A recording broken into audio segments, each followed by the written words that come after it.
Bonker Studio Production. The Millionaire Next Door. The Surprising Secrets of America's Wealthy. By Thomas J. Stanley, Ph.D. and William D. Danko, Ph.D. Preface. A reporter recently asked me about the changes I have noticed among the American millionaire population since the current economic meltdown. She wanted to know if the millionaire market is dead given the recent reversals in the market value of stocks and homes. I replied that the millionaire next door is still alive and kicking even today in this recession. Since 1980 I have consistently found that most millionaires do not have all of their wealth tied up in their stock portfolios or in their homes. One of the reasons that millionaires are economically successful is that they think differently. Many a millionaire has told me that true diversity has much to do with controlling one's investments. No one can control the stock market. But you can, for example, control your own business, private investments, and money you lend to private parties. Not at any time during the past 30 years have I found that the typical millionaire had more than 30% of his wealth invested in publicly traded stocks. More often it is in the low to mid 20% range. These percentages are consistent with those found in studies conducted by the Internal Revenue Service, which has the best data set on millionaires in the world. Consider the profile of a millionaire next door type couple, Ms. D and her husband. To most, this couple's lifestyle is boring, even common. This millionaire's brand of watch is a Timex, her husband's is a Seiko, #1 among millionaires. The couple buys their clothes at Dillard's, JCPenney, and TJ Maxx. They have purchased only 2 motor vehicles in the past 10 years, both Fords. The current market value of their home is approximately $275,000. Ms. T's most recent haircut cost $18. Yet they are uncommon in the sense that they are financially independent. When I speak of people like Ms. D and her husband, invariably someone will ask, but are they happy? Fully 90% of millionaires who live in homes valued at under $300,000 are extremely satisfied with life. And, in my most recent work, I state that there are nearly 3 times as many households with investments of $1 million or more living in homes valued at $300,000 or less than there are living in homes valued at $1 million or more. Even most multimillionaires in America don't live in expensive homes. I recently tabulated the 2007 IRS estate data, the latest data available, for those decedents with an estate valued at $3.5 million or more. I estimated that the median market value of a decedent's home was $469,021, or less than 10% of their median net worth. On average, these decedents had more than 2.5 times more of their wealth invested in investment real estate than in their own personal homes. Profiling the millionaire next door population was a cumulative process which continues today. Originally I used a different description to define this segment. I first coined the wealthy blue-collar segment in a paper entitled Market Segmentation, Utilizing Investment Determinants, which I presented on October 10, 1979 at a conference of the Securities Industry Association in New York City. The paper was later published by the American Marketing Association. Earlier in May 1979, the New York Stock Exchange had asked me to develop a set of marketing implications and recommendations based upon its then recently completed national survey of 2,741 households on investment patterns and attitudes and behaviors about money.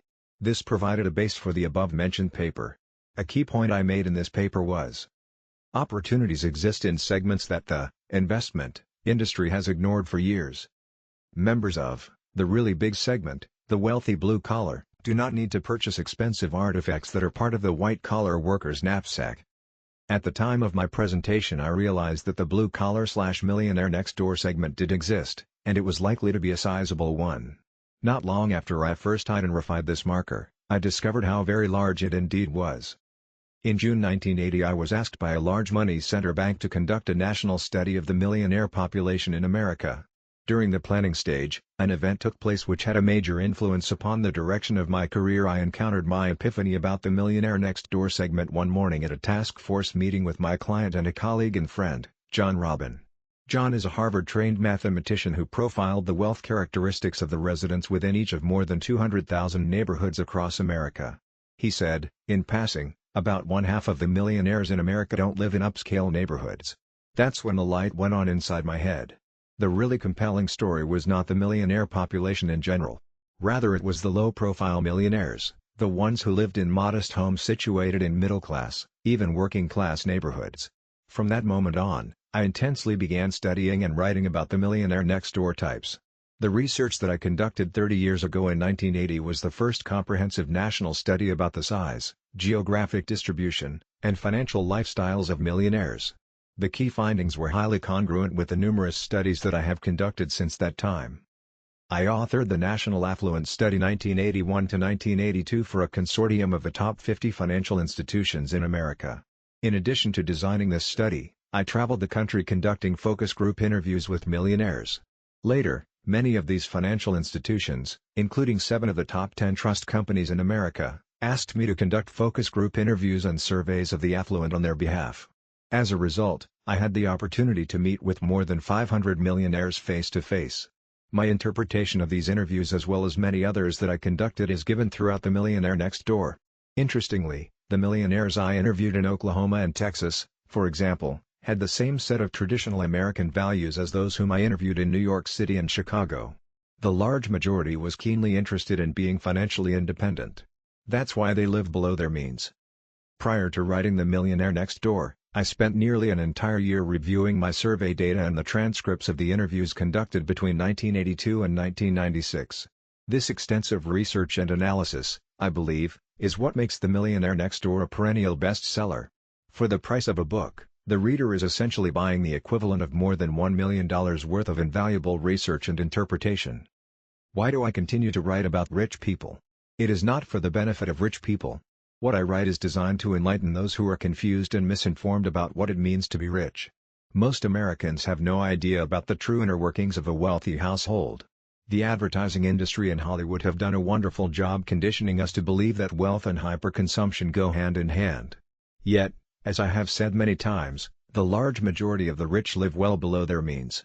Unfortunately, most Americans think that they are emulating the rich by immediately consuming any upward swing in their cash flow. But the Millionaire Next Door types do it differently. As one millionaire woman trained as an engineer told me, after college my husband, also an engineer, and I both got good jobs. We lived on one income and saved the other. Anytime we got raises we just saved more. We have lived in the same modest 1,900 square foot home for 20 years. Sometimes my kids ask if we are poor because I make them order from the $1 value menu. America is still the land of opportunity.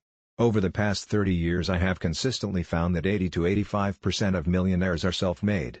There is great pride, joy and satisfaction to be derived from building one's own fortune. Countless millionaires have told me that the journey to wealth is much more satisfying than the destination. When they look back over their history of building wealth, they recall constantly setting economic goals and the great happiness gained from achieving them. Yes, in the context of economic achievement, it is the trip, the journey to financial independence about which the millionaires next door most often boast.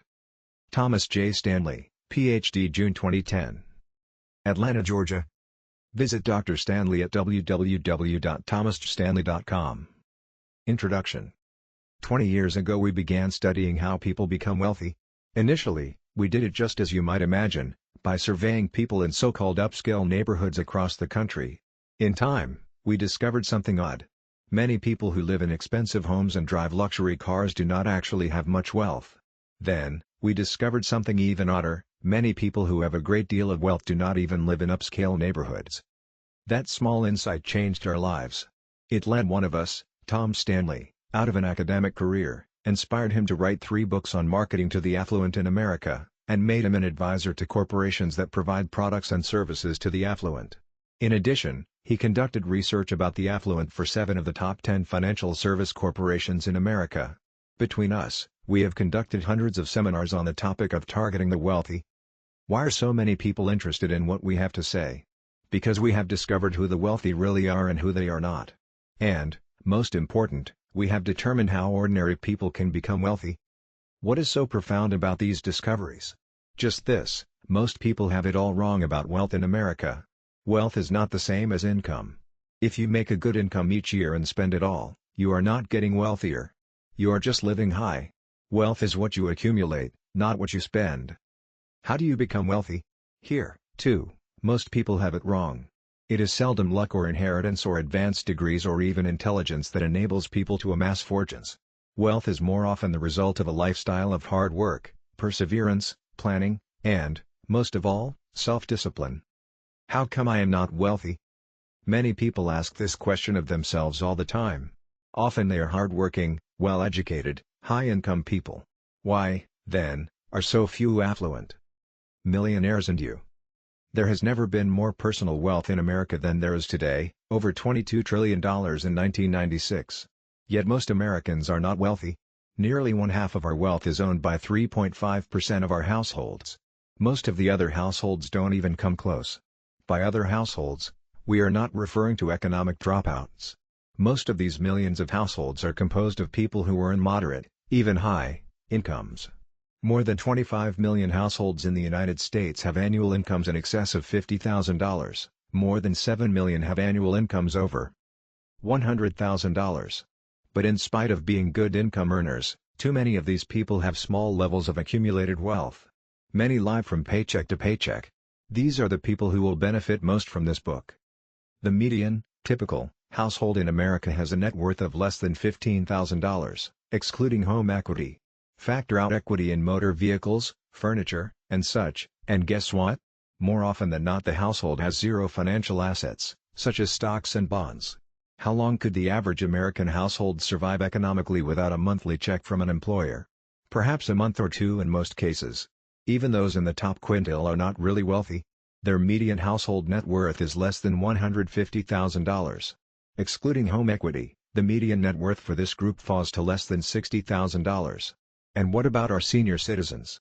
Without Social Security benefits, almost one-half of Americans over 65 would live in poverty.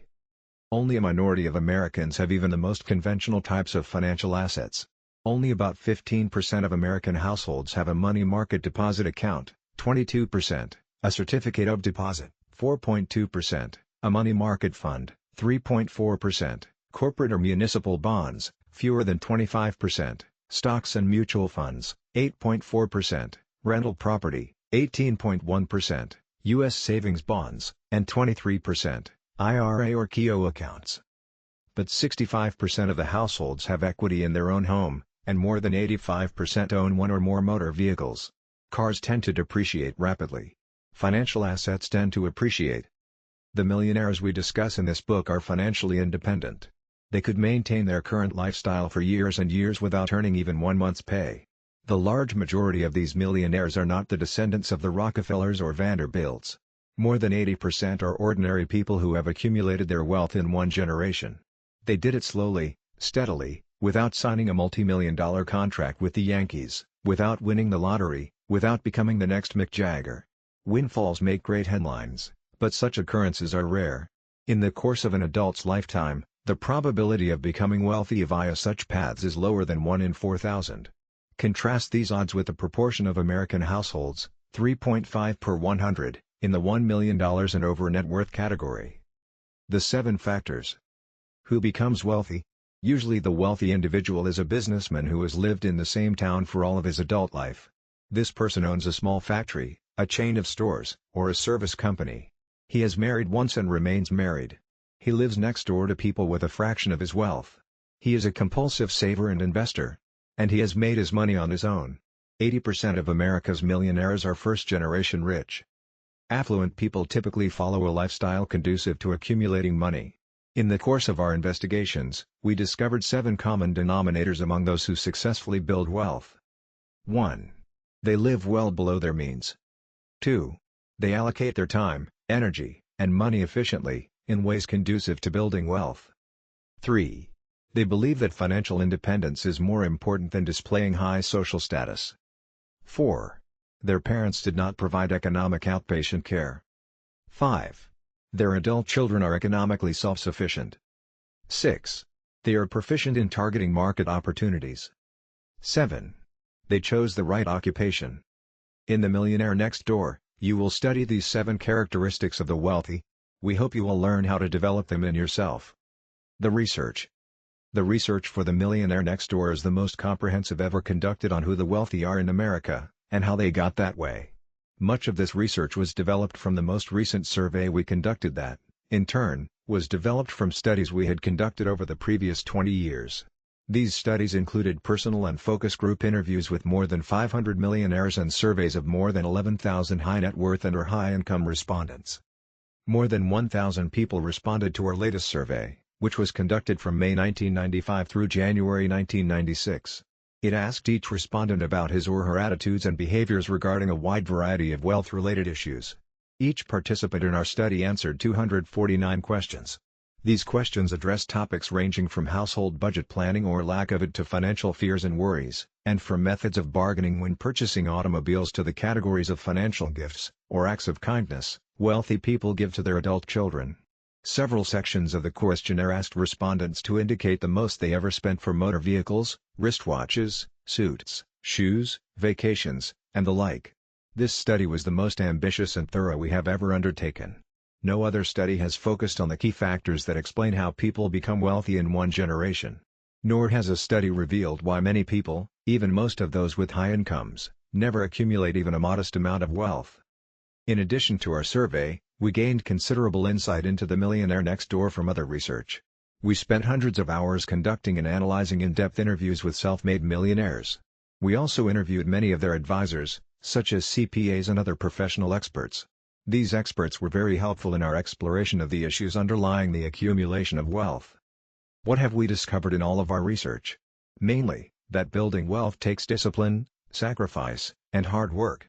Do you really want to become financially independent?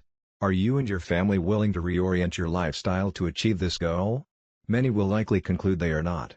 If you are willing to make the necessary trade-offs of your time, energy, and consumption habits, however, you can begin building wealth and achieving financial independence. The Millionaire Next Door will start you on this journey. For details on how we targeted respondents for our survey, see Appendix 1. Meet the Millionaire Next Door. These people cannot be millionaires. They don't look like millionaires, they don't dress like millionaires, they don't eat like millionaires, they don't act like millionaires, they don't even have millionaire names. Where are the millionaires who look like millionaires? The person who said this was a vice president of a trust department. He made these comments following a focus group interview and dinner that we hosted for 10 first-generation millionaires. His view of millionaires is shared by most people who are not wealthy. They think millionaires own expensive clothes, watches, and other status artifacts. We have found this is not the case. As a matter of fact, our trust officer friend spends significantly more for his suits than a typical American millionaire. He also wears a $5,000 watch. We know from our surveys that the majority of millionaires never spend even one-tenth of $5,000 for a watch. Our friend also drives a current model imported luxury car. Most millionaires are not driving this year's model. Only a minority drive a foreign motor vehicle. An even smaller minority drive foreign luxury cars. Our trust officer leases, while only a minority of millionaires ever lease their motor vehicles. But ask the typical American adult this question: who looks more like a millionaire? Would it be our friend, the trust officer, or one of the people who participated in our interview? We would wager that most people by a wide margin would pick the trust officer. But looks can be deceiving. This concept is perhaps best expressed by those wise and wealthy Texans who refer to our trust officer's type as big hat no cattle. We first heard this expression from a 35-year-old Texan. He owned a very successful business that rebuilt large diesel engines. But he drove a 10-year-old car and wore jeans and a buckskin shirt. He lived in a modest house in a lower middle-class area. His neighbors were postal clerks, firemen, and mechanics. After he substantiated his financial success with actual numbers, this Texan told us, "My business does not look pretty. I don't play the part. Don't act it. When my British partners first met me, they thought I was one of our truck drivers. They looked all over my office, looked at everyone but me. Then the senior guy of the group said, 'Oh, we forgot we were in Texas. I don't own big hats, but I have a lot of cattle.'" Portrait of a millionaire. Who is the prototypical American millionaire? What would he tell you about himself? I am a 57-year-old male, married with 3 children. About 70% of us earn 80% or more of our household's income. About 1 in 5 of us is retired. About 2/3 of us who are working are self-employed. Interestingly, self-employed people make up less than 20% of the workers in America but account for 2/3 of the millionaires. Also, 3 out of 4 of us who are self-employed consider ourselves to be entrepreneurs. Most of the others are self-employed professionals, such as doctors and accountants. Many of the types of businesses we are in could be classified as dull normal. We are welding contractors, auctioneers, rice farmers, owners of mobile home parks, pest controllers, coin and stamp dealers, and paving contractors. About half of our wives do not work outside the home. The number one occupation for those wives who do work is teacher. Our household's total annual realized, taxable, income is $131,000, median, or 50th percentile, while our average income is $247,000. Note that those of us who have incomes in the $500,000 to $999,999 category, 8%, and the $1 million or more category, 5%, skew the average upward. We have an average household net worth of $3.7 million. Of course, some of our cohorts have accumulated much more. Nearly 6% have a net worth of over $10 million. Again, these people skew our average upward. The typical, median, or 50th percentile, millionaire household has a net worth of $1.6 million. On average, our total annual realized income is less than 7% of our wealth. In other words, we live on less than 7% of our wealth. Most of us, 97%, are homeowners. We live in homes currently valued at an average of $320,000. About half of us have occupied the same home for more than 20 years. Thus, we have enjoyed significant increases in the value of our homes. Most of us have never felt at a disadvantage because we did not receive any inheritance. About 80% of us are first-generation affluent. We live well below our means. We wear inexpensive suits and drive American-made cars. Only a minority of us drive the current model year automobile. Only a minority ever lease our motor vehicles. Most of our wives are planners and meticulous budgeters. In fact, only 18% of us disagreed with the statement charity begins at home.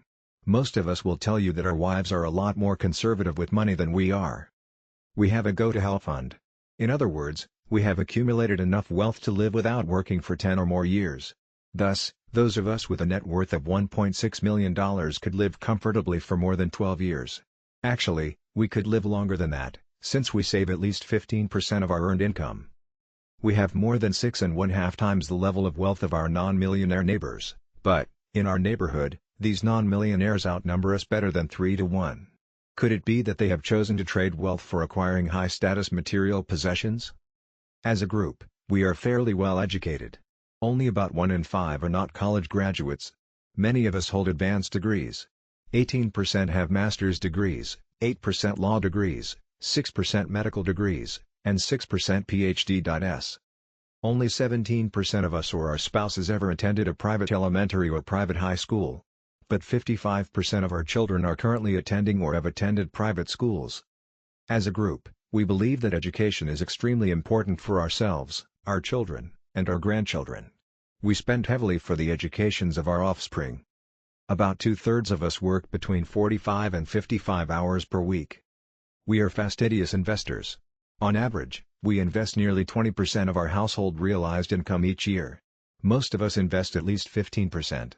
79% of us have at least one account with a brokerage company. But we make our own investment decisions. We hold nearly 20% of our household's wealth in transaction securities such as publicly traded stocks and mutual funds. But we rarely sell our equity investments. We hold even more in our pension plans. On average, 21% of our household's wealth is in our private businesses. As a group, we feel that our daughters are financially handicapped in comparison to our sons. Men seem to make much more money even within the same occupational categories. That is why most of us would not hesitate to share some of our wealth with our daughters. Our sons, and men in general, have the deck of economic cards stacked in their favor. They should not need subsidies from their parents. What would be the ideal occupations for our sons and daughters?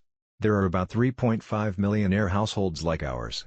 Our numbers are growing much faster than the general population. Our kids should consider providing affluent people with some valuable service. Overall, our most trusted financial advisors are our accountants. Our attorneys are also very important. So we recommend accounting and law to our children. Tax advisors and estate planning experts will be in big demand over the next 15 years. I am a tightwad.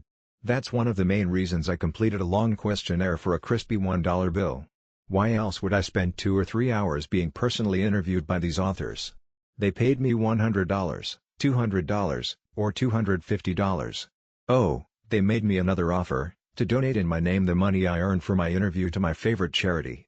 But I told them, I am my favorite charity. Wealthy defined. Ask the average American to define the term wealthy. Most would give the same definition found in Webster's. Wealthy to them refers to people who have an abundance of material possessions. We define wealthy differently. We do not define wealthy, affluent, or rich in terms of material possessions. Many people who display a high consumption lifestyle have little or no investments, appreciable assets, income-producing assets, common stocks, bonds, private businesses, oil/gas rights, or timber land. Conversely, those people whom we define as being wealthy get much more pleasure from owning substantial amounts of appreciable assets than from displaying a high consumption lifestyle. The nominal definition of wealthy.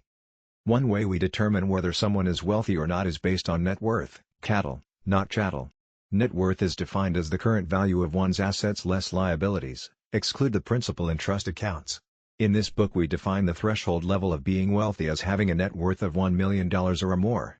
Based on this definition, only 3.5 million, 3.5%, of the 100 million households in America are considered wealthy. About 95% of millionaires in America have a net worth of between $1 million and $10 million. Much of the discussion in this book centers on this segment of the population. Why the focus on this group? Because this level of wealth can be attained in one generation. It can be attained by many Americans. How wealthy should you be? Another way of defining whether or not a person, household, or family is wealthy is based on one's expected level of net worth. A person's income and age are strong determinants of how much that person should be worth. In other words, the higher one's income, the higher one's net worth is expected to be, assuming one is working and not retired. Similarly, the longer one is generating income, the more likely one will accumulate more and more wealth. So higher income people who are older should have accumulated more wealth than lower income producers who are younger. For most people in America with annual realized incomes of $50,000 or more and for most people 25 to 65 years of age, there is a corresponding expected level of wealth. Those who are significantly above this level can be considered wealthy in relation to others in their income/age cohort. You may ask, how can someone be considered wealthy if, for example, he is worth only $460,000? After all, he's not a millionaire. Charles Bobbins is a 41-year-old fireman. His wife is a secretary. They have a combined annual income of $55,000. According to our research findings, Mr. Bobbins should have a net worth of approximately $225,500. But he is worth much more than others in his income/age category. Mr. and Mrs. Bobbins have been able to accumulate an above-average amount of net worth. Thus, they apparently know how to live on a fireman's and secretary's income and still save and invest a good bit. They likely have a low consumption lifestyle. And given this lifestyle, Mr. Bobbins could sustain himself and his family for 10 years without working.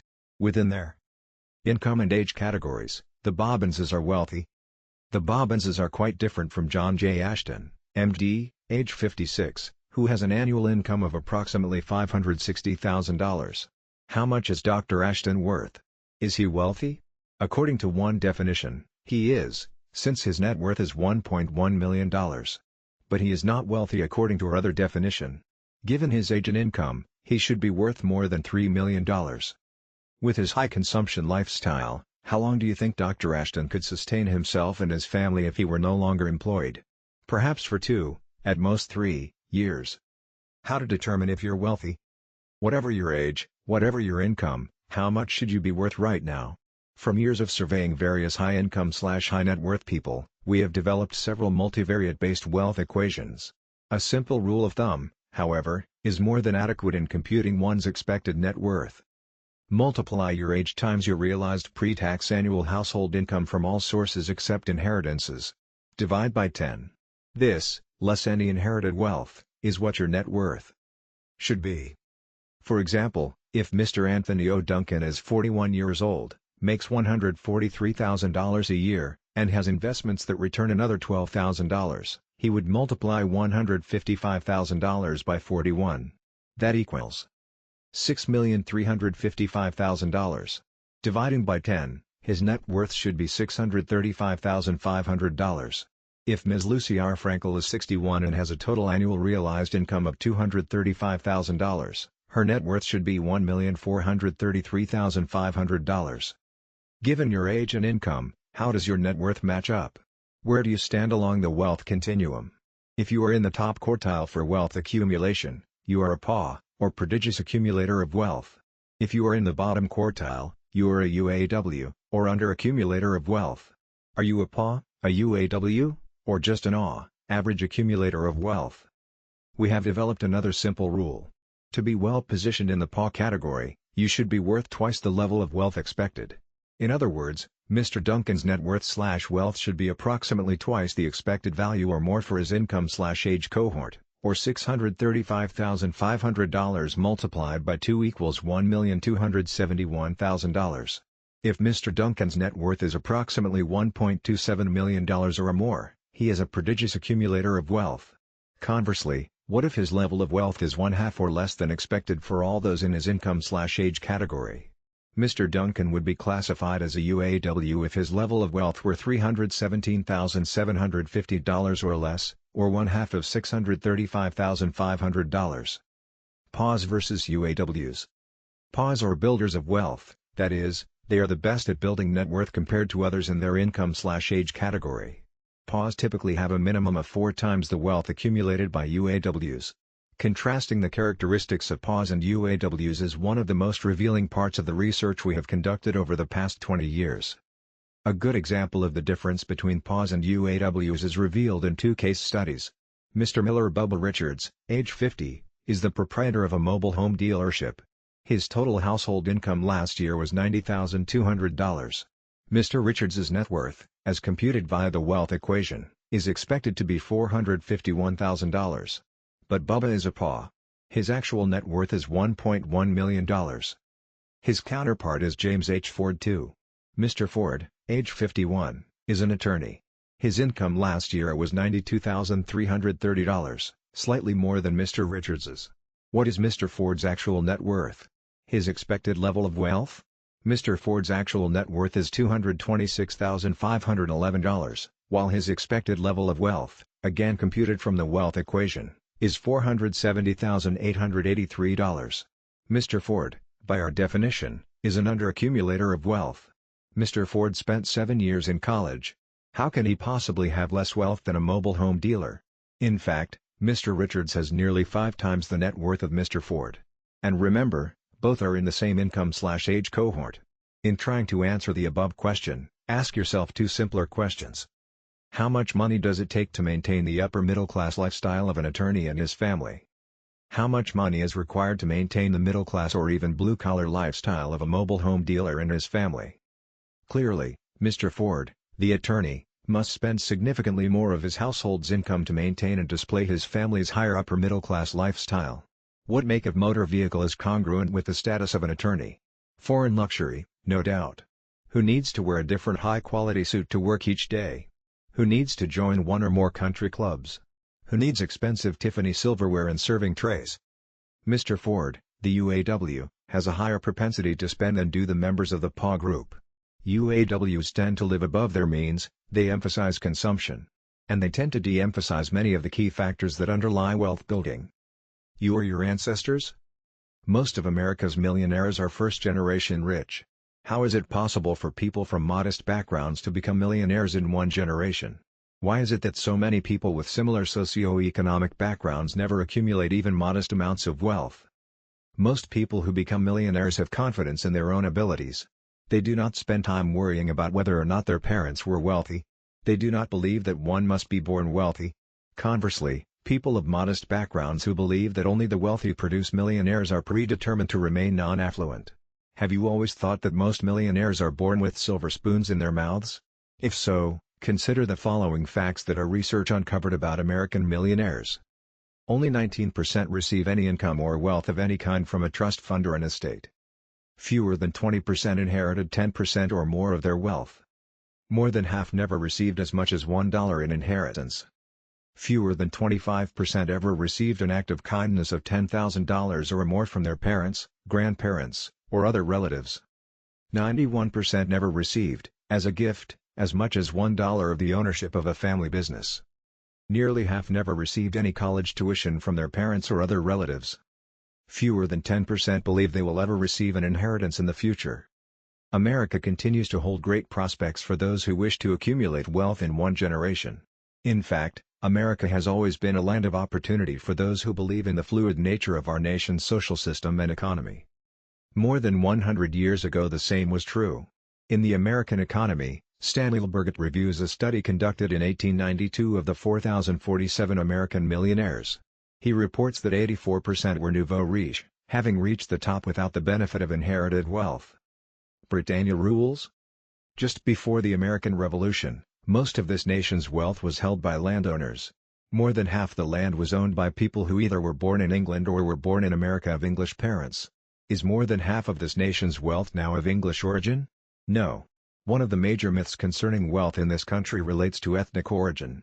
Too many people think that America's affluent population is composed predominantly of direct descendants of the Mayflower voyagers. The top 10 ancestry groups of American millionaires. Let's examine this assumption objectively. What if country of origin were the major factor in explaining variation in wealth? We would expect that more than half of America's millionaire population would be of English ancestry. This is not the case, see Table 1:1. In our most recent national survey of millionaires, we asked the respondents to designate their country of origin/ancestry/ethnic origin. The results may surprise you. Table 1:1. The top 10 ancestry groups of American millionaires. Those designating English as their ethnic origin accounted for 21.1% of the millionaire population. People of English origin account for 10.3% of the United States household population in general. Thus, American millionaires of English origin are more prevalent than expected, given their numbers in the entire U.S. population, 10.3% versus 21.1%. In other words, this group has a millionaire concentration ratio of 2.06, 21.1% of all millionaire households divided by 10.3% of all households headed by persons of English origin, meaning that people of English origin are about twice as likely to head households in the millionaire category than would be expected from their portion of all households in America. And yet, what percentage of the English ancestry group in America is in the millionaire category? Would you expect the English group to rank first? In fact, it ranks fourth. According to our research, 7.71% of all households in the English category have a net worth of $1 million or more. 3 other ancestry groups have significantly higher concentrations of millionaires. How can it be possible that the English ancestry group does not have the highest concentration of millionaire households? After all, they were among the first Europeans to arrive in the New World. They were on the ground floor to take economic advantage in this land of opportunity. In 1790 colonial America, more than 2/3 of households were headed by a self-employed person. In America, the achievements of the current generation are more a factor in explaining wealth accumulation than what has taken place in the past. Again, most American millionaires today, about 80%, are first-generation rich. Typically, the fortunes built by these people will be completely dissipated by the second or third generation. The American economy is a fluid one. There are many people today who are on their way to becoming wealthy, and there are many others who are spending their way out of the affluent category. Winning ancestry groups. If the English ancestry group does not have the highest concentration of millionaire households, then which group does? The Russian ancestry group ranks first, the Scottish ranks second, and the Hungarian ranks third. Although the Russian ancestry group accounts for only about 1.1% of all households in America, it accounts for 6.4% of all millionaire households. We estimate that approximately 22 of every 100 households headed by someone of Russian ancestry has a net worth of $1 million or more. This is in sharp contrast to the English ancestry group, in which only 7.71 in 100 of its members are in the millionaire league. How much wealth does this Russian-American millionaire group have in total? We estimate approximately $1.1 trillion, or nearly 5% of all the personal wealth in America today. How can one explain the economic productivity of Russian Americans? In general, most American millionaires are manager-owners of businesses. Russians in disproportionate numbers are manager-owners of businesses. Further, this entrepreneurial spirit seems to translate from one generation of Russians to the next. The Hungarian ancestry group also is entrepreneurially inclined. This group accounts for only 0.5% of all households in this country. Yet it makes up 2% of the millionaire households. Contrast this with the German ancestry group, which accounts for nearly 1 in 5 households, 19.5%, in this country. Only 17.3% of all millionaire households are headed by persons of German ancestry, and only about 3.3% of German households are in the millionaire league. Thrifty Scots. The Scottish ancestry group makes up only 1.7% of all households. but it accounts for 9.3% of the millionaire households in America. Thus, in terms of concentration, the Scottish ancestry group is more than 5 times, 5.47, more likely to contain millionaire households than would be expected from its overall portion, 1.7%, of American households. The Scottish ancestry group ranks second in terms of the percentage of its clan that are in the Millionaire League. Nearly 20.8, in 100 of its households are millionaires. What explains the Scottish ancestry group's high ranking? It is true that many Scots were early immigrants to America. But this is not the major reason for their economic productivity. Remember that the English were among the earliest immigrants, yet their concentration numbers are far lower than those of the Scots. Also consider that the Scots did not enjoy the same solid economic status that the English enjoyed during the years the nation was in its infancy. Given these facts, one would think that the English ancestry group would account for a higher concentration of millionaire households than those in the Scottish group. But just the opposite is the case. Again, the Scottish ancestry group has a concentration level nearly 3 times that of the English group, 5.47 versus 2.06. What then makes the Scottish ancestry group unique? If an ancestry group has a high concentration of millionaires, what would we expect the income characteristics of that group to be? The expectation is that the group would have an equally high concentration of high-income producers. Income is highly correlated with net worth. More than 2/3 of the millionaires in America have annual household incomes of $100,000 or more. In fact, this correlation exists for all major ancestry groups but one, the Scottish. This group has a much higher number of high net worth households than can be explained by the presence of high-income producing households alone. High-income producing Scottish ancestry households account for less than 2% of all high-income households in America.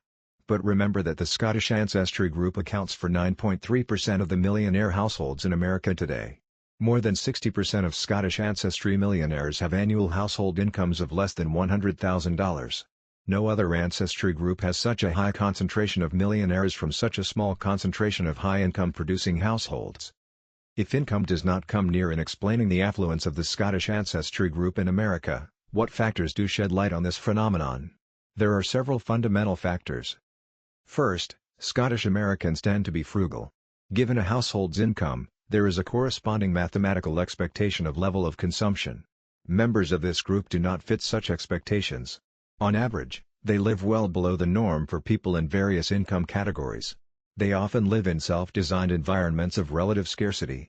A household of Scottish ancestry with an annual income of $100,000 will often consume at a level typical for an American household with an annual income of $85,000. Being frugal allows them to save more and invest more than others in similar income groups. Thus the same $100,000 income-producing household of Scottish descent saves and invests in a level comparable to the typical American household that annually earns nearly $150,000. In the chapters that follow, we reveal the highest prices typical millionaires reported paying for suits, shoes, watches, and motor vehicles. A significantly greater number of millionaires with Scottish ancestry reported paying less for each item than the norm for all millionaires in the sample.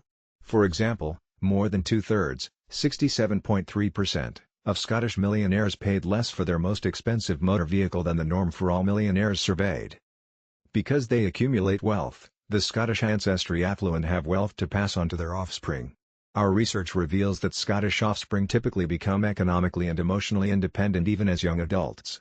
Thus, they tend not to drain their parents' wealth.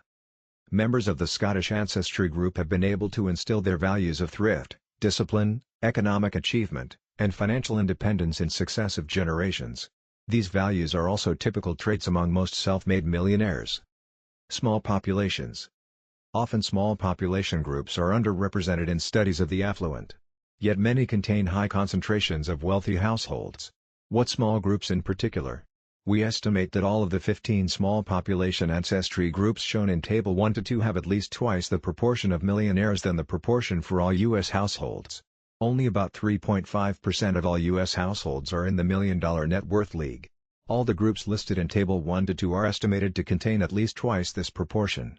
In total, all 15 account for less than 1% of all affluent households. In fact, there is compelling evidence of an inverse relationship between the size of an ancestry group and the proportion of its members that are wealthy. In other words, larger ancestry groups contain smaller proportions of millionaires on average than smaller groups. What about the number of years that an average member of an ancestry group has been in America? The longer the time here, the less likely it will produce a disproportionately large percentage of millionaires. Why is this the case? Because we are a consumption-based society. In general, the longer the average member of an ancestry group has been in America, the more likely he or she will become fully socialized to our high-consumption lifestyle. There is another reason. First-generation Americans tend to be self-employed. Self-employment is a major positive correlate of wealth. Table 1-2. The top 15 economically productive small population ancestry groups. This is not to suggest that self-employment and or being first-generation American ensures membership among the ranks of millionaires. Most self-employed Americans will never accumulate even modest levels of wealth. The same is true for most first-generation Americans. But 23 million people in this country today were born elsewhere. That is a large gene pool. Note also that 12% of Incorporated Magazine's top 500 business entrepreneurs are first-generation American. One might expect that the sons, daughters, grandsons, and granddaughters of these people would automatically become even more successful economically than they. Not really. We will discuss intergenerational transfers in more detail in chapters 5 and 6, but allow us at this juncture to explain why the next generation is often less productive economically than the last. Victor and his children. Take the case of Victor, a successful entrepreneur who is first-generation American. Entrepreneurs like him have typically been characterized by their thrift, low status, discipline, low consumption, risk, and very hard work. But after these genetic wonders become financial successes, then what? What do they teach their children? Do they encourage them to follow dad's lead? Do their children also become roofing contractors, excavation contractors, scrap metal dealers, and so on? The chances are they don't. Fewer than 1 in 5 do. No, Victor wants his children to have a better life. He encourages them to spend many years in college. Victor wants his children to become physicians, lawyers, accountants, executives, and so on.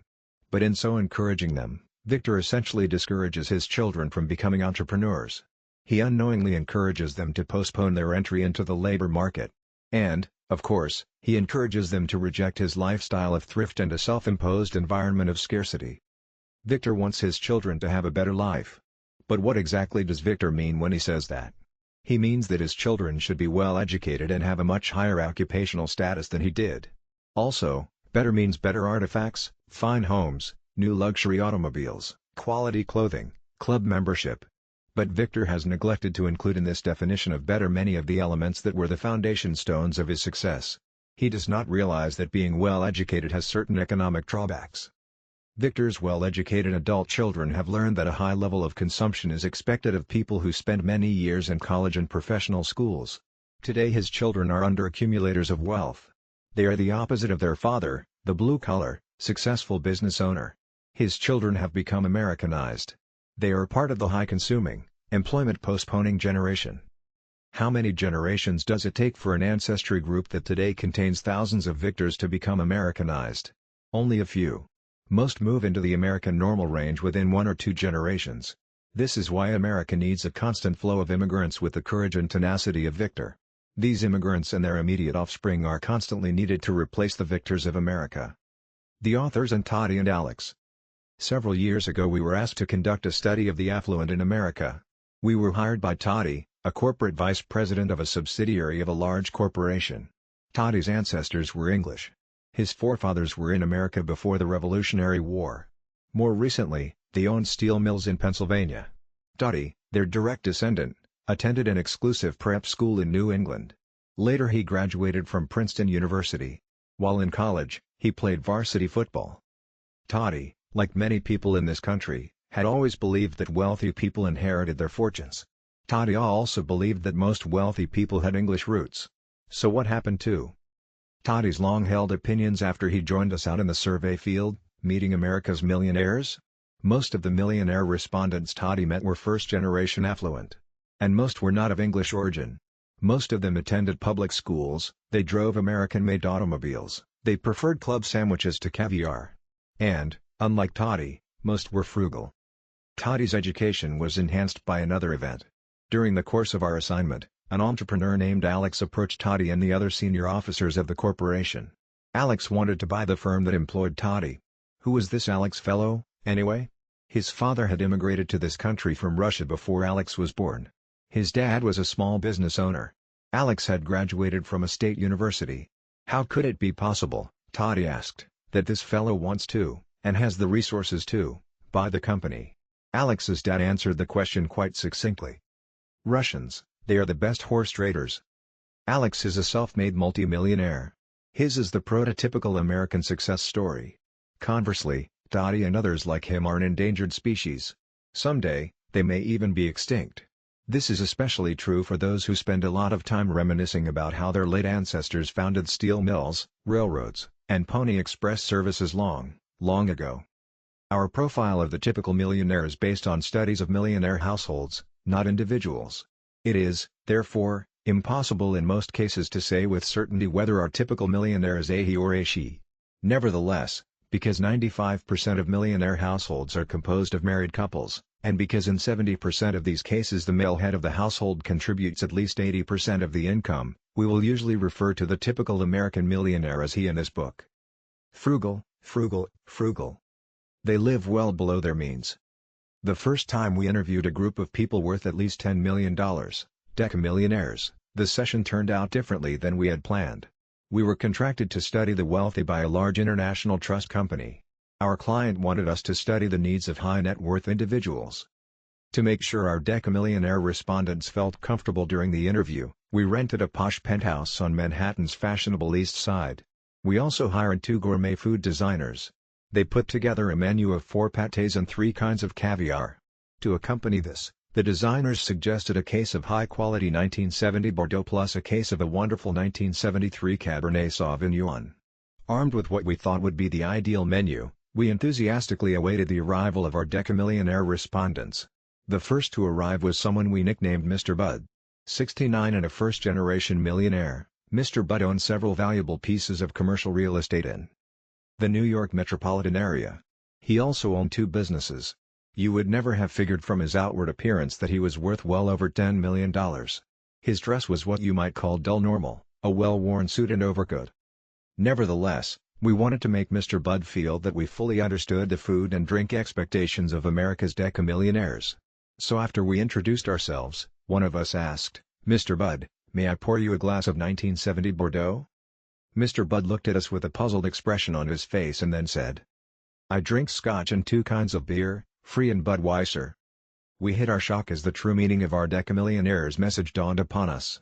During the subsequent 2-hour interview, the 9 decamillionaire respondents shifted constantly in their chairs. Occasionally they glanced at the buffet. But not one touched the pâté or drank our vintage wines. We knew they were hungry, but all they ate were the gourmet crackers. We hate to waste food. How did we dispose of our food and drink? No, we did not have to throw it away. The trust officers in the next room consumed most of it. Of course, the authors helped. It seems that most of us were gourmets. However, none of us was a decamillionaire. A foundation for building wealth. Today we are much wiser about the lifestyles of the affluent. When we interview millionaires these days, we offer a spread that is more congruent with their way of life. We provide them with coffee, soft drinks, beer, scotch, during evening sessions, and club sandwiches. Of course, we also pay them between $100 and $250 apiece. Occasionally, we offer additional incentives. Many respondents have picked a large and expensive teddy bear as one of their non-monetary rewards. They tell us they have a grandchild who would be thrilled to receive a big bear. It is unfortunate that some people judge others by their choice in foods, beverages, suits, watches, motor vehicles, and such. To them, superior people have excellent tastes in consumer goods. But it is easier to purchase products that denote superiority than to be actually superior in economic achievement. Allocating time and money in the pursuit of looking superior often has a predictable outcome: inferior economic achievement. What are 3 words that profile the affluent? Frugal, frugal, frugal. Webster's defines frugal as behavior characterized by or reflecting economy in the use of resources. The opposite of frugal is wasteful. We define wasteful as a lifestyle marked by lavish spending and hyperconsumption. Being frugal is the cornerstone of wealth building. Yet far too often the big spenders are promoted and sensationalized by the popular press. We are constantly barraged with media hype about so-called millionaire athletes, for example. Yes, some of the members of this small population are millionaires. But if a highly skilled ball player makes $5 million a year, having $1 million in net worth is no big deal. According to our wealth equation, a $5 million earner who is 30 years of age should be worth $15 million or more. How many highly paid ball players have a level of wealth in this range? We believe only a tiny fraction. Why? Because most have a lavish lifestyle, and they can support such a lifestyle as long as they are earning a very high income. Technically, they may be millionaires, have a minimum net worth of $1 million or more, but they are typically low on the prodigious accumulator of wealth (PAW) scale. How many households in America earn $5 million in 1 year? Fewer than 5,000 of the nearly 100 million households. That's about 1 in 20,000. Most millionaires never earn 1/10 of $5 million in a year. Most never become millionaires until they are 50 years of age or older. Most are frugal. And few could have ever supported a high consumption lifestyle and become millionaires in the same lifetime. But the lavish lifestyle sells TV time and newspapers. All too often young people are indoctrinated with the belief that those who have money spend lavishly, and if you don't show it, you don't have it. Could you imagine the media hyping the frugal lifestyle of the typical American millionaire? What would the results be? Low TV ratings and lack of readership, because most people who build wealth in America are hardworking, thrifty, and not at all glamorous. Wealth is rarely gained through the lottery, with a home run, or in quiz show fashion. But these are the rare jackpots that the press sensationalizes. Many Americans, especially those in the under-accumulator of wealth (UAW) category, know how to deal with increases in their realized income. They spend them. Their need for immediate gratification is great. To them, life is like a quiz show. Winners get quick cash and conspicuous gifts. Viewers of these quiz shows have lots of empathy for the contestants. Look at the top ratings such shows enjoy. People love to view their surrogate other winning motor vehicles, boats, appliances, and money. Why don't quiz shows offer tuition scholarships as prizes? Because most people want immediate gratification. They don't want to trade a prize of, say, a camper van for 8 years in night school, even though a college degree can translate into a value equivalent to more than a dozen vans. The lifestyle of the typical American millionaire. Is a show about the typical American millionaire one the mass TV audience would enjoy? We doubt it. Why not? Let's take a look at why not. The camera zooms in on the typical millionaire household of Mr. Johnny Lucas. Like most millionaires, Johnny, 57, has been married to the same woman for most of his adult life. He holds an undergraduate degree from a local college. He is the owner of a small janitorial contracting firm that has thrived in the last few years. All of his workers now wear nicely tailored uniforms, including hats that bear his company's logo. To his neighbors, Johnny and his family appear to be nondescript, middle-class folks, but Johnny has a net worth of more than $2 million. In fact, in terms of wealth, Johnny's household ranks in the top 10% of all the households in his nice neighborhood. Nationwide, his household is in the top 2%. How will the TV audience respond to the description of Johnny's wealth and the images of Johnny on the screen? First, viewers will likely be confused, because Johnny does not look like the millionaire most people envision. Second, they may be uncomfortable. Johnny's traditional family values and his lifestyle of hard work, discipline, sacrifice, thrift, and sound investment habits might threaten the audience. What happens when you tell the average American adult that he needs to reduce his spending in order to build wealth for the future? He may perceive this as a threat to his way of life. It is likely that only Johnny and his cohorts would tune into such a program. It would certainly bolster their views about life. In spite of these concerns, let us assume that one of the major TV networks agrees to run at least a pilot program about the Johnnies of America. What will this program tell the viewing audience? Here is Johnny Lucas, ladies and gentlemen. Mr. Lucas is a millionaire. I will ask Johnny some questions about his purchasing habits. These questions come from our TV audience. Custom-made, or off the rack? First, Johnny, Mr. J. G from our audience wants to know, what's the most you ever spent for a suit of clothing? Johnny closes his eyes for a moment. Obviously, he is deep in thought. The audience is silent. It is expecting him to say, somewhere between $1,000 and $6,000. But our research indicates that the audience's expectations are wrong. We predict that our prototypical millionaire would say, the most I ever spent. The most I ever spent. Including the suits I bought for myself and for my wife, June, and my sons, Buddy and Daryl, and my girls, Wileen and Ginger, the most I ever spent was $399. Boy, I remember that it's the most I ever spent. It was for a very special occasion, our 25th wedding anniversary party." How will the audience respond to Johnny's statement? Probably with shock and disbelief. The audience's expectations are not congruent with the reality of most American millionaires. According to our most recent survey, the typical American millionaire reported that she, never spent more than $399 for a suit of clothing for himself or for anyone else. Note the figures given in Table 2:1. 50% or more of the millionaires surveyed paid $399 or less for the most expensive suit they ever purchased. Only about 1 in 10 paid $1,000 or more, only about 1 in 100 paid $2,800 or more. Conversely, about 1 in 4 millionaires paid $285 or less, and 1 in 10 paid $195 or less for her, most expensive suit. Table 2:1. Prices paid by millionaires for clothing and accessories. These figures are for all millionaires in our survey. Keep in mind that almost 14% of those surveyed told us they inherited their wealth. What happens when we break out inheritors and self-made millionaires? Self-made millionaires spend significantly less for suits, as well as for most other high-status items, than do those who have inherited their wealth. The typical, 50th percentile, self-made millionaire paid about $360 for a suit, while the typical inheritor of wealth reported paying more than $600. How can the Johnnies of America get away with spending such modest amounts? Johnny does not need to wear expensive suits. He is not a successful attorney who must impress his clients.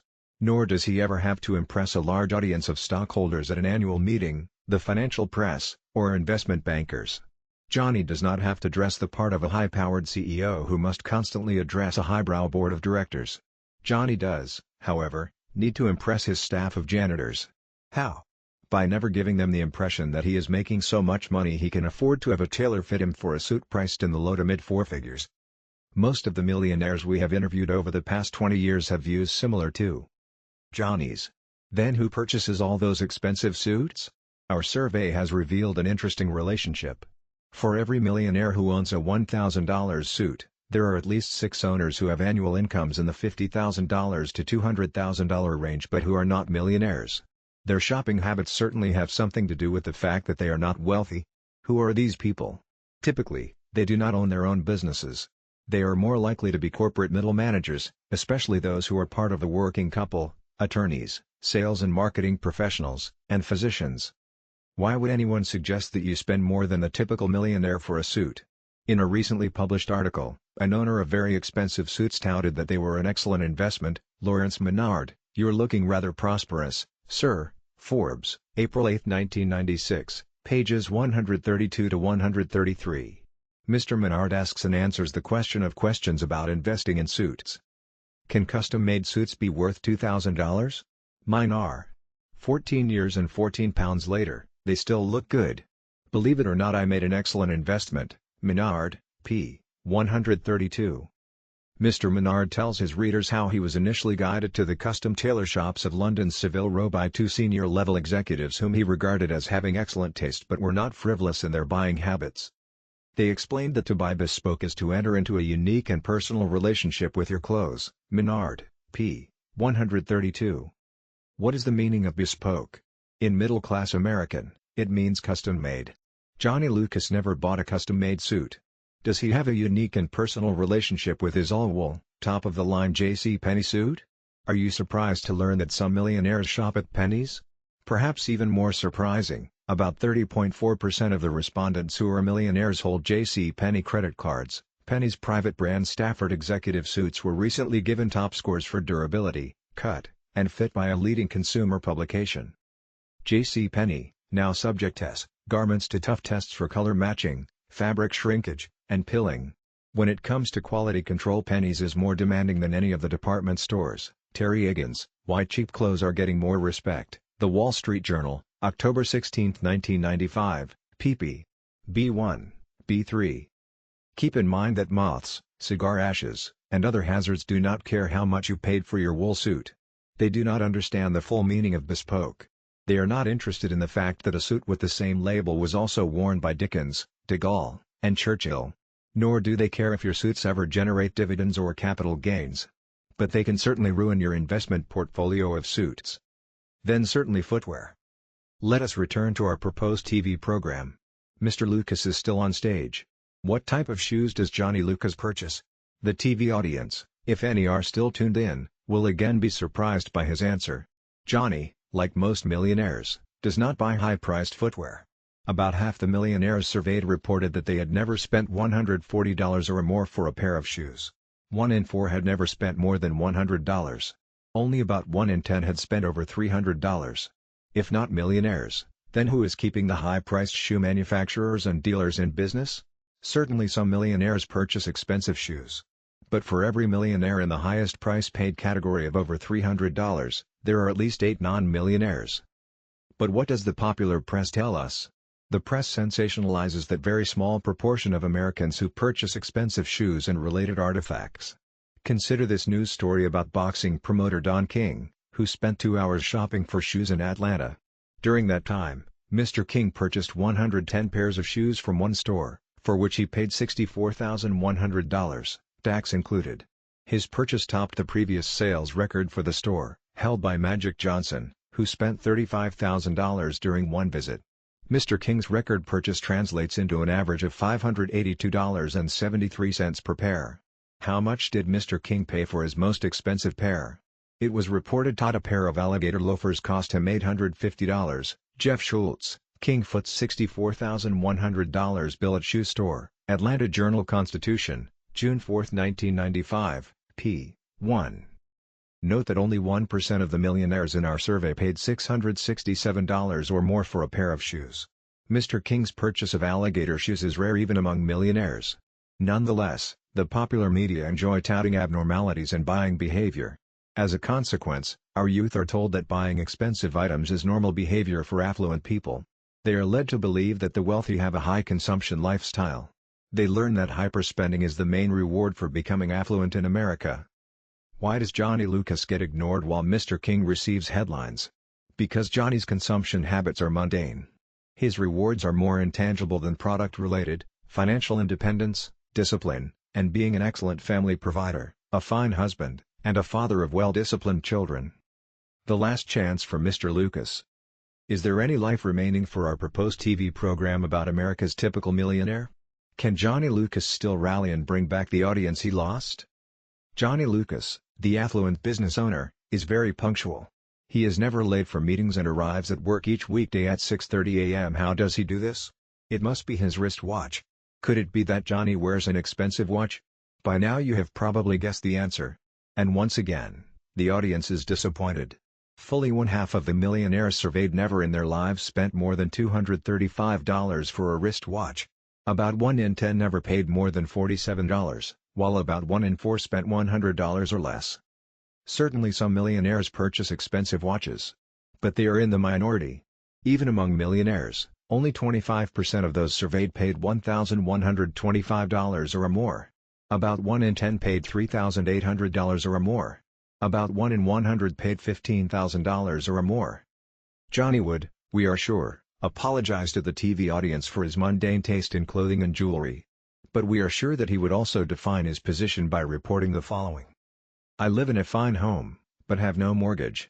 All my children's college accounts were more than fully funded before they even began attending college. Unfortunately, Johnny's story, including his apology, will never get into syndication. So rare the Johnny Lucases. Why are so few people in America affluent? Even most households with six-figure annual incomes are not affluent. These people have a different orientation than does Johnny Lucas. They believe in spending tomorrow's cash today. They are debt-prone and are on earn and consume treadmills. To many of them, those who do not display abundant material possessions are not successful. To them, non-display-oriented people like Johnny Lucas are their inferiors. Johnny Lucas is not likely to be held in high regard by many of his neighbors. On a social status scale, he is below average. But on what criteria? In his neighbors' eyes, Johnny has low occupational status. He is an owner of a small business. What happens when he occasionally comes home in one of his janitorial vans? The van stays in his driveway until he leaves the next morning. What are his neighbors to think? They do not know that Johnny is financially independent. They don't give him points for being married and never divorced, fully funding his children's college tuition, employing several dozen people, having integrity, being frugal, paying off his mortgage, and so forth. No, Many of his neighbors would prefer that Johnny move out of the neighborhood. Why? Perhaps it's because he and his family don't look affluent, dress like the affluent, drive the vehicles of the affluent, or work in high-status positions. Playing great defense. The affluent tend to answer yes to 3 questions we include in our surveys. 1. Were your parents very frugal? 2. Are you frugal? 3. Is your spouse more frugal than you are? This last question is highly significant. Not only are the most prodigious accumulators of wealth frugal, their spouses tend to be even more frugal. Consider the typical affluent household. Nearly 95% of millionaire households are composed of married couples. In 70% of these households, the male contributes at least 80% of the income. Most of these men play great offense in the game called income generation. Great offense in economic terms means that a household generates an income significantly higher than the norm, which in America is an annual realized income of approximately $33,000. Most of these households also play great defense, that is, they are frugal when it comes to spending for consumer goods and services. One frugal high-income producer within the married couple category, however, does not automatically translate into a high level of net worth. Something else must be present. A self-made millionaire stated it best when he told us, "I can't get my wife to spend any money." Most people will never become wealthy in one generation if they are married to people who are wasteful. A couple cannot accumulate wealth if one of its members is a hyper-consumer. This is especially true when one or both are trying to build a successful business. Few people can sustain profligate spending habits and simultaneously build wealth. Ode to his frugal wife. How did the wife of a millionaire respond when her husband gave her $8 million worth of stock in the company he recently took public? According to her husband of 31 years, she said, "I appreciate this, I really do." Then she smiled, never changing her position at the kitchen table, where she continued to cut out 25 and 50 cents off food coupons from the week's supply of newspapers. Nothing is so important as to interrupt her Saturday morning chores. She just does today like she always has done, even when all we owned was a kitchen table. It's how come we're well off today. Made a lot of trade-offs, sacrifices early in our marriage. Why aren't you wealthy, you ask? Well, let's examine your lifestyle. Is it one of great offense? Are you in the $70,000, $100,000, $200,000 income category? Congratulations, you play wonderful offense. But how is it that you keep losing the game called wealth accumulation? Be honest with yourself. Could it be that you play terrible defense? Most high-income earners are in the same situation, but not most millionaires. Millionaires play both quality offense and quality defense. And quite often their great defense helps them outscore/out-accumulate those who out-earn/have superior offenses. The foundation stone of wealth accumulation is defense, and this defense should be anchored by budgeting and planning. We have discovered that several occupational groups contain large numbers of budgeters and planners. Affluent auctioneers. Our latest survey of auctioneers found that more than 35% of them are millionaires. This percentage is slightly higher than the proportion of millionaire households living in America's finest urban and suburban neighborhoods. Auctioneers have been on our list of highly productive types since we conducted our first study of occupations in 1983, when they ranked 6th among those with realized annual incomes of more than $100,000. But their income alone was not what caught our attention. Given the same level of income, who accumulates more wealth, an auctioneer residing in small-town America or someone who lives in a high-status urban or suburban neighborhood? As you can guess, it is the typical auctioneer. Auctioneers are more frugal than their high-income producing counterparts in prestige areas. They have lower overhead both for household and business expenditures.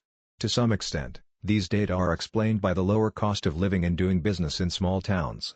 Yet even when cost of living is taken into account, auctioneers are more prone to accumulate wealth. Consider the following. On average, millionaire auctioneers are about 50 years of age, 6 to 8 years younger than their urban/suburban counterparts. The average millionaire auctioneer spends only 61% of the amount urban/suburban millionaires allocate for housing. Urban/suburban millionaires are more than 3 times more likely than millionaire auctioneers to own luxury foreign automobiles. Auctioneers hold a higher proportion of their wealth in appreciating assets than do other high-income producers, and they invest in categories in which they have expertise. Auctioneers have experience with bankruptcy. They are aware that consumer goods often generate few cents on the dollar. One auctioneer explained why she was so frugal. "When I was quite young, I watched a woman crying, sitting on a chair in her front yard. All the while, Bidders were walking away with everything she once owned. I'll never forget that woman. Let's ask the typical American self-made millionaire about her defense. We will refer to her as Mrs. Jane Rule. Mrs. Rule and her husband own a small business, an auctioneering/appraising company. They also invest in several of the categories of items they appraise. Mr. Rule is the visible manager of their business. He gets much of the credit for its success. After all, he speaks very well and very quickly. But it's actually Mrs. Rule who is the true force, the real leader, of this enterprise. It's her planning, designing, budgeting, bill collecting, and marketing that made this auctioneering company successful. Why are Mr. and Mrs. Rule millionaires today? Because Mrs. Rule plays tremendous defense. She is responsible for budgeting and spending for both her household and their business. Is anyone in your household responsible for budgeting? All too often the answer is not really. All too often people allow their income to define their budgets. When we tell our audiences about the budgeting and planning habits of the affluent, someone always asks a predictable question: why would someone who is a millionaire need to budget? Our answer is always the same. They became millionaires by budgeting and controlling expenses, and they maintain their affluent status the same way. Sometimes we are forced to add analogies to make our point. We ask, for example, have you ever noticed those people whom you see jogging day after day? They are the ones who seem not to need to jog. But that's why they are fit. Those who are wealthy work at staying financially fit. But those who are not financially fit do little to change their status. Most people want to be physically fit. And the majority know it is required to achieve this. But despite that knowledge, most people never become well-conditioned physically. Why not? Because they don't have the discipline to just do it. They don't budget their time to just do it. It is like becoming wealthy in America. Oh, you want to, all right, but you play lousy financial defense. You don't have the discipline to control your spending. You don't take the time to budget or plan. Note that under-accumulators of wealth spend 3 times as much time exercising per month as they do planning their investment strategies. Mrs. Rule is different. She's like most millionaires. She's disciplined. She takes time to plan and budget. This translates into wealth. Mrs. Rule's household income varies from year to year. It is typical for auctioneers to have ups and downs in their cash flow. Often downturns in our nation's economy translate into increased demand for auctioneering services. Over the past 5 years her annual income averaged around $90,000. But her net worth keeps increasing. Today Mrs. Rule has a net worth of more than $2 million. In our survey, she answered yes to 4 questions about planning and budgeting.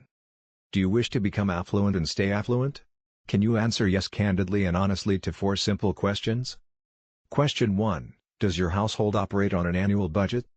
Do you plan your consumption spending according to a variety of food, clothing, and shelter categories each year? Mrs. Rule does, and so do most millionaires. In fact, in our latest national survey of millionaires, we found that for every 100 millionaires who don't budget, there are about 120 who do. We anticipate your question about those millionaires who don't budget. How did they become millionaires? How do they control spending? They create an artificial economic environment of scarcity for themselves and the other members of their household. More than half of the non-budgeters invest first and spend the balance of their income. Many call this the pay-yourself-first strategy. These people invest a minimum of 15% of their annual realized income before they pay the sellers of their food, clothes, homes, credit, and the like. What about those millionaires who don't budget or create an environment of relative scarcity? Some inherited all or most of their wealth. Another minority, accounting for fewer than 20% of millionaires, typically earn such high incomes that to some extent they can eat their income and still have a 7-figure net worth. In other words, their extraordinarily good defense compensates for a lack of defense. But so what if you earn $2 million a year and have a net worth of $1 million? Technically you're a millionaire. But spiritually you're an under-accumulator of wealth. And it's likely that your millionaire status is temporary. These are the people you read about in the newspaper. The press loves to tout freaks of both nature and economics. Will the popular press ever do a story on Mrs. Rule? It's unlikely. Who wants to read about Mrs. Rule's $140,000 home or her 4-year-old Detroit metal sedan? Who wants to see her sitting at the kitchen table 3 nights in a row, putting together her family's annual budget? Is there anything exciting about computing and accounting for each dollar spent last year? Would you be thrilled to watch Mrs. Rule compute and allocate future dollars of income into dozens of consumption categories? How long could you stand to watch her carefully complete her annual allocations calendar? Well, it's not fun for Mrs. Rule, either. But in Mrs. Rule's mind there are worse things, such as never being able to retire and never being financially independent. It's much easier to budget if you visualize the long-term benefits of this task. Question 2. Do you know how much your family spends each year for food, clothing, and shelter? Almost two-thirds of the millionaires surveyed, 62.4%, answered yes to this question. So did Mrs. Rule. But only about 35% of high-income producing non-millionaires answered yes to this question. Many of these high-income/low net worth types have no idea how much they spend each year for such items as food consumed at home, food consumed away from home, beverages, birthday and holiday gifts, for each category of recipient, each category of clothing for each household member at each store, babysitters, daycare fees, line of credit use, charitable contributions, financial advice, club dues, motor vehicles and related expenses, tuition, vacations, heating and lighting, and insurance. Notice that we did not include mortgage payments in our list. Often high-income/low net worth respondents boast about how much money they save on taxes via their mortgage deductions. Certainly most millionaires who have mortgages outstanding also take advantage of this provision. But most millionaires also account for their other categories of domestic expenditures. Ask typical high-income/low net worth people about their goals. What will they tell you? A major goal they often name is to minimize their tax burden. They use the mortgage deduction as a way to accomplish this. Then why don't these same people compute their other domestic expenditures? Simply because they do not perceive any value in doing so. As they see it, most of their domestic spending is not deductible in computing one's taxable income. But Mrs. Rule sees things differently. Her goal is to become financially independent, in her case, to have $5 million by the time she and her husband retire. She believes that budgeting and accounting for domestic consumption is directly related to achieving this goal. In her view, tabulating helps control consumption. It also reduces the probability of allocating too many dollars to product and service categories that are not really important. Mrs. Rule has always tabulated expenditures for her business. She realizes that the same system she used for business accounting can be used for domestic purposes. This is an advantage of being a self-employed business owner. Mrs. Rule wants to be free of financial worry before her 65th birthday. Each time she tabulates, she tells herself she is reducing her fear of never being able to retire in comfort.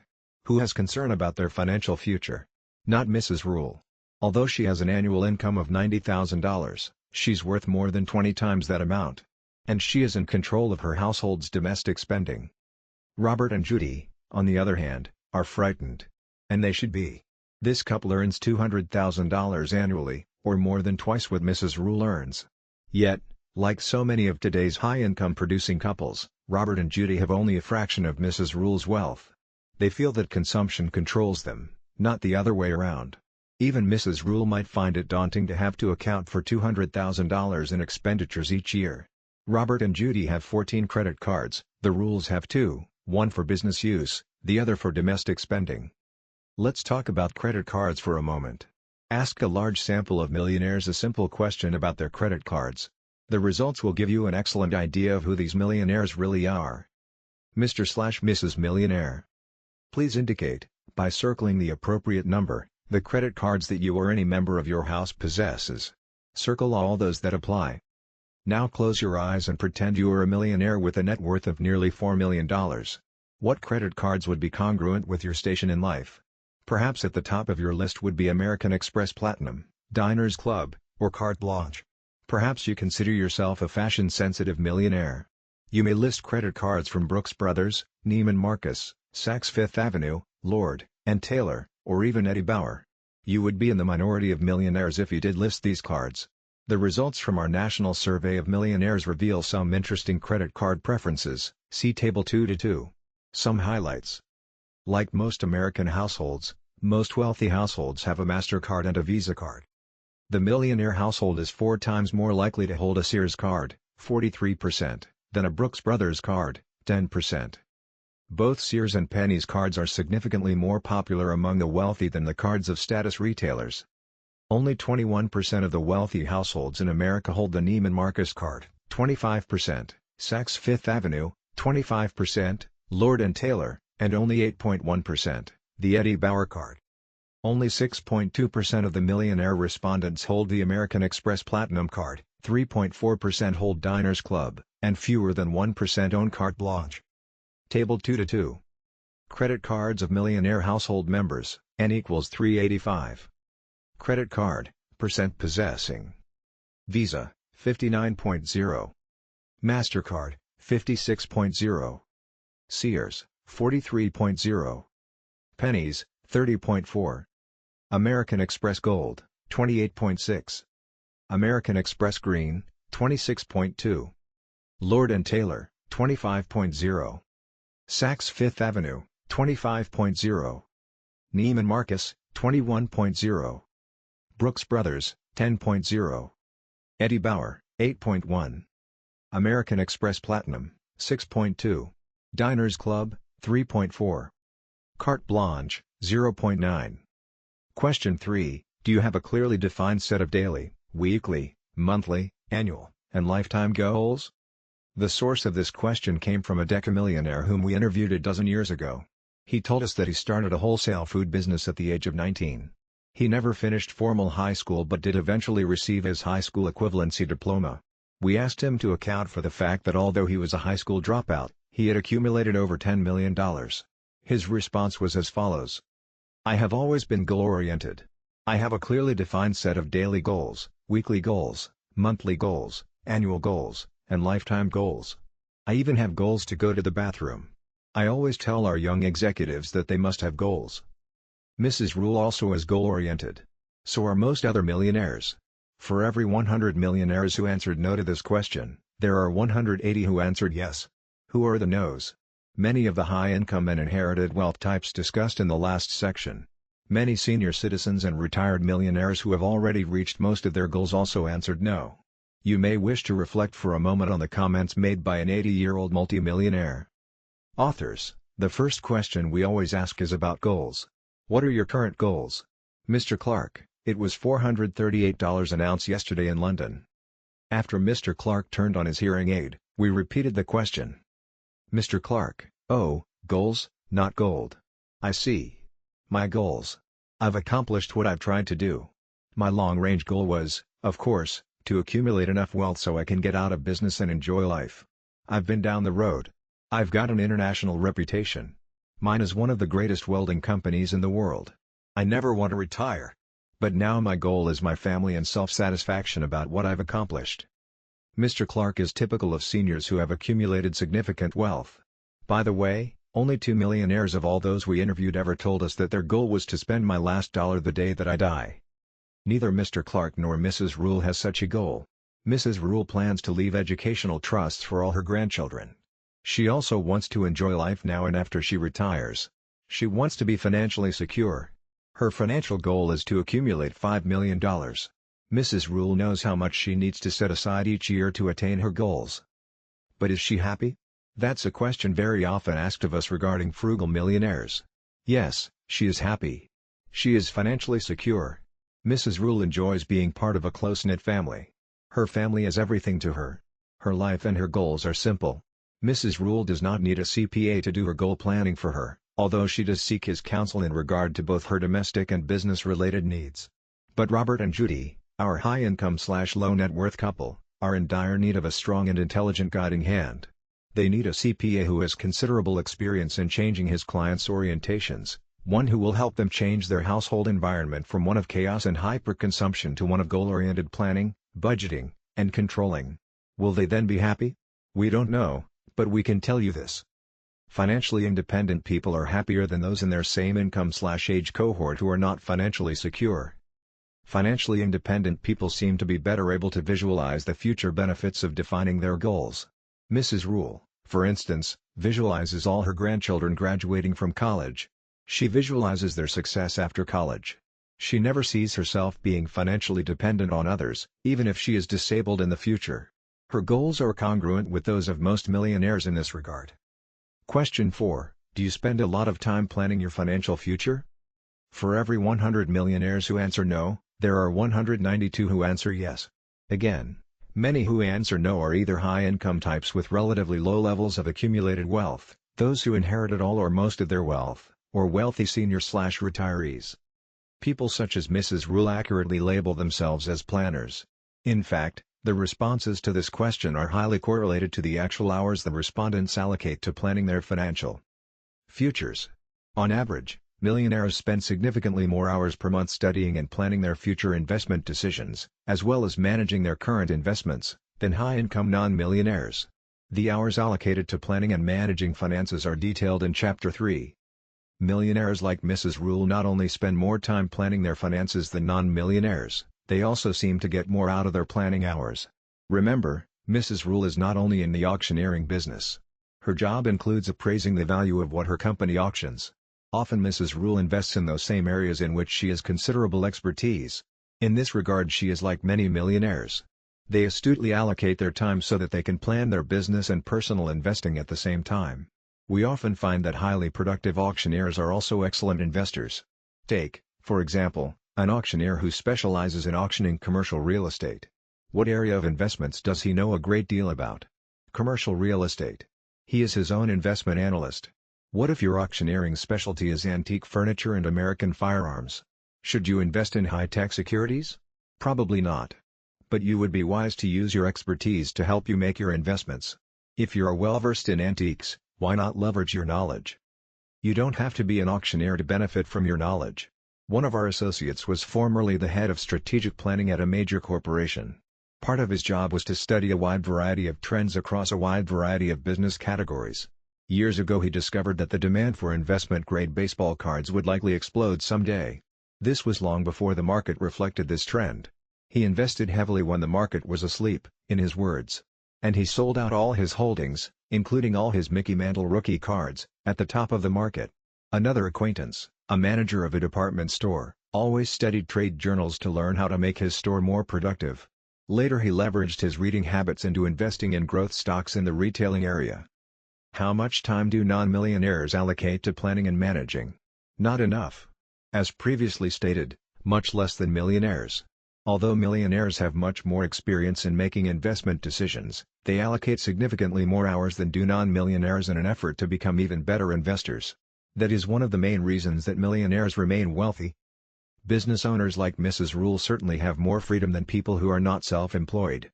She can and does leverage her business knowledge with her personal investing habits. She can pick her area of business and the one she wants to study. Often employees don't have this luxury. But even among those who do have significant knowledge about excellent investment opportunities, many do not leverage this knowledge. Consider the following examples. A highly productive sales professional, we will call him Mr. Willis, had Walmart as a client for more than 10 years. All during this time, Walmart was exploding in growth and value. How many shares of Walmart did Mr. Willis, the six-figure earning sales professional, ever purchase? 0. Yes, 0. Even though he had considerable first-hand knowledge of his client's success and an annual six-figure income. But he did purchase a foreign luxury car every 2 years during this time. A high-income producing marketing manager, Mr. Peterson, was employed in the high-tech field. But he never invested $1 in Microsoft or any other growth company. Never, in spite of having considerable knowledge about many of the firms in the technology industry. The owner of a printing business enjoyed having one of the leading beverage companies in America as a customer. The customer bought millions of dollars worth of printing from him annually. But how much money has the printer invested in his customers' equity offerings? 0. In all three cases, the person makes a higher income than does Mrs. Rule. Yet none is a millionaire. In fact, Mr. Peterson, the marketing manager, has 0 invested in stocks. He never invests any of his income. But he lives in a $400,000 home that is surrounded by others in the high-tech field who have big hats and bigger mortgages, but no cattle. Too many high-income/low net worth types live from paycheck to paycheck, fearing a sudden downturn in our economy. Our friend the UAW. What motivates Theodore Teddy J. Friend? Why does he work so hard? Why is he driven to earn so much money? Why does he spend so much? Teddy will tell you it's because he's competitive. But so are almost all top-producing sales professionals. His competitiveness is not the most important reason for his behavior. When Teddy was growing up, his family was among the poorest in a blue-collar community. His family's small home was built from used lumber and similar discarded materials. Until Teddy was a freshman in high school, his father cut Teddy's hair, which did save money, although, according to Teddy, most people could tell that his head was worked on by an amateur. The public high school he attended attracted students from a wide variety of socio-economic backgrounds. Many were from upscale homes. Rich kids were there in large enough numbers to fill the high school's parking lot with their nice cars. These cars always amazed Mr. Friend. Throughout high school his family owned one automobile. It was a well-used Ford that his dad had bought when it was 10 years old. During his high school years, Mr. Friend made a promise to himself that someday he would be a lot better off than his parents. Better off in his mind meant having a nice home in an upscale neighborhood, fine clothes for everyone in his family, classy cars, club memberships, and items purchased in the best stores. Mr. Friend realized that better off could be achieved by finding a high-paying position and working very hard. Never did Mr. Friend equate better off with accumulating wealth. Again, being better off meant displaying one's high income via the conspicuous display of high-status artifacts. Teddy never gave much thought to the benefits of building an investment portfolio. To him, a high income was the way to overcome a feeling of social inferiority. A high income was the product of hard work. Income in the form of capital gains were foreign words to him. Mr. Friend's father and mother were dysfunctional when it came to putting money away for a rainy day. Their financial plan was very simple: they spent when they had money. They stopped spending when they ran short of money. If they needed something, such as a washing machine or a new roof, they saved for it. But they also bought many items with installment loans. They never owned any stocks or bonds. Never did Teddy's parents set aside income for investment purposes. They did not understand or trust the stock market. The only real financial wealth the couple had was a small pension and the equity in their very modest home. Today their son has a need to compensate for his primitive blue-collar background and his perceived educational deficiency. Mr. Friend never completed college. Even now he feels compelled to outperform all the college graduates against whom he competes. He will tell you that he enjoys dressing better, driving better, dwelling better, and, in general, living higher than all those college kids who operate within his territory. Mr. Friend is the ultimate consumer. He has 2 boats, 1 jet ski, and 6 automobiles. 2 are leased, the others were purchased via credit. Interestingly, there are only 3 drivers in his household. He is a member of 2 country clubs and wears a watch that cost more than $5,000. He buys his clothes from the best stores. Mr. Friend also owns a vacation condo. Last year Mr. Friend's income was approximately $221,000. Given his age, 48, what is his expected net worth? According to our wealth equation, his net worth should be $1,060,800, expected wealth equals 1/10 age x total annual income. What is his real net worth? Less than 1/4 of the expected figure. How is it possible that Mr. Friend has an actual net worth that is less than 1/4 of the expected value? The answer lies in how Mr. Friend thinks. Wealth accumulation is not what motivates him. Interestingly, Mr. Friend firmly believes that if he were really wealthy he would not be a top income generator. He has often stated that people who come from wealthy backgrounds have little motivation to excel in the workplace. Mr. Friend has found a method to sustain and even enhance his drive to perform at high levels. He has found that fear is a great motivator. So he buys more and more via credit. By increasing the amount he owes, he correspondingly increases the accountant's fear of default. In turn, this increasing level of debt-based fear encourages him to work harder and more aggressively. To him, a big home is a reminder of a big mortgage and the need to perform at a high level. Mr. Friend is not a big spender across all categories of products and services. Ask him how much money he allocates for financial advice. In this category he is very price sensitive. For example, his choice of an accountant was based almost exclusively on the accountant's fees, not on his quality.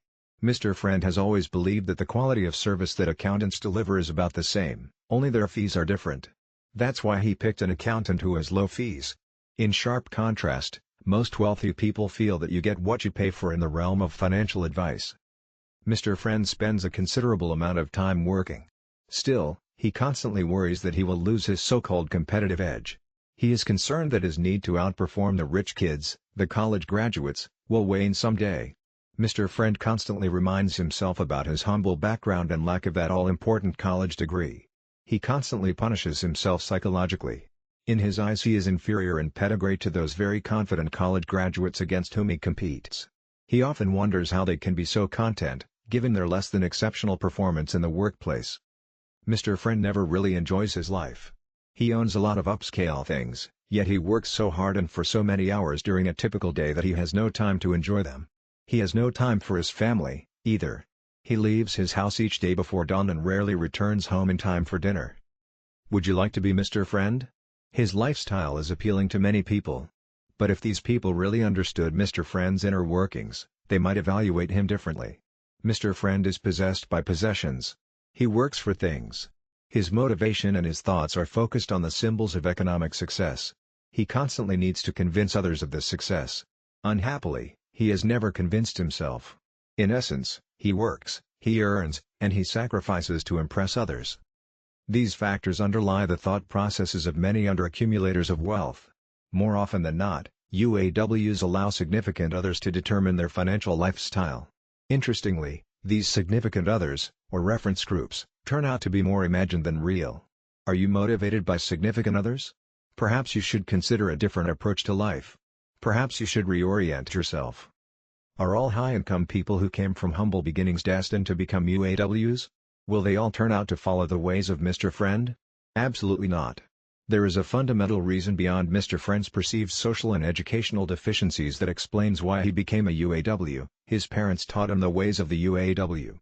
In spite of their modest income, his parents were not frugal. They spent nearly all their income. They were professionals in expending resources. Any pending increase in income was immediately earmarked for consumption. Even anticipated income tax refunds were allocated for consumption, long before the checks were received. Their consumer behavior had an impact on their son. They constantly sent him a message. One earns to spend. When you need to spend more, you need to earn more. Life among friends. How did Mr. Friend's parents spend their money? He told us that throughout their marriage they ate a lot, smoked a lot, drank a lot, and shopped a lot. Their household was always overloaded with food. They stockpiled snack foods, prime meats, cold cuts, ice creams, and other desserts. Even breakfast was a feast. Bacon, sausage, home fries, eggs, English muffins, and Danish pastries were basics in the morning. Steaks and roasts were the preferred dinner offerings. The Friends never skipped a meal. Neighbors and relatives were frequent guests at the Friends restaurant, as they referred to their home. Mr. Friend's parents, between them, smoked about 3 packs of cigarettes a day. During a normal week they consumed 2 cases of beer. On holidays, consumption of food, tobacco, and alcohol greatly increased. Shopping and consuming were the Friends' main hobbies. More often than not, they shopped for fun, not necessity. On most Saturdays they would shop from the early morning until mid-afternoon. First they shopped for food. Then they spent countless hours shopping in discount stores. Mr. Friend pointed out that most of the stuff they bought was junk. His mother was an especially aggressive discount store shopper. She had a strong proclivity for purchasing large quantities of throw rugs, ashtrays, malted milk balls, caramel corn, towels of every color and style, casual shoes, wooden bowls, and cooking utensils. Many of these items were stockpiled, sometimes for years, before they were used. His father was also a recreational shopper. He spent hours each Saturday shopping for tools and hardware.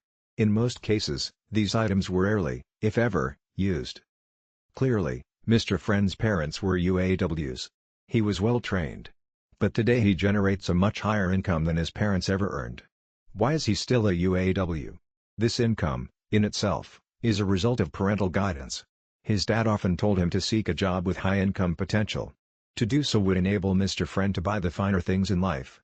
His father's message was clear: to purchase a fine home, luxury automobiles, and expensive clothing, one has to earn a large income. Mr. Friend found that several areas of the sales profession had excellent income-producing opportunities. He would have to earn big to spend big. No mention was ever made of the value of putting money aside for investing. Income was designed to be spent. Credit was used heavily for major purchases. Mr. Friend and his parents have never appreciated the benefits of accumulating wealth via investing. Mr. Friend told us repeatedly that it's hopeless. He just does not have any money to invest. How is it that someone with an income 6 times the average for American households has no money to invest? Mr. Friend spends more annually for his children's private school and college tuition than the average household earns in a year. He has an inventory of automobiles that is valued in excess of $130,000. He pays more than $12,000 each year for property taxes. His total annual mortgage payments are in excess of $30,000. Several of his suits cost $1,200 each. But his insensitivity to the benefits of investing go beyond his need to consume. His parents had no understanding or appreciation of invested dollars. Nor does he. And his parents passed this lack of wisdom on to him. Mr. Friend argues that his parents were people of modest means, people with no money to invest. Let's examine this perception. His parents smoked 3 packs of cigarettes each day. How many packs did they consume during their adult lifetimes? There are 365 days in a year. So they consumed approximately 1,095 packs per year. They smoked for approximately 46 years. So in 46 years, they smoked 50,370 packs of cigarettes. How much did the couple pay for these cigarettes? Approximately $33,190, more than the purchase price of their home. They never considered how much it cost to purchase cigarettes. They viewed such purchases as small expenses. But small expenses become big expenses over time. Small amounts invested periodically also become large investments over time. What if the friends had invested their cigarette money in the stock market, index fund, during their lifetimes? How much would it have been worth? Nearly $100,000. And what if they had used their cigarette money to purchase shares in a tobacco company? What if they had purchased, reinvested all dividends, and never sold shares in Philip Morris instead of smoking Philip Morris products for 46 years? At the end of 46 years, the couple would have had a tobacco portfolio worth over $2 million. But the couple, like their son, never imagined that small change could be transformed into significant wealth. This change in behavior alone would have placed the friends in the millionaire category. They would have been members of the PA group, too, given their modest income. Perhaps they would have lived differently if someone had educated them about the mathematics of wealth appreciation. No one told them about this phenomenon. So it is not surprising that they failed to educate their son about the benefits of investing. But they did tell him not to smoke. His dad told him, "Don't ever put the first cigarette in your mouth. I'm hooked. There is nothing I can do to quit."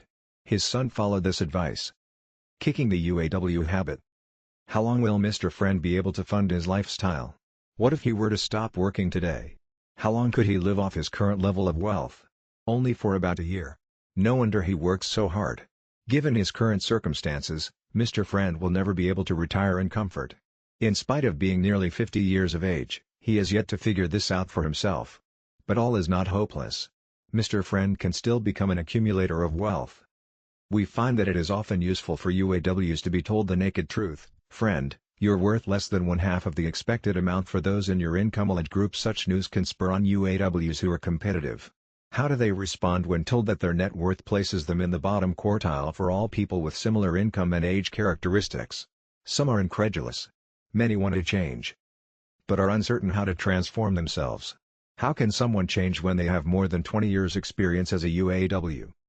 First, they must really want to change. Second, they will likely need some professional help. Ideally, they need to find a certified public accountant who provides financial planning. A professional of this type should have considerable experience and success with transforming UAWs. That is, they should have a strong track record in helping the Mr. Friends of the world become more PA-like. In extreme cases, a CPA/financial planner actually takes control of his client's purchasing behavior. He first audits the client's consumption habits over the past 2 years. He categorizes and tabulates each element. Then the accountant consults with the client.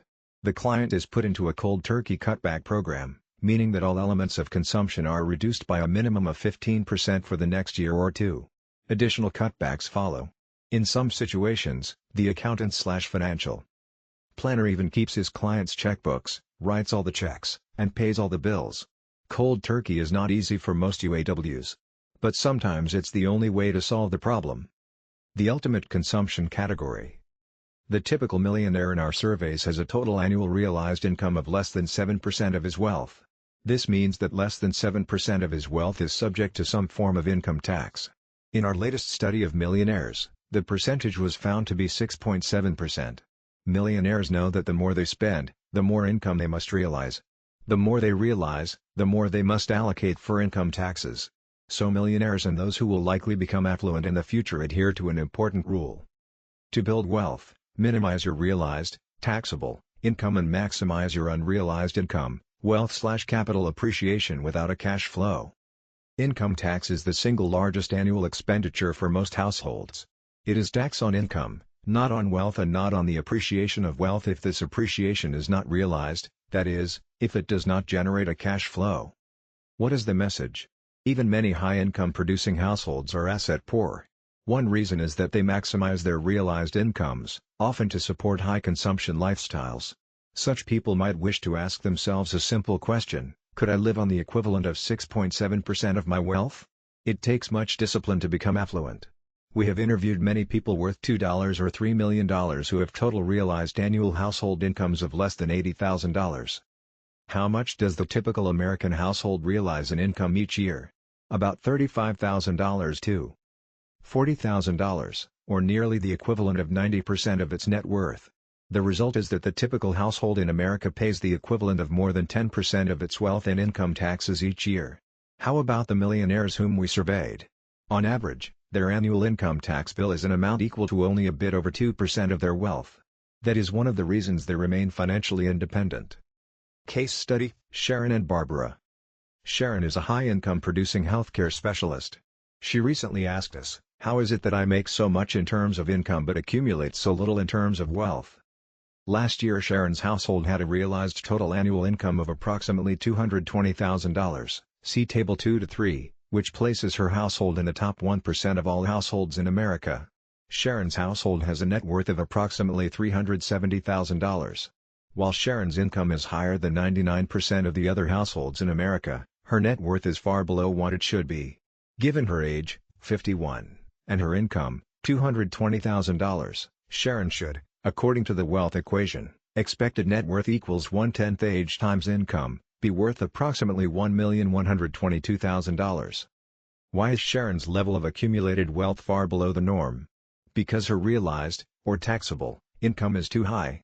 Last year she paid $69,440 in federal tax on her $220,000 income. This is the equivalent of 18.8% of her total wealth. Yogi Berra might say, "Sharon, you can't be wealthy. Your income is too high." Table 2-3. Contrasts among American taxpayers.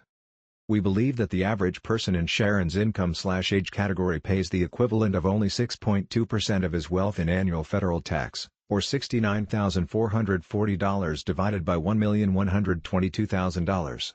Thus, Sharon's tax equivalent, 18.8% of her wealth, is 3 times higher than the tax equivalent for the average person in her income/age category.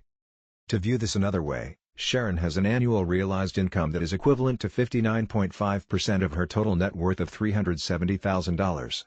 How could anyone hope to become truly wealthy when the equivalent of nearly 60% of her wealth is subject to income tax each year? The average person in Sharon's income/age category realizes the equivalent of only 19.6% of his net worth in annual income. Thus, only about $1 in $5 of his net worth is subject to income tax. What about people who have above-average levels of wealth? How much of their equivalent net worth is being taxed? Barbara is a typical member of the PA category. Her realized annual income is approximately the same as Sharon's, $220,000. But Barbara's net worth is approximately $3,550,000. Therefore, the equivalent of only 6.2% of her wealth is subject to federal income tax. What percentage of Barbara's wealth is paid in federal income tax? Approximately 2%. In sharp contrast, Sharon paid the equivalent of 18.8% of her wealth in federal income tax, or more than 9 times the percentage for Barbara. The average American millionaire realizes significantly less than 10% of his net worth in annual income. In spite of having considerable wealth and substantial annual increases in wealth, in unrealized form, the typical American millionaire may personally be cash poor. More than 20% of Barbara's annual realized income is invested in financial assets that tend to appreciate in value without generating realized income. Sharon, on the other hand, invests less than 3% of her realized income. Most of her financial assets are in liquid form. Sharon's economic situation is quite risky. She is the main breadwinner in her household, which has little investment income. If her employer eliminates her job, what then? There are not too many positions available today that pay $200,000 or more a year. Barbara, again in contrast to Sharon, has a business with more than 1,600 customers, that's 1,600 sources of income. This is much less risky than Sharon's position. Sharon could not survive for 6 months if she lost her source of income.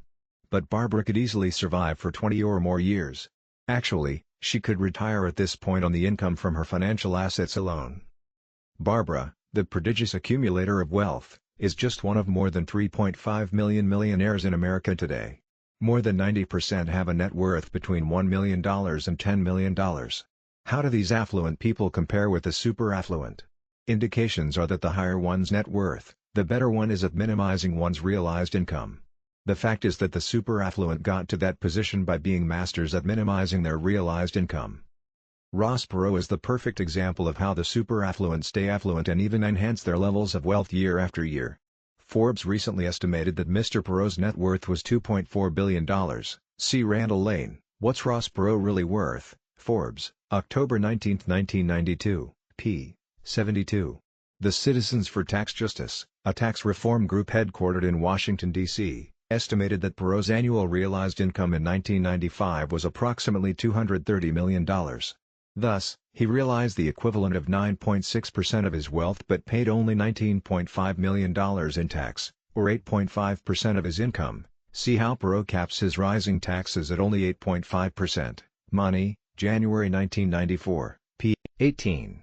Compare this figure with the 31.6% of their income paid in tax by Barbara, Sharon, and many others in their income category. See Table 2-3. How does Mr. Perot end up paying such a small percentage of his income in tax? According to a recent newspaper report, Perot minimizes his tax bill by investing heavily in tax-free municipals, tax-sheltered real estate, and stocks with unrealized gains. Tom Walker, Perot's tax rate is lower than most, magazine says. Atlanta Journal-Constitution, December 30, 1993, p. 1. Of particular interest, Perot's tax rate as a percentage of his income, that is, 8.5%, is lower than that of the average American household. The average household in this country pays $4,248 in federal income tax each year, or the equivalent of 12.9% of their annual realized income of $32,823. Perot is super affluent in terms of accumulated wealth, but he has less than the common man's marginal tax liability.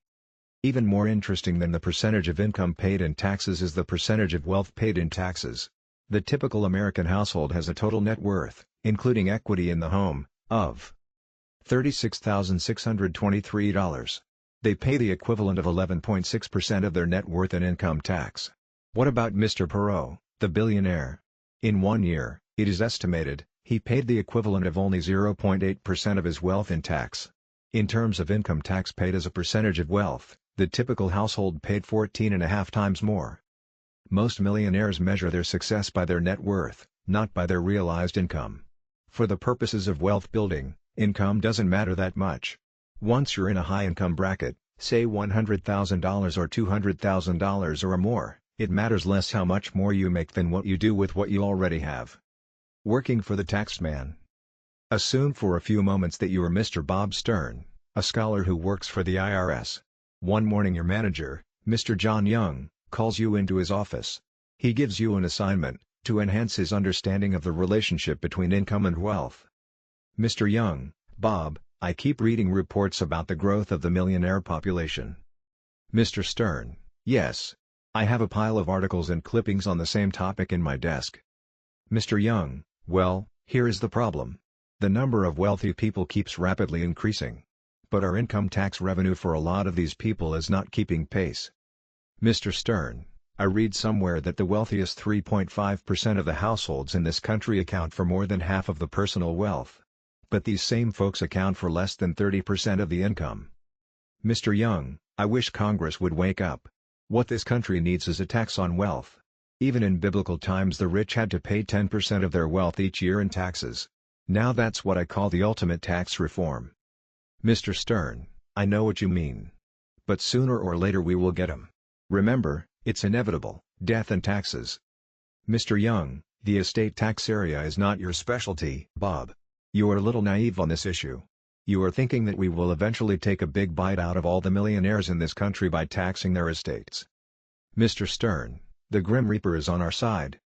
Mr. Young: Not so fast, Bob. Just think of all the millionaires in this country. Most of them own some kind of a business, and a whole bunch own stocks. What do these folks do with their money?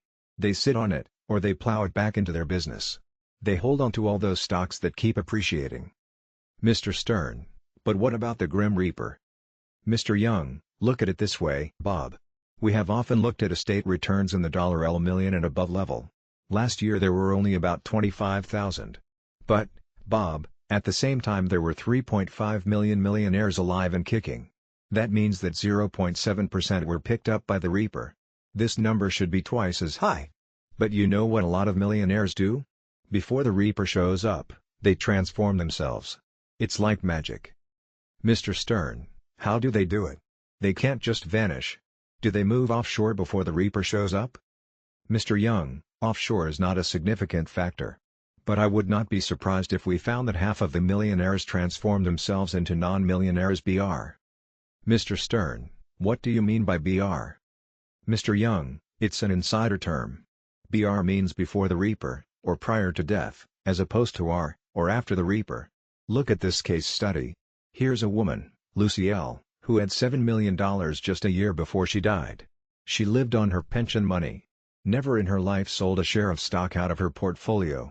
Her wealth doubled in just the 6 years between her 70th and 76th birthdays. But what did we get out of it? In terms of income tax, nearly zip. She essentially had no realized income from her portfolio. I hate unrealized income. Mr. Stern, you're right. It is a clever enemy. But the Reaper, he got her, right? Death and taxes.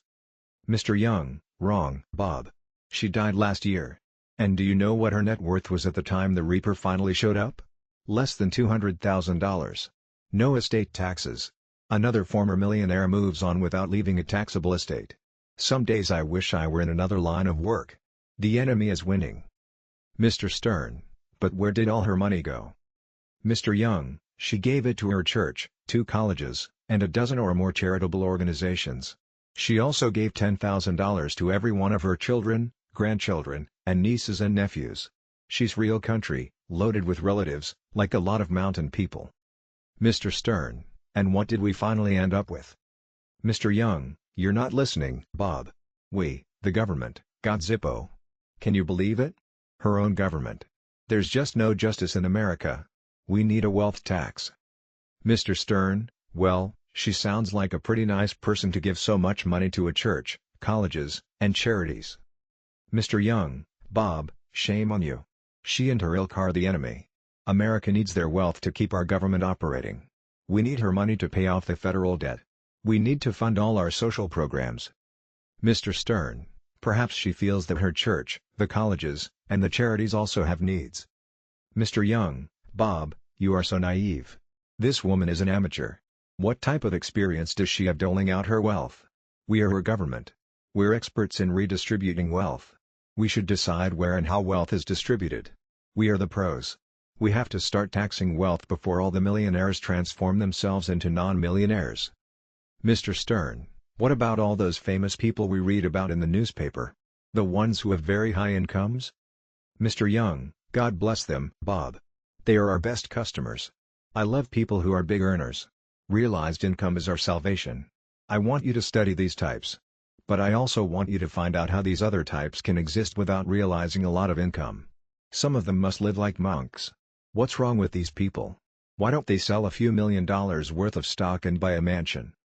Mr. Stern, is that why you have all those pictures of America's highest paid celebrities on the walls of your den at home? Mr. Young, you bet. I love those people. They've got a real bad case of the spends. And to spend they have to have realized income. Look at it this way.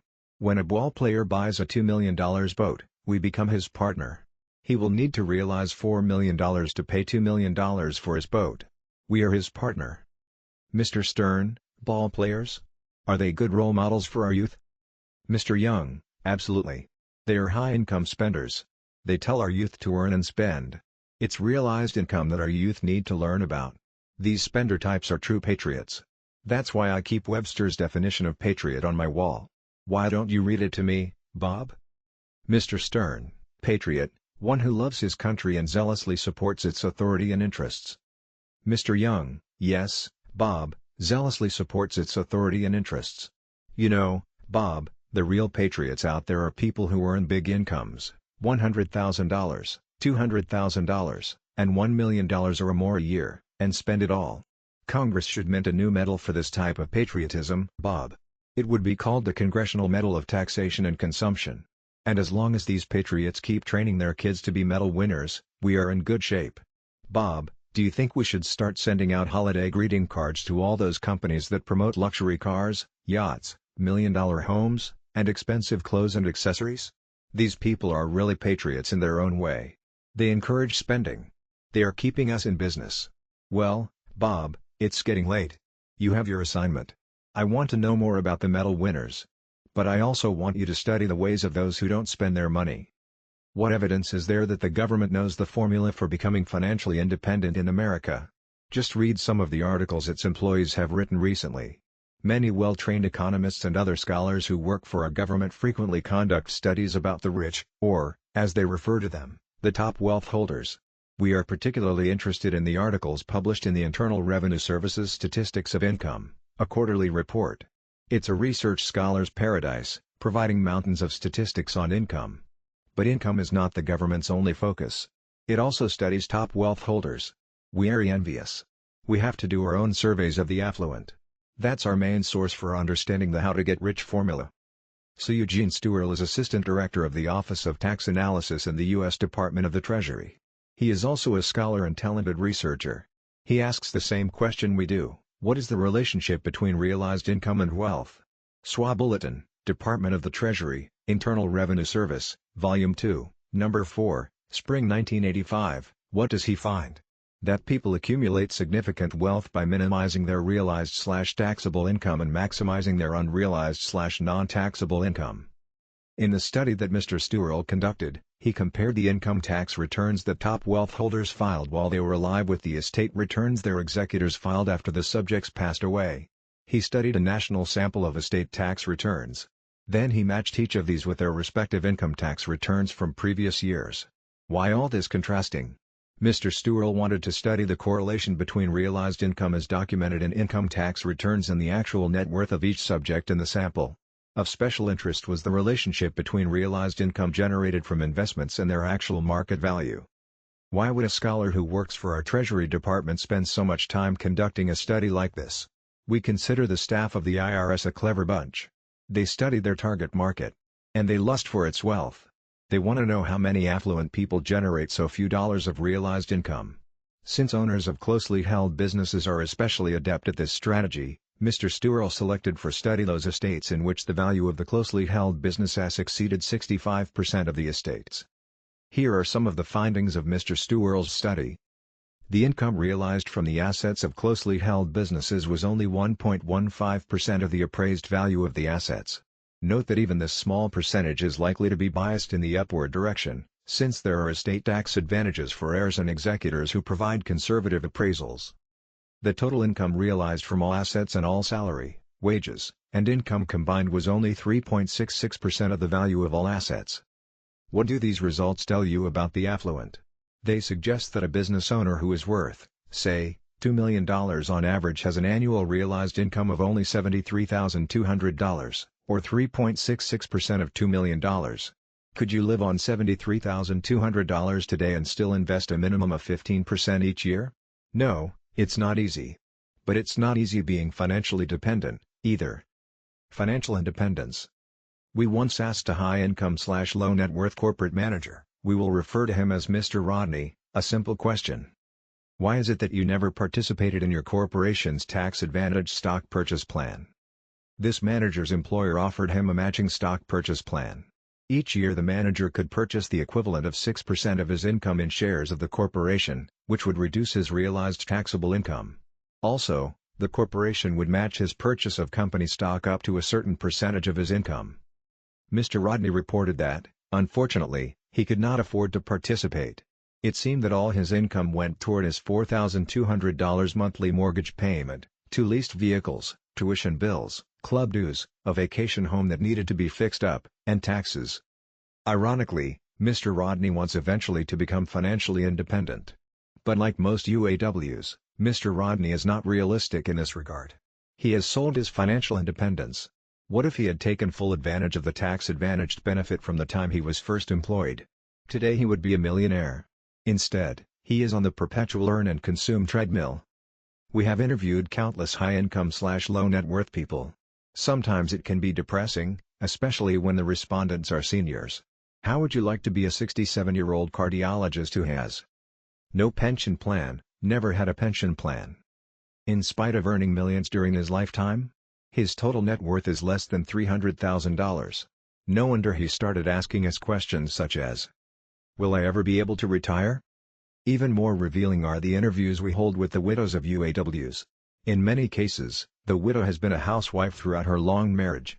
Often her mate, a high-income/low net worth type, was underinsured or had no life insurance at all. "My husband always said not to worry about money. I'll always be here," he said. "Can you help me? What should I do?" This is not a fun situation. How can well-educated, high-income people be so naive about money? Because being a well-educated, high-income earner does not automatically translate into financial independence. It takes planning and sacrificing. What if your goal is to become financially independent? Your plan should be to sacrifice high consumption today for financial independence tomorrow. Every dollar you earn to spend is first discounted by the tax man. Earning $100,000 may be required to purchase a $68,000 boat, for example. Millionaires tend to think this way. That's why only a minority own boats. Do you plan to live on a boat after you retire? Or would you prefer to live on a $3 million pension plan? Can you do both? High-status neighborhoods. If you read the last section about the IRS's study of the affluent carefully, a question may have come to your mind. Are the results of the surveys we conducted different than those generated from income tax and estate tax returns? You will recall that, on average, the millionaires in our latest survey had a total realized income that was about 6.7% of their total net worth. The results from the income tax and estate tax data, however, indicated the top wealth holders realized only 3.66% of their wealth. How can this difference be explained? And what does it mean? We employed a different sampling method than that used by the IRS in its study of income tax and estate tax returns. Our survey was based on sampling households that resided in high-status neighborhoods, whereas the IRS sampled from all income tax and estate tax returns. Since about half of the millionaires in America today do not live in so-called high-status neighborhoods, we also surveyed affluent farmers, auctioneers, and other wealthy people who live in non-status neighborhoods. Why do millionaires from high-status areas realize significantly more of their wealth, 6.7%, than those top wealth holders selected from a national sample of all affluent decedents, 3.66%? Because the millionaires from high-status neighborhoods have to realize more income to live in these areas. What are the implications of our findings? It's easier to accumulate wealth if you don't live in a high-status neighborhood. But even those millionaires who do live in high-status areas realize only 6.7% of their wealth each year. Think of their non-affluent neighbors who, on average, must constantly realize more than 40% of their wealth just for the joy of living in a high-status gulch. Perhaps you aren't as wealthy as you should be because you traded much of your current and future income just for the privilege of living in a home in a high-status neighborhood. So even if you're earning $100,000 a year, you're not becoming wealthy. What you probably don't know is that your neighbor in the $300,000 house next to yours bought his house only after he became wealthy. You bought yours in anticipation of becoming wealthy. That day may never come. Each year you are forced to maximize realized income just to make ends meet. You can't afford to invest any money. Essentially, you're at a stalemate. Your high domestic overhead requires full commitment of all your income. You will never become financially independent without purchasing investments that appreciate without income realization. So what's it going to be? Will you choose a lifetime of high taxes and high status living, or will you change your address? Allow us to help you in your decision-making. Here's another one of our rules. If you're not yet wealthy but want to be someday, never purchase a home that requires a mortgage that is more than twice your household's total annual realized income. Living in less costly areas can enable you to spend less and to invest more of your income. You will pay less for your home and correspondingly less for your property taxes. Your neighbors will be less likely to drive expensive motor vehicles. You will find it easier to keep up, even ahead, of the Joneses and still accumulate wealth. It's your choice. Perhaps you will make a better one than a young stockbroker, Bob, we recently advised. We gave him the same advice about the ideal ratio of home price to income. This 37-year-old broker had a total realized income of $84,000. He wanted our advice about buying a $310,000 home. He planned to make a down payment of $60,000. He also planned to become wealthy. Carrying a $250,000 mortgage, we felt, would be an impediment to his goal.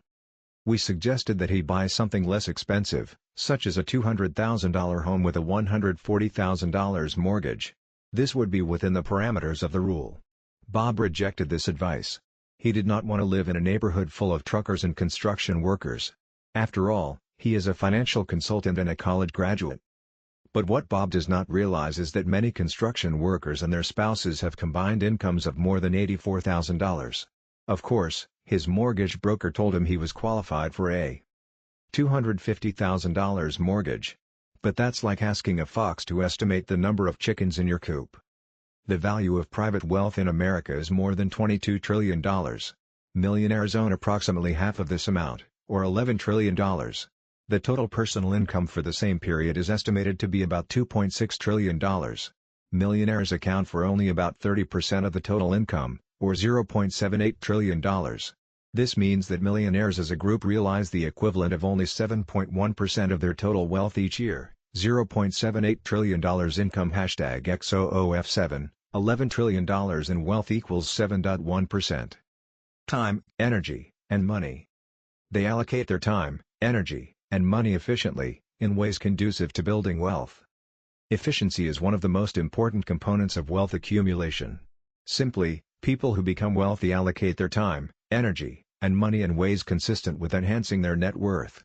Although both prodigious accumulators and underaccumulators of wealth state similar goals about achieving wealth, these groups have completely different orientations when it comes to how much time they actually spend on wealth-building activities. PAWs allocate nearly twice the number of hours per month to planning their financial investments as UAWs do. There is a strong positive correlation between investment planning and wealth accumulation. UAWs spend less time than PAWs consulting with professional investment advisors, searching for quality accountants, attorneys, and investment counselors, and attending investment planning seminars. PAWs, on average, spend less time worrying about their economic well-being. We have determined that underaccumulators are much more concerned than prodigious accumulators with the prospects of not being wealthy enough to retire in comfort, never accumulating significant wealth. Are their concerns realistic? Yes. Yet UAWs spend more time worrying about these issues than taking proactive steps to change their tendencies to overconsume and underinvest. What type of person recently indicated that he was afraid and worried about the following two issues? 1. Experiencing a significant reduction in his standard of living. 2. Not having an income high enough to satisfy his family's purchasing habits. Who is this person? Perhaps he is a mail carrier with 2 children in college. Or perhaps he is a single, low-income parent who has to raise 3 children. Do you envision a middle-aged corporate manager who recently found out that his position would be eliminated? Certainly these are logical guesses. People in these categories would very likely express fear about having to reduce their standard of living and not having the income to satisfy their family's buying habits. But none of these people is the one we are about to profile. The respondent who actually expressed these fears and worries is a surgeon in his 50s whom we shall call Dr. South, see Table 3:1. He is married and has 4 children. Why should he be worried about his standard of living and his income?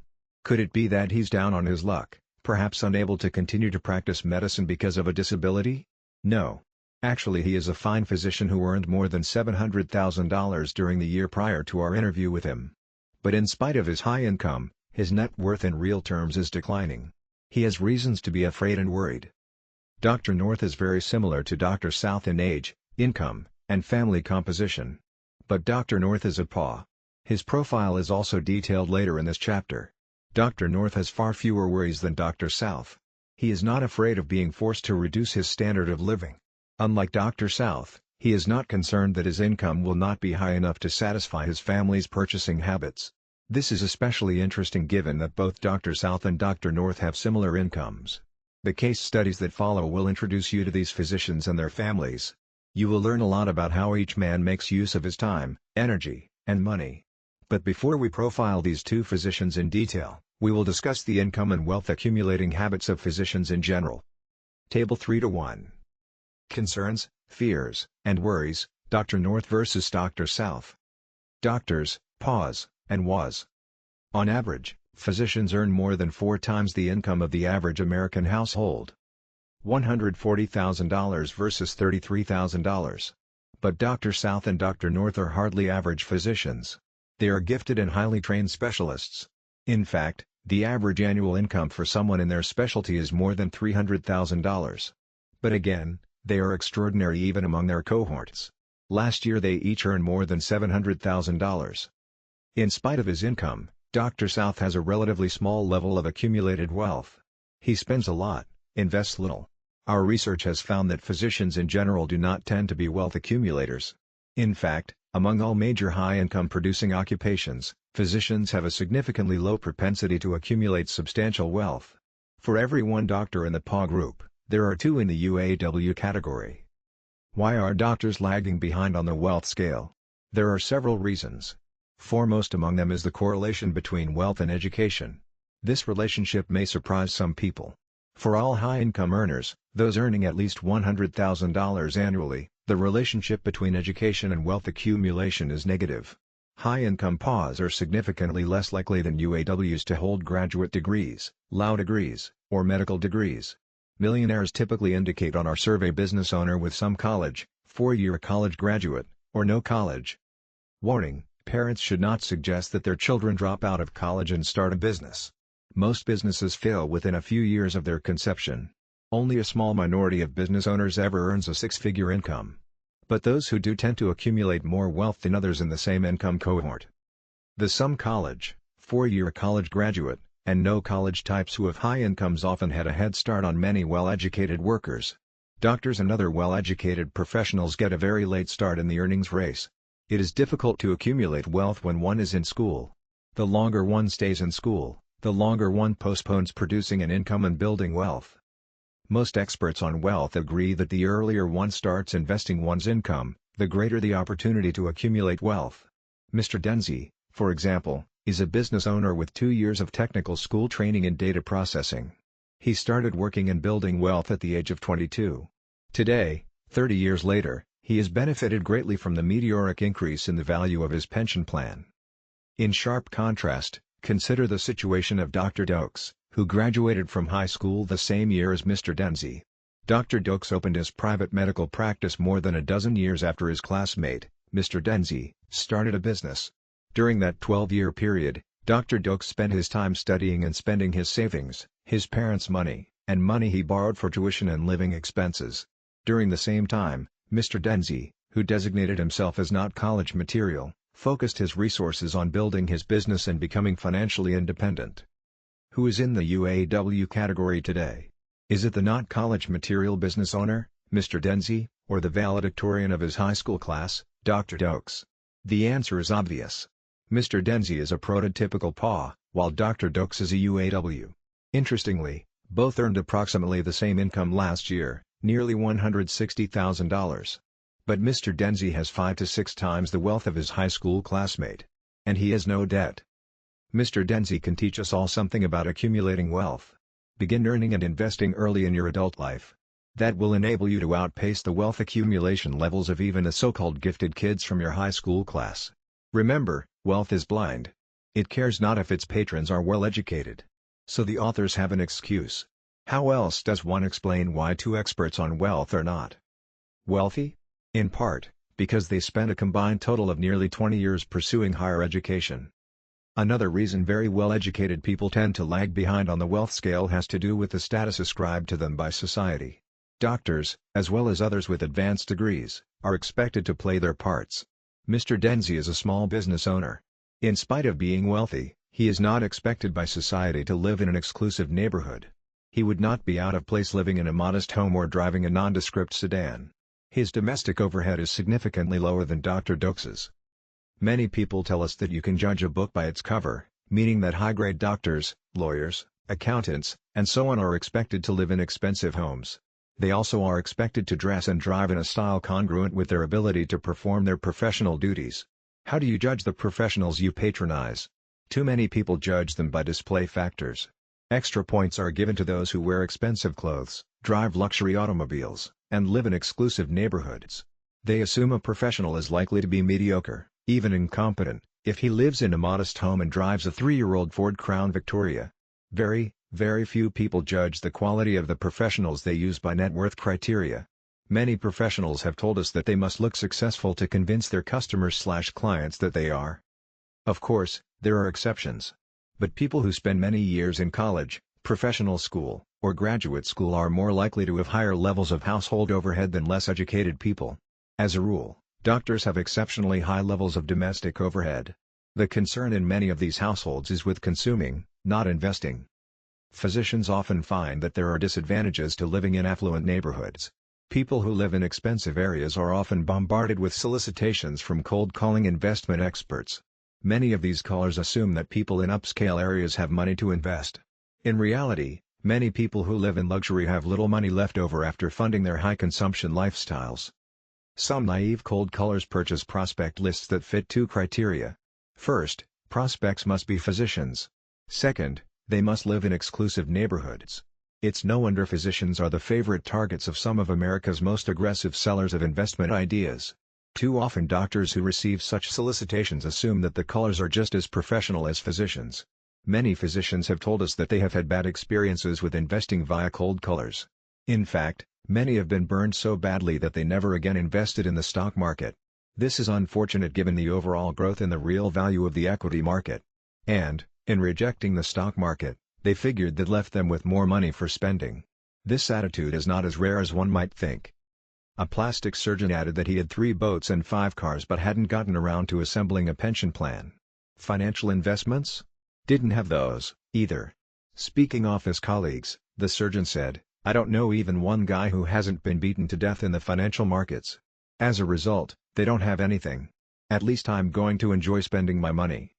Later on, this doctor summed up his financial philosophy. "Money," he said, with a wave of his hand, "is the most easily renewable resource." Thomas J. Stanley, Why You're Not as Wealthy as You Should Be, Medical Economics, July 1992. What other factors explain why so many doctors are members of the UAW group? Our research shows that they are generally unselfish. On average, they contribute a higher percentage of their incomes to noble causes than do other high-income producers. Also, doctors are among the least likely to receive inheritances from their parents. Their less educated brothers and sisters are significantly more likely to inherit money.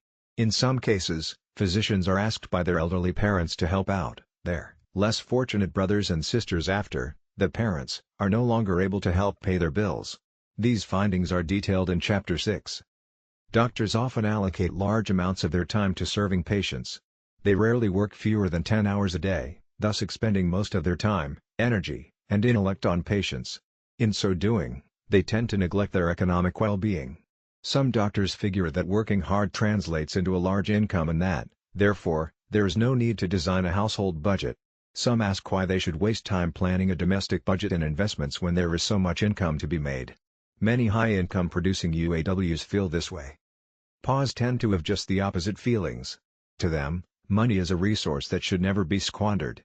They know that planning, budgeting, and being frugal are essential parts of building wealth, even for very high-income producers. Even high-income producers must live below their means if they intend to become financially independent. And if you're not financially independent, you will spend an increasing amount of your time and energy worrying about your socio-economic future. Planning and controlling. Planning and controlling consumption are key factors underlying wealth accumulation. Thus, one should expect that PAWs like Dr. North take the time to plan their budgets. They do. Conversely, Dr. South has no control over his family's consumption, other than his household's income limit. We asked Drs. South and North about their respective planning and controlling systems. Question: Does your household operate on a fairly well-thought-out annual budget? Dr. South: No. Dr. North: Yes, absolutely. Operating a household without a budget is akin to operating a business without a plan, without goals, and without direction. The Norths have a budget that calls for them to invest at least 1/3 of their pre-tax household income each year. In fact, during the year that we interviewed Dr. North, he and his wife invested nearly 40% of their annual pre-tax income. How were they able to do this? In short, they consume at the same level as the average family that earns about 1/3 as much as they do. What about the Souths? They consume at the same level as the average household that earns nearly 2 times more than they do. In fact, their high peruse of credit is more in line with that of households that earn several $1,000,000 each year. The Souths essentially spend all of or more than their income each year. This income is their only restraint. We asked both doctors another set of questions. 1. Do you know how much your family spends each year for food, clothing, and shelter? 2. Do you spend a lot of time planning your financial future? 3. Are you frugal? You probably predicted the outcome. Dr. South responded with 3 no's, while Dr. North responded in true Paul fashion, with 3 yeses. Consider the frugal orientation of Dr. North. He stated emphatically, for instance, that he never bought a suit that was not offered at a discount or a special price. This is not to suggest that Dr. North is poorly dressed. Nor does he wear cheap suits. Rather, he purchases quality clothing, but not at full price and never on impulse. This behavior was part of his socialization process as a youth. When I was going to school, my wife taught. We had a small income. Even then we always had a rule, to save. Even then we saved. You can't invest without something. The first thing is to save.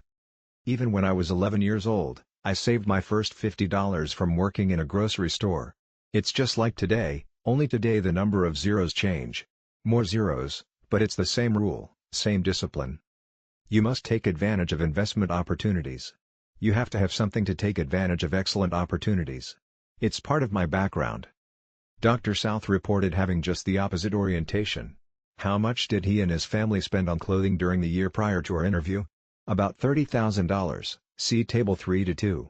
Thus, the South spend nearly as much on clothing each year as the average American household earns in total, that is, $33,000. The home team. Most high-income households consist of traditional married couples with children. Both the South and North households are traditional. We determined long ago that the habits of both husband and wife account for variations in accumulating wealth. Your spouse's orientation toward thrift, consumption, and investing is a significant factor in understanding your household's position on the wealth scale. Who is the tightwad in your household? In the case of Dr. North's family, both he and his wife fit the profile. Both live well below their means. Both contribute to planning their well-thought-out annual budget. Neither objects to buying used motor vehicles. Both can tell you how much their family spends each year for a variety of products and services. Neither objected to sending their children to public elementary and high schools. Both place a high priority on being financially independent. Yet these goals never translated into shortchanging their 3 children. The parents funded their children's college educations as well as their graduate school and law school tuition and fees.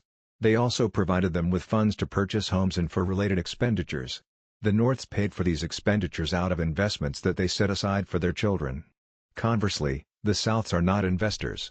Almost all such allocations in the South household come from current earned income. What if your household generates even a moderately high income and both you and your spouse are frugal? You have the foundation for becoming and maintaining PA status. On the other hand, it is very difficult for a married couple to accumulate wealth if one is a spendthrift. A household divided in its financial orientation is unlikely to accumulate significant wealth. Even worse are cases in which both the wife and her husband are spendthrifts. This is the domestic situation the Souths find themselves in today. Interestingly, Dr. South reported to us that he is the tightwad in his household. Is he? True, he takes aim at the shopping and consumption habits of his spouse. But spending all or even most of their annual income takes a team effort. Both are hyper-consumers. Both contribute to their lower-than-expected position on the wealth scale. Let's evaluate Dr. South's wealth-building performance. He is responsible for his household's income. And there is no argument that he is extraordinary in this regard. His performance places him in the 99.5th percentile of all income earners in America. But he is also responsible, in part, for making other decisions for his household. He buys the motor vehicles and financial advice. He also makes investment decisions. But neither he nor his wife does any budgeting for the family.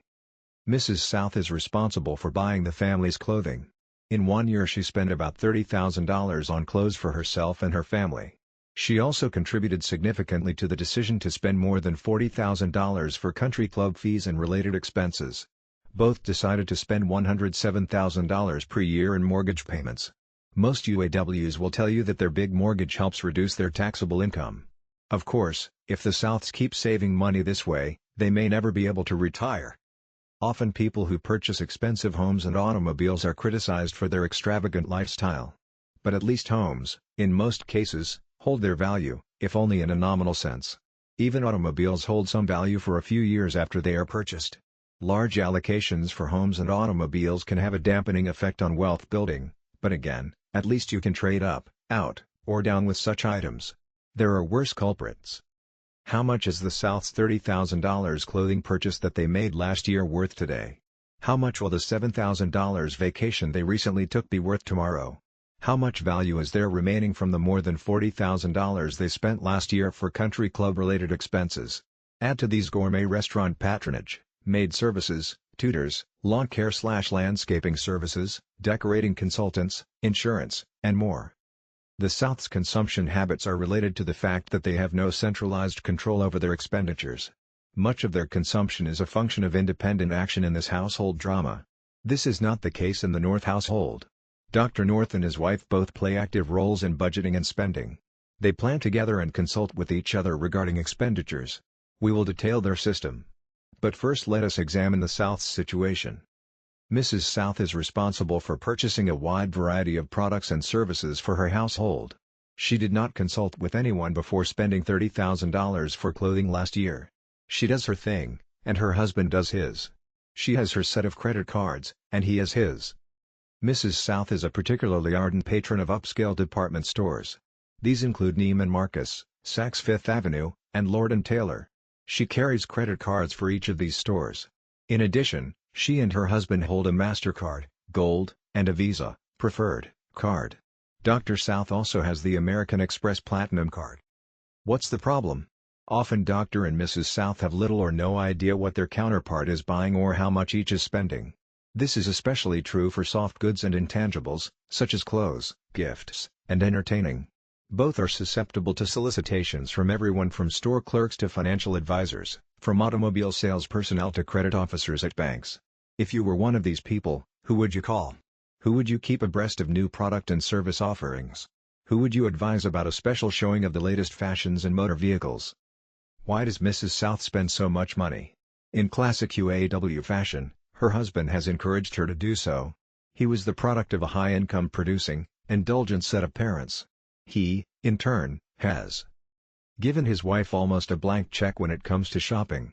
And, of course, the Souths associate with other hyper-consumers. But there is something she and her husband don't know. They are unique. They are not typical consumers.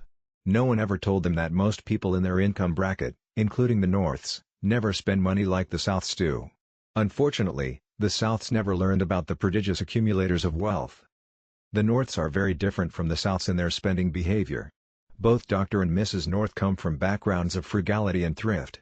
Throughout their marriage they have communicated with each other about resource allocations. Their budgeting system is basic to their controlled consumption lifestyle. Unlike the Souths, the Norths own no credit cards for upscale department stores. That's right. The North family, whose net worth is more than 18 times that of the Souths, $7,500,000 versus $400,000, holds no cards from Neiman Marcus or from Saks Fifth Avenue or from Lord & Taylor. They are only special occasion shoppers at such stores. Almost all of their household purchases are placed on one central credit card, a Visa, Preferred, card. Both their purchases are listed on one single statement each month. Each month they determine how much remains to be allocated for each consumption category, and at the end of each year they refer to these statements to compute their total expenditures for each category. Using this statement facilitates budgeting and making appropriations for the following year. Most important, their planning, budgeting, and consuming are coordinated events. Unlike the Souths, the Norths have one joint checking account to help facilitate the budgeting of items not paid for with their credit card. What if you want to budget but don't like the process? We recently interviewed a CPA who offers a household budgeting and consumption planning service. Mr. Arthur Gifford has several hundred high-income producing clients. Most are either self-employed professionals or business owners. Some are PAWs. Some are UAWs. We asked Mr. Gifford who uses his budgeting and consumption planning system. His response was predictable in light of the case studies of the Souths and Norths. Only those clients with considerable wealth want to know exactly how much their family spends on each and every category. Mr. Gifford is correct. But aren't PAWs usually price-sensitive when it comes to purchasing services? Not always. They are much less price-sensitive when buying services that will help them control their family's consumption behavior. Do you know exactly how much your family spent last year for each and every category of product and service? Without such knowledge, it's difficult to control your spending. If you can't control your spending, you're unlikely to accumulate prodigious amounts of wealth. A good start is to keep an accurate record of each and every expenditure that your family makes each month. Or ask your accountant to help you set up a system for tabulating and categorizing these expenditures. Then work with her to develop a budget. The goal is to enable you to set aside for investing purposes at least 15% of your pre-tax income each year. By the way, this 15% method is Mr. Gifford's simple strategy for becoming affluent. Car shopping methods. The Souths outpace the Norths in several consumption categories. During the year prior to our interview, they allocated 6 times more money for motor vehicles than the Norths, $72,200 versus $12,000. Dr. South also purchased a $65,000 Porsche during the year of our interview. Dr. South is, in fact, a true connoisseur of fine motor vehicles. He spends little time preparing a budget for his household and even less time planning his financial future. But he has a very different orientation when it comes to purchasing automobiles. There is an inverse relationship between the time spent purchasing luxury items such as cars and clothes and the time spent planning one's financial future. High-income producing UAWs like Dr. South spend a great deal of their incomes on expensive automobiles and clothing. But it takes more than money to acquire and maintain large inventories of luxury goods. Such purchases have to be planned. It takes time to shop, and it takes time to care for large quantities of expensive high-status artifacts. Time, energy, and money are finite resources, even among high-income generators. Our research indicates that even these top earners cannot have their cake and eat it, too. Dr. North and Paws in general, on the other hand, allocate their spare time to activities that they hope will enhance their wealth. See Table 3 to 6 later in chapter. Such activities include studying and planning their investment strategies and managing current investments. We will study this issue in greater detail later in this chapter. Conversely, UAWs such as Dr. South work hard to maintain and enhance their high standard of living. Often these high-income producing UAWs, Dr. South included, outspend their 6-figure incomes. So how do they balance their need to maintain their high standard of living with a finite income? Many aggressively shop for bargains. The South Method.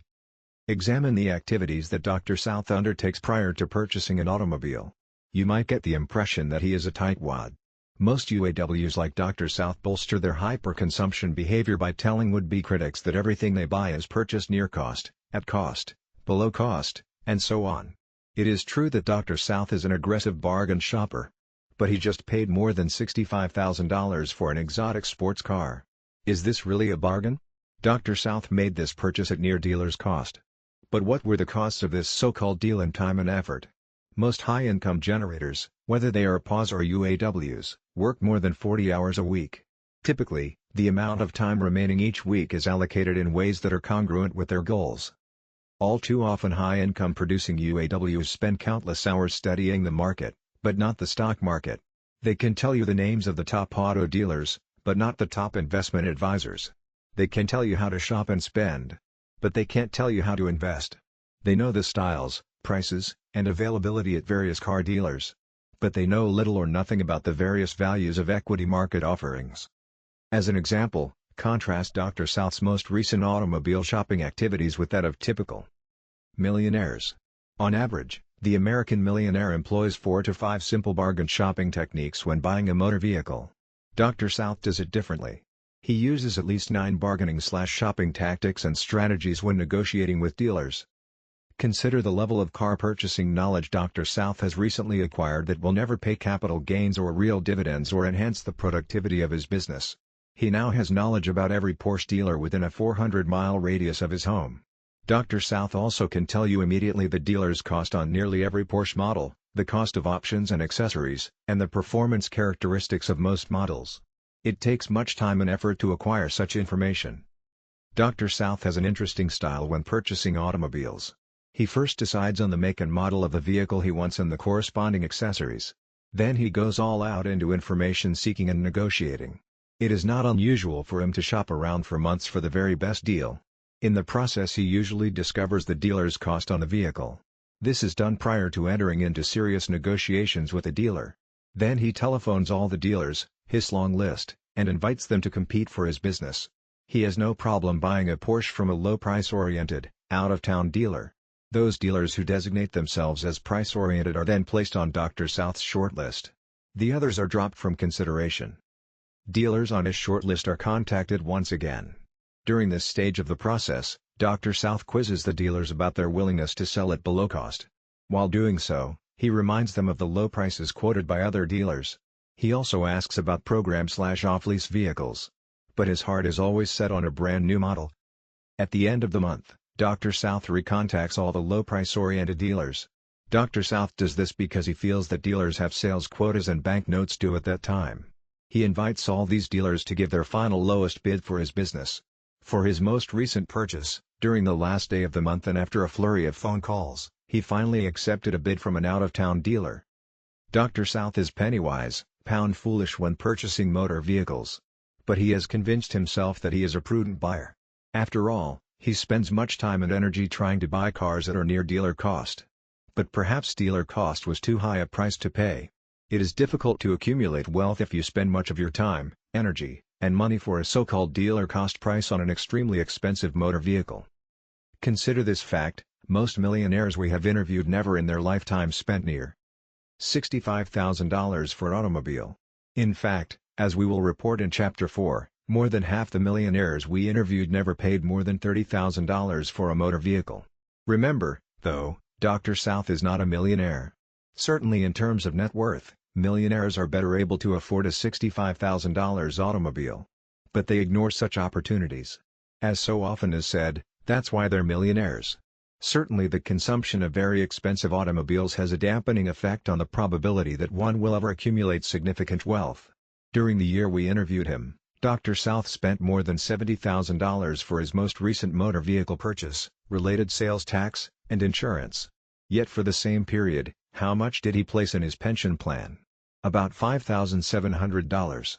In other words, only about $1 in every $125 of his income was set aside for retirement. The amount of time Dr. South took to find the best deal on his car was also counterproductive. We estimated that it took him more than 60 hours to study, negotiate, and purchase his Porsche. How much time and effort does it take someone to place money in a pension plan? A small fraction of this time and energy.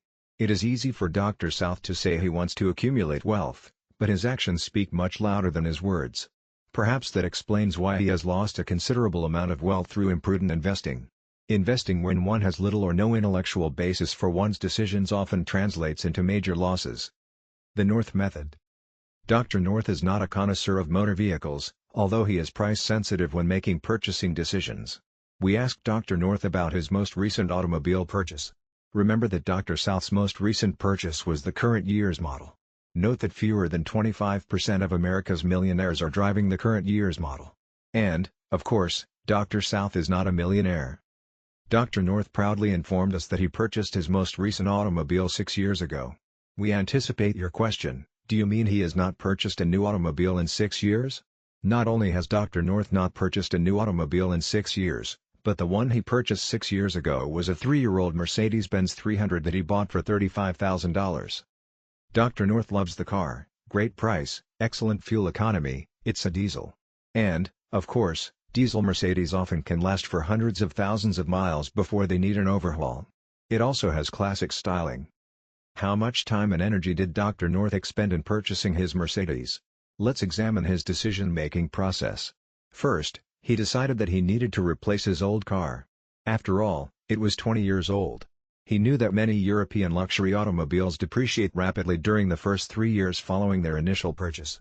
So he figured that he might be able to save a considerable amount if he purchased a 3-year-old Mercedes-Benz.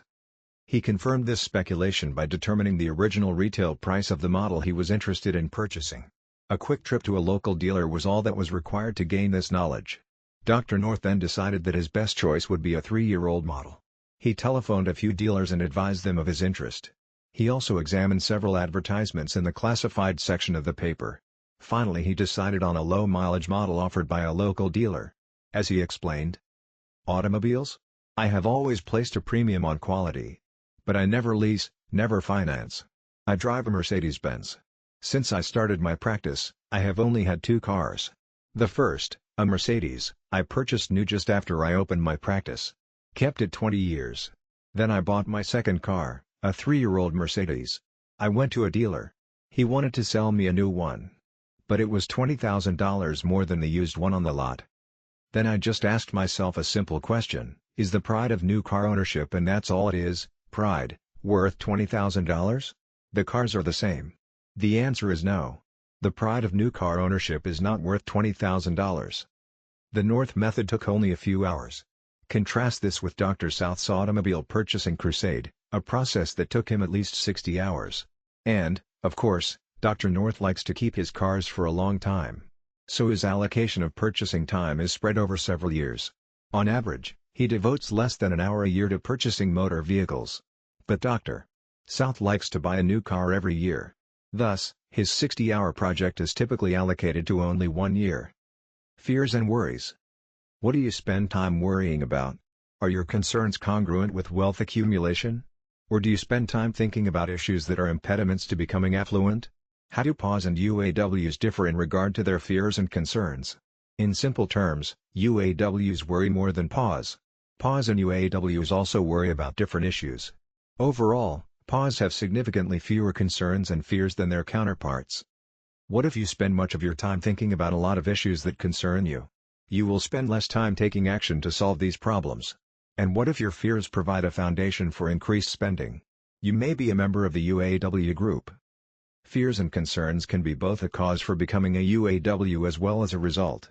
Will a person who constantly worries about earning more money to enhance his lifestyle become wealthy? Probably not. Dr. South is not wealthy, in part because he concerns himself with such issues. Dr. North is wealthy today because he placed much less priority on standard of living issues than did Dr. South. Dr. South told us that 19 issues were of high or moderate concern to him, see Table 3:1. Dr. North was concerned with only about 7 issues. Thus, it's only logical to conclude that the Dr. Norths of this country have more time and energy to devote to wealth-enhancing activities. Let's examine how these doctors' fears and worries, or lack of them, have affected their lives. The children of UAWs and PAWS. The Souths have 4 children. 2 are adults. Dr. South has serious, well-founded concerns about their future. UAWs tend to produce children who eventually become UAWs themselves. What is expected of children who are exposed to a household environment predicated upon very high consumption, few, if any, economic constraints, little planning or budgeting, no discipline, and pandering to every product-related desire? Like their UAW parents, as adults, these children are often addicted to an undisciplined, high-consumption lifestyle. Further, these children typically will never earn the incomes necessary to support the lifestyle to which they have grown accustomed. Certainly Dr. South's parents' indulgent lifestyle contributed to his becoming a UAW. And he learned so well. His lifestyle is even more consumption-oriented than that of his mother and father. His upper-middle-class lifestyle was never interrupted even when he was in graduate school and medical school. His parents paid for his home and all other expenses. They provided him with substantial gifts of cash each year.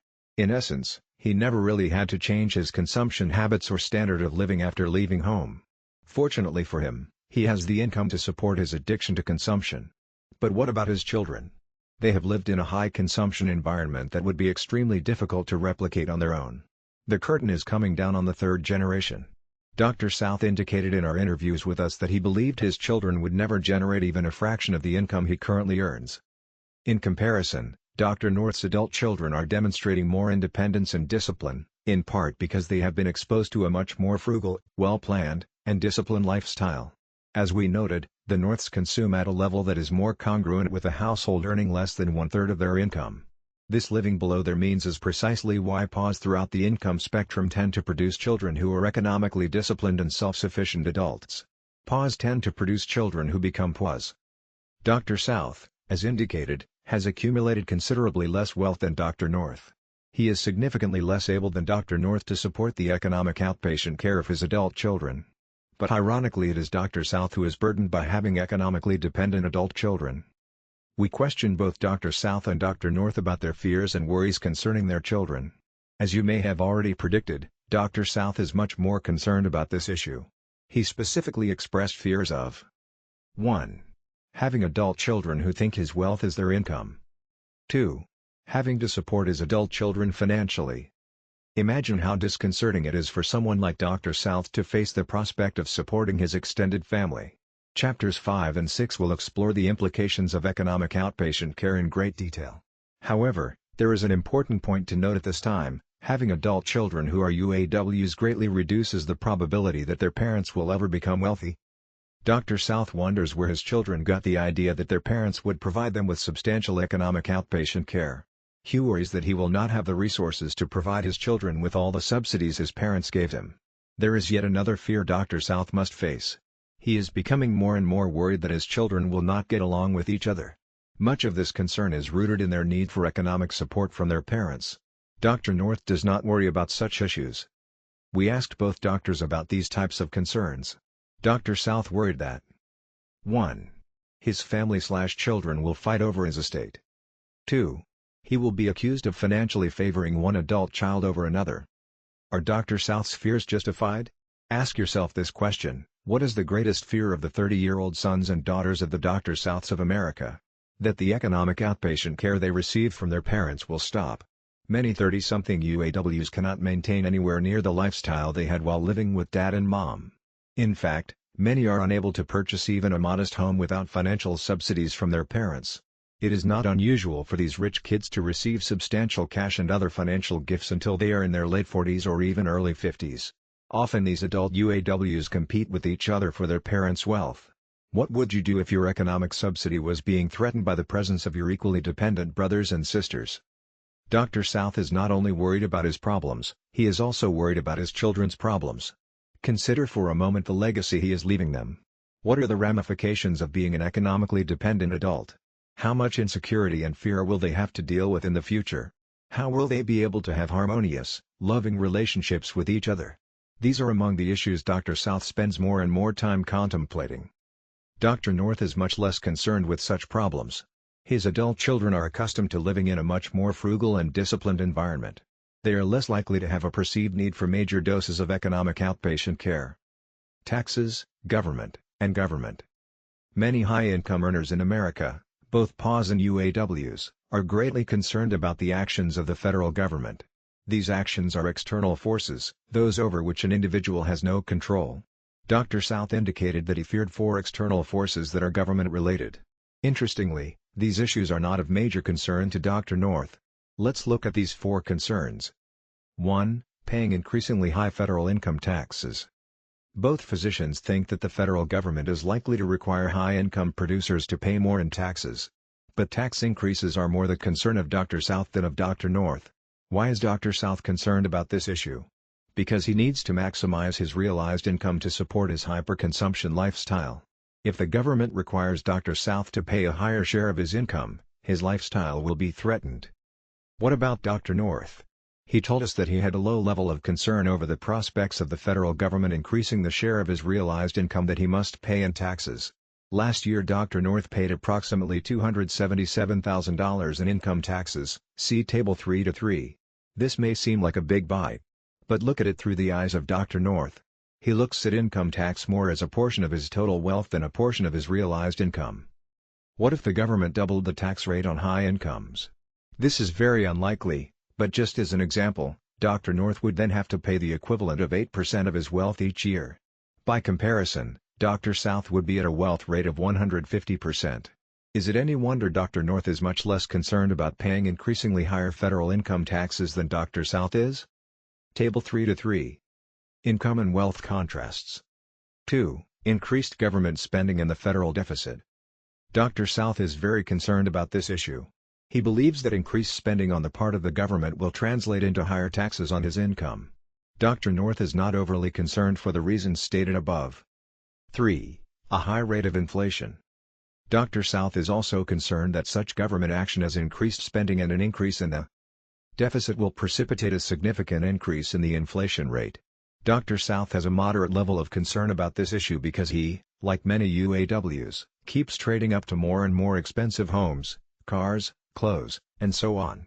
On the other hand, Dr. North feels that inflation will significantly increase the value of at least part of his investment portfolio. 4. Increased government regulation of business and industry.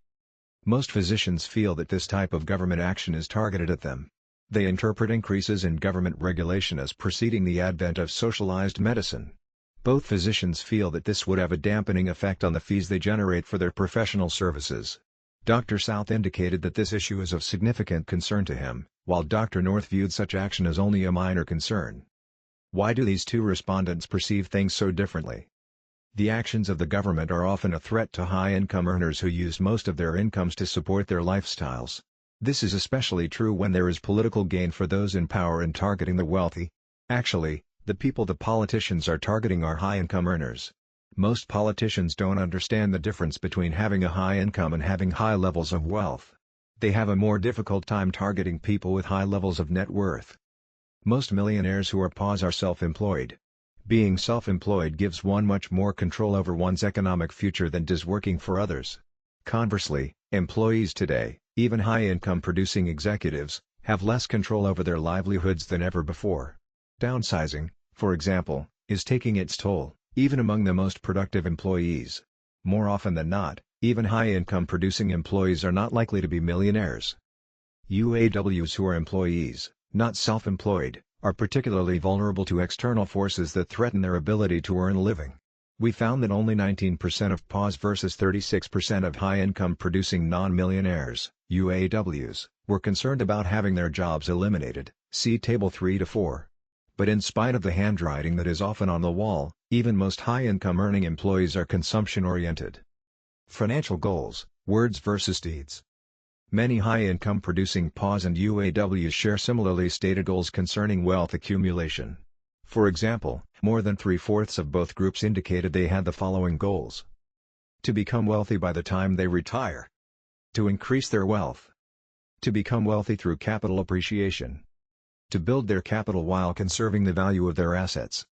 But having a set of stated goals does not necessarily mean that one is committed to achieving them. Most of us want to be wealthy, but most of us do not spend the time, energy, and money required to enhance our chances of realizing this goal. Time allocation. Most PAWs agree with the following statements, while most UAWs disagree. I spend a lot of time planning my financial future. Usually, I have sufficient time to handle my investments properly. When it comes to the allocation of my time, I place the management of my own assets before my other activities. Table 3-4. Concerns, fears, and worries, PAWs versus WAs. Conversely, UAWs tend to agree with the following statements. I can't devote enough time to my investment decisions. I'm just too busy to spend much time with my own financial affairs. PAWs and WAs also differ in the amount of time they actually allocate to planning their investments. Planning is typically found to be a strong habit among people who have a demonstrated propensity to accumulate wealth. Planning and wealth accumulation are significant correlates even among investors with modest incomes. In our survey of 854 middle-income respondents, see Table 3-5, for example, a strong positive correlation was found between investment planning and wealth accumulation. One of the more interesting findings in our studies of the affluent relates to why many people spend so little time planning their investments. Many people who do little or no investment planning often feel the way these respondents did. It's hopeless. I never have the time needed to make it pay off. We never have made so much. But the more we earn, the less we seem to accumulate. Our careers take up all our time. I don't have 20 hours a week to fill with investing my money. But PAWs do not spend anywhere near 20 hours a week in this way. If you study Table 3-5, you will notice that, on average, even prodigious accumulators of wealth do not need to devote a large proportion of their time to planning their investment strategies. Table 3-5. Investment planning and demographic contrasts, middle-income PAWs versus WAs. One expected net worth was computed via the wealth equation. Expected net worth equals 1/10 age times annual realized household income. We found that these middle-income PAWs spend an average of only 8.4 hours per month planning their investments. This translates to about 100.8 hours per year. Given that there are 8,760 hours in a year, PAWs allocate approximately 1.2% of their time planning their investments. UAWs, on average, spend 4.6 hours per month planning their investments, or about 55.2 hours per year. In other words, PAWs spend an average of 83% more hours, 100.8 versus 55.2, planning per month than do UAWs. UAWs allocate only 1 in 160 hours of their total available time to planning their investments. PAWs allocate 1 in 87 hours. Will UAWs automatically become PAWs simply by doubling the number of hours they devote to planning their investments? Not likely. Planning is only one of many key ingredients in building wealth. Most PAWs have a regimented planning schedule. Each week, each month, each year, they plan their investments. They also start planning at a much earlier age than do UAWs. UAWs, on the other hand, are much like some overweight people who occasionally starve themselves to reach their ideal weight. But more often than not, they regain all the weight they lost and more. UAWs may start the new year with a plan that outlines a variety of investment goals. These goals may be the product of a couple of days of aggressive planning that specifies the number of dollars allocated to investments. Also included in the plan may be a significant cold turkey reduction in the consumption of goods and services. More often than not, this shock planning and corresponding radical change in lifestyle are so severe that they do not work. The typical UAW, in this case, quickly becomes disenchanted with his new model for wealth building. Soon he falls off the wagon, once again breaking his promise of planning, investing more, and consuming less. Many UAWs think that a professionally prepared plan will make them pause overnight, but even the best financial plans are ineffective if you don't follow them. All too often UAWs think that others can lose weight for them. The UAWs in such cases would greatly benefit from understanding how PAWs operate. PAWs do a little planning each and every month. Again, only about 8 hours a month. UAWs might do more planning if they knew that it would not require them to quit their day jobs. PAWs build wealth slowly.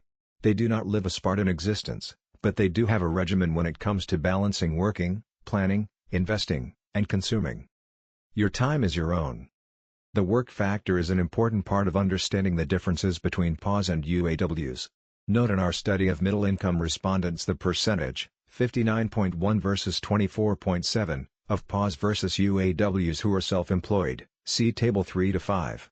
In this study, self-employment correlated significantly with planning investments.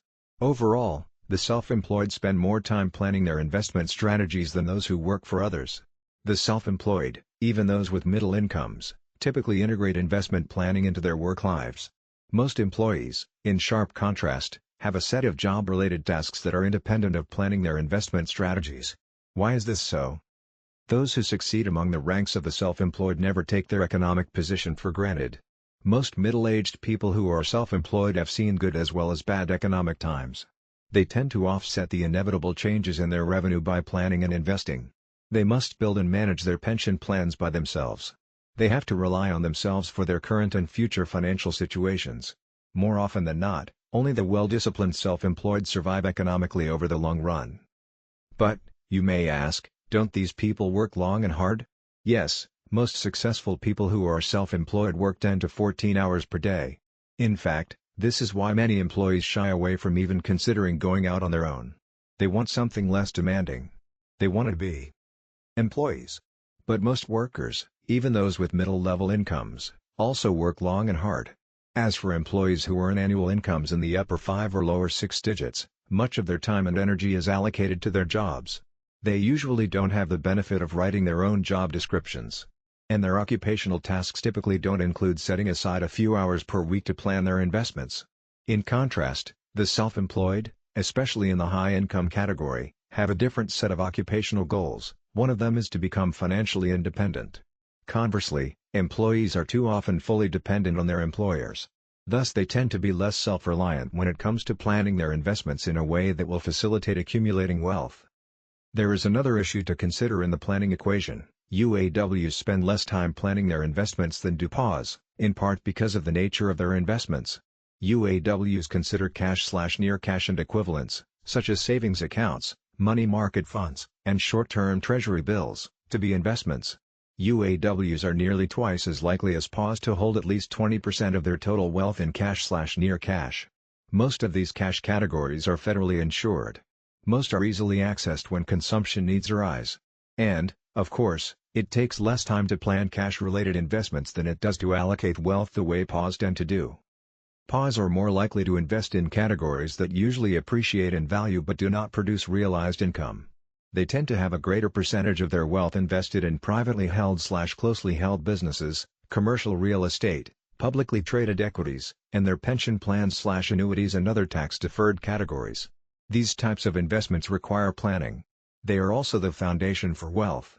UAWs hold a larger percentage of their wealth in motor vehicles and other assets that tend to depreciate.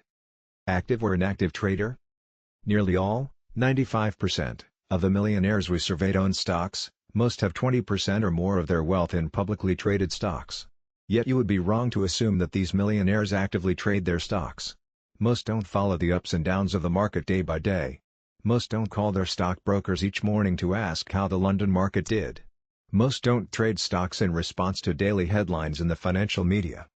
Do you define active investors as people who, on average, keep an investment for days? Of the millionaires we interviewed, fewer than 1% of those who own stock are in this league. How about weeks? Another 1%. Let's move up to those who, on average, hold on for months but less than a year. Fewer than 7% are monthly investors. Overall, only about 9% of the millionaires we have interviewed hold their investments for less than 1 year. In other words, fewer than 1 in 10 millionaires are active investors.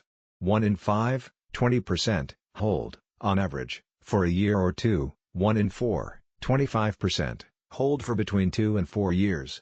About 13% are in the 4 to 6 year category. More than 3 in 10, 32%, hold their investments for more than 6 years. In fact, 42% of the millionaires we interviewed for our latest survey had made no trades whatsoever in their stock portfolios in the year prior to the interview. The so-called active investor is one of the more difficult types of millionaires to find for interview purposes. He may be an ideal target market for stockbrokers. He certainly spends considerable amounts for brokerage fees related to his trading. But he represents a very small minority of the millionaire population. In fact, we have encountered more non-millionaire active traders than millionaires who actively trade. How can this be possible? Because it is very expensive to buy and sell, buy and sell, buy and sell one's equity holdings each day or week or month. Often, active investors spend more time trading than studying and planning their investments. Conversely, millionaires spend more time studying far fewer offerings. Thus, they can focus their time and energy, the resources needed to master their understanding of a much smaller variety of offerings in the market. We have always been interested in studying the wealth accumulation habits of stockbrokers. Compared with the members of other industries, stockbrokers earn high incomes. They have access to large amounts of research data. Also, they pay less than other people when they trade securities because they earn their own commissions. Are all these high-income producing investment advisors wealthy? Not by a long shot. We have asked many stockbrokers about this issue. Perhaps one individual stockbroker stated it best when he told us, "I'd be rich if I would just keep my stocks, but I can't help but make trades in my own portfolio. I'm looking at the screen every day." Keep in mind that this broker's net annual income is in excess of $200,000. But because he's a very active investor, he rarely allows the investment seeds he sows to grow. Any short-term realized gains he enjoys are taxed immediately. He is not the type of broker a millionaire prefers to patronize. Then what type do they prefer? Far less active investors. They prefer to deal with those who believe in buying based on considerable studying and then holding. Let's return to our case studies, Doctors North and South, to see financial planning in action. Comparing times. Dr. North allocates about 10 hours in a typical month, or 120 hours a year, to studying and planning his future investment decisions, see Table 3 to 6. In contrast, Dr. South allocates 3 hours a month, or fewer than 40 hours a year. Table 3 to 6. Hours allocated, Dr. North versus Dr. South contrasted with samples of pause and was. Who spends more time managing his current investments? Again, the answer is predictable. Drive. North, on average, allocates about 20 hours a month, or 240 hours in a typical year, for this purpose, while his counterpart reported spending only 1 hour per month managing his current investments. Certainly, this is a contributing factor to Dr. South's low net worth. Dr. North is a focused investor. He has two favorite investment categories: agricultural land and stocks from the medical industry. First, a fellow I attended medical school with, he saved the life of a patient who believed in investing in grade A agriculture/orchards. My colleague invested and told me about it. He told me that these people were very honest. I met them and agreed. I have been investing ever since, still investing regularly today. I have made most in the stock market from the medical industry. Drug companies and medical instrument companies, I know this area. I do research on the medical drug field. That's what Warren Buffett does, invests in companies that he knows and understands. But you must have seed money, savings to invest, in areas you have knowledge. I have over $2 million in my profit-sharing plan. Dr. South is responsible for making the major investment decisions in his family. It was his decision to have accounts at 4 different full-service brokerage firms. But surprisingly, Dr. South has less than $200,000 in securities. Then why does he have 4 different financial advisors? Because he believes, incorrectly, that he does not need to spend time making his own investment decisions. He admitted to us that he would be really affluent if he did not take advice from these so-called experts. But even bad advice does not come cheap. We estimated that Dr. South spent over $35,000 in a single year for advice and trades related to his poorly performing $200,000 portfolio. What about Dr. North? During the same period he spent $0 for transaction fees and $0 for financial advice. He is his own financial advisor. He rarely sells stocks. Also, there are no transaction fees for his direct investing in farmland and its products. Dr. South, in traditional UAW fashion, has been burned by financial advisors. Too often people in his position respond to cold calls from brokers who are touting the stock of the week. Too often Dr. South is late entering the up market and exits it too early. In sharp contrast, most of the paws we have interviewed make their own investment decisions. They take the time and energy to study investment opportunities. They consult with financial advisors, but ultimately their investment decisions are their own. Dr. South has a history of trading rapidly among his brokers' flavors of the month. He spends many dollars for these trades. If these flavors appreciate in value, they precipitate capital gains taxes. On the other hand, when stocks in a pension plan are traded, they are not subject to capital gains taxes. Unfortunately, Dr. South is not a big fan of pension plans. We estimated that he had less than $40,000 in his plan at the time of our interview with him. Who are your suppliers? How did you hire your household's financial advisor? Did you list the position in the Help Wanted section of your local newspaper? Did you evaluate the stacks of resumes your advertisement generated? Or did you ask your accountant, attorney, or minister to help you find a quality advisor? Many people tell us that such methods are just too much work. This is unfortunate. The more intellect, time, and energy you spend in hiring a financial advisor, the more likely you will be to find a suitable one. Perhaps you're not convinced about the need to exert yourself in this task. Look at it another way. How much time and effort did it take you to find your most recent employment position? What are the chances that you could call General Motors, IBM, or Microsoft and obtain a job today by phone? What theme would you use? Hi, I'm a red-hot potential employee. I can greatly enhance the productivity of any department in which I'm placed. I'm smart, efficient, positive, personable, well-groomed, resourceful, and have empathy for the needs of others. When do you want me to start? Your chances of being hired by placing a telephone call, especially a cold call, are near zero. Then why do so many people hire their financial advisor after he or she made a cold call to them? Because they are not experienced in hiring employees. Why aren't you as wealthy as you should be? It may be because of the way you operate your household. Would a business, especially a very productive one, ever hire a key employee without doing a serious background check and an in-depth interview? No. Yet most people, even those with high incomes, hire financial advisors after obtaining little or no background information about these employment candidates. Some high-income people have responded to our views on this topic by stating, "But I'm not hiring an employee, I'm just doing some investing with a fellow who called on me." Our response to such statements is simple: operate your household like a productive business. The best businesses hire the best people. They also patronize the best suppliers. Utilizing the best human resources and top suppliers are 2 major reasons the most productive organizations succeed while others fail. You should view all financial advisors who solicit you as a client merely as applicants. View them as prospective employees or suppliers for your household. Then ask yourself some simple questions. What criteria would a productive personnel manager use in evaluating each of these applicants? Would a skilled purchasing agent and/or a chief financial officer of an organization buy investment information and products from this potential supplier?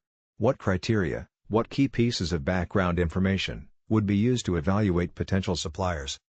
Before a well-run business would ever hire a financial advisor or a supplier of investment intellect, it would insist on many vital pieces of hard copy, including the following: several references, an official college transcript, a credit check, a series of personal interviews, completion of a detailed employment application, documents attesting to the ability of the applicant to perform the duties and tasks required. Your ability to hire high-grade financial advisors is directly related to your propensity to accumulate wealth. This, in turn, relates to one of the fundamental reasons business owners outpace all other occupational categories in accumulating wealth. Most high-income business owners have more experience in evaluating potential suppliers, employee applicants, and human resources in general than do individuals in other occupational groups. Being in business requires the constant evaluation of such resources. The Martin Method. Several years ago we had the pleasure of interviewing Mr. Martin, a very astute investor and a self-made millionaire. Mr. Martin participated in a focus group interview we conducted with 8 multimillionaires. To be included in the group, respondents had to have a net worth of $5 million or more. Building a net worth of $5 million or more in one generation is quite an accomplishment. But Mr. Martin is rare even within this category, since he never had an earned annual income, from employment, of more than $75,000. How did Mr. Martin become so wealthy? He is one of the best investors we have ever interviewed. Mr. Martin made his fortune via the stock market. We found him to be extremely bright and well informed about various investments. He is also an excellent judge of investment advisors. As you may expect, Mr. Martin subscribes to a wide variety of investment-related publications. Several of these sell their mailing lists to brokers. Thousands of financial advisors have access to Mr. Martin's address and telephone number. Mr. Martin estimates that each week at least 3 or 4 brokers attempt to solicit his investment dollars via cold calls. How does Mr. Martin deal with these callers? He instructs his secretary to follow the Martin method, which is used to debrief all callers. What is the Martin method? Here is what he told us during the interview. I am a businessman who goes out and tests people. Brokers call me a lot. They say, I have a great deal of experience in Wall Street's best offerings. I have a fantastic track record of making money for my clients. I always say, do you have some good investment ideas for me, really good? He says, absolutely, especially if you're willing to make trades in your portfolio. I only handle accounts with a minimum of $200,000. Then I tell him, so you're really good. Well, I'll tell you what. Send me a copy of your personal income tax returns from the last few years and a list of what you have had in your own portfolio for the past 3 years. If you made more money than I did from investments, I'll invest with you. Here's my address. When they say, we can't show that to you, I tell them, you are likely to be full of baloney. This is my strategy for checking people out. It works. I check them all out this way. I mean it very honestly. Perhaps you're asking yourself how Mr. Martin finds time to evaluate all those stacks of credentials he receives from cold callers. During the many years Mr. Martin has been an active investor, he has received countless telephone solicitations. How many of these solicitors applied for the job as financial advisor to the Martin household by submitting their credentials? 0. Not one of the dozens of cold callers submitted his income and wealth appreciation data to Mr. Martin. According to Mr. Martin, if these guys were really good, they would not spend all their time calling me. Well, fair enough, Mr. Martin. But not everyone in America has your investment intellect, income, and net worth. Many people would be better off financially if they used the services of a financial advisor, even one who cold called them, for the simple reason that most financial advisors are significantly more knowledgeable about investing than the average high-income UAW. How one comes into contact with one's financial advisor is a correlate of wealth appreciation. How did Mr. Martin come into contact with his? Like the majority of PAWs, he used interpersonal communication. Early in his career he asked his accountant for a referral to a quality financial advisor. The accountant provided the names of several such advisors. Mr. Martin also asked for referrals from those of the accountant's clients whose investments always seemed to do well. Mr. Martin has patronized several financial advisors since first being introduced via his accountant. He also relies on others for investment advice, including his attorney and CPA. Mr. Martin always felt his financial advisors were credible sources of investment wisdom because all were endorsed by his CPA and/or his CPA's most successful investors. Also, Mr. Martin reasoned quite correctly that these financial advisors would treat him as a special client. And, indeed, they went out of their way to provide him with good advice and timely forecasts. Why? To do otherwise would jeopardize their relationships with their referral network. What would Mr. Martin do if his advisors provided him with poor service and low-quality advice? He would complain to the CPA who endorsed these people. The CPA would not enjoy losing Mr. Martin as a client and would likely cast these advisors out of his referral network. No financial advisor would enjoy being fired in this way. Even better, great advisors seem to turn up their level of service for members of important referral networks. What is to be learned from this case scenario? Choose a financial advisor who is endorsed by an enlightened accountant and/or his clients with investment portfolios that in the long run outpace the market. If you don't have an accountant, hire one. Another correlate of wealth accumulation is employment of a CPA, not just to do taxes but also to provide various kinds of investment advice.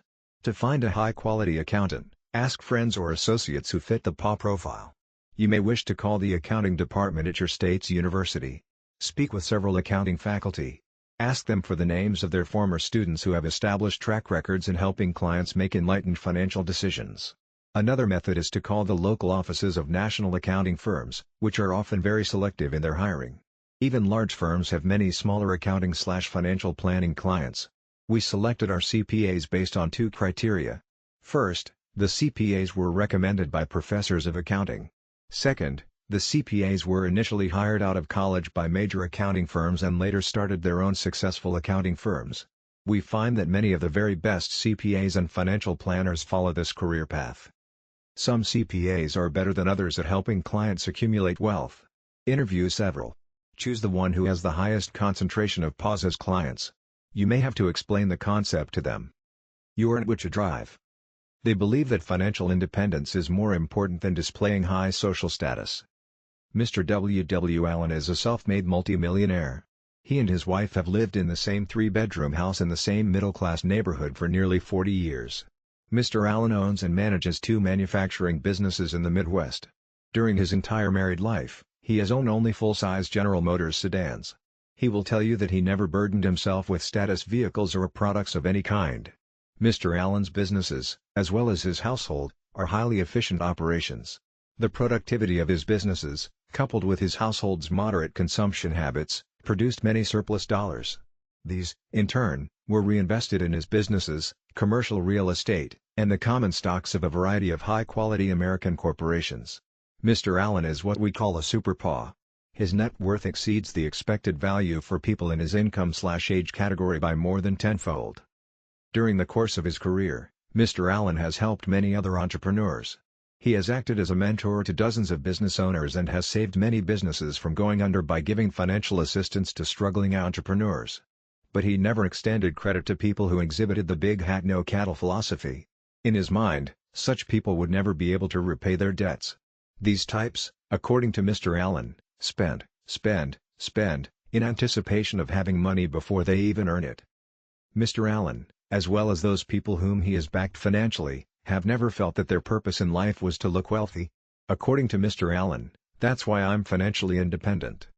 If your goal is to become financially secure, you'll likely attain it. But if your motive is to make money to spend money on the good life, you're never gonna make it. Many people who never achieved financial independence have a much different set of beliefs. When we ask them about their motives, they speak in terms of work and career. But ask them why they work so hard, why they selected the careers they did, and their answers are much different from Mr. Allen's. They are UAWs, and UAWs, especially high-income producers, work to spend, not to achieve or become financially independent. UAWs view life as a series of trade-ups from one level of luxury to the next. So who enjoys working? Who really gets satisfaction from their careers, PAs or UAWs?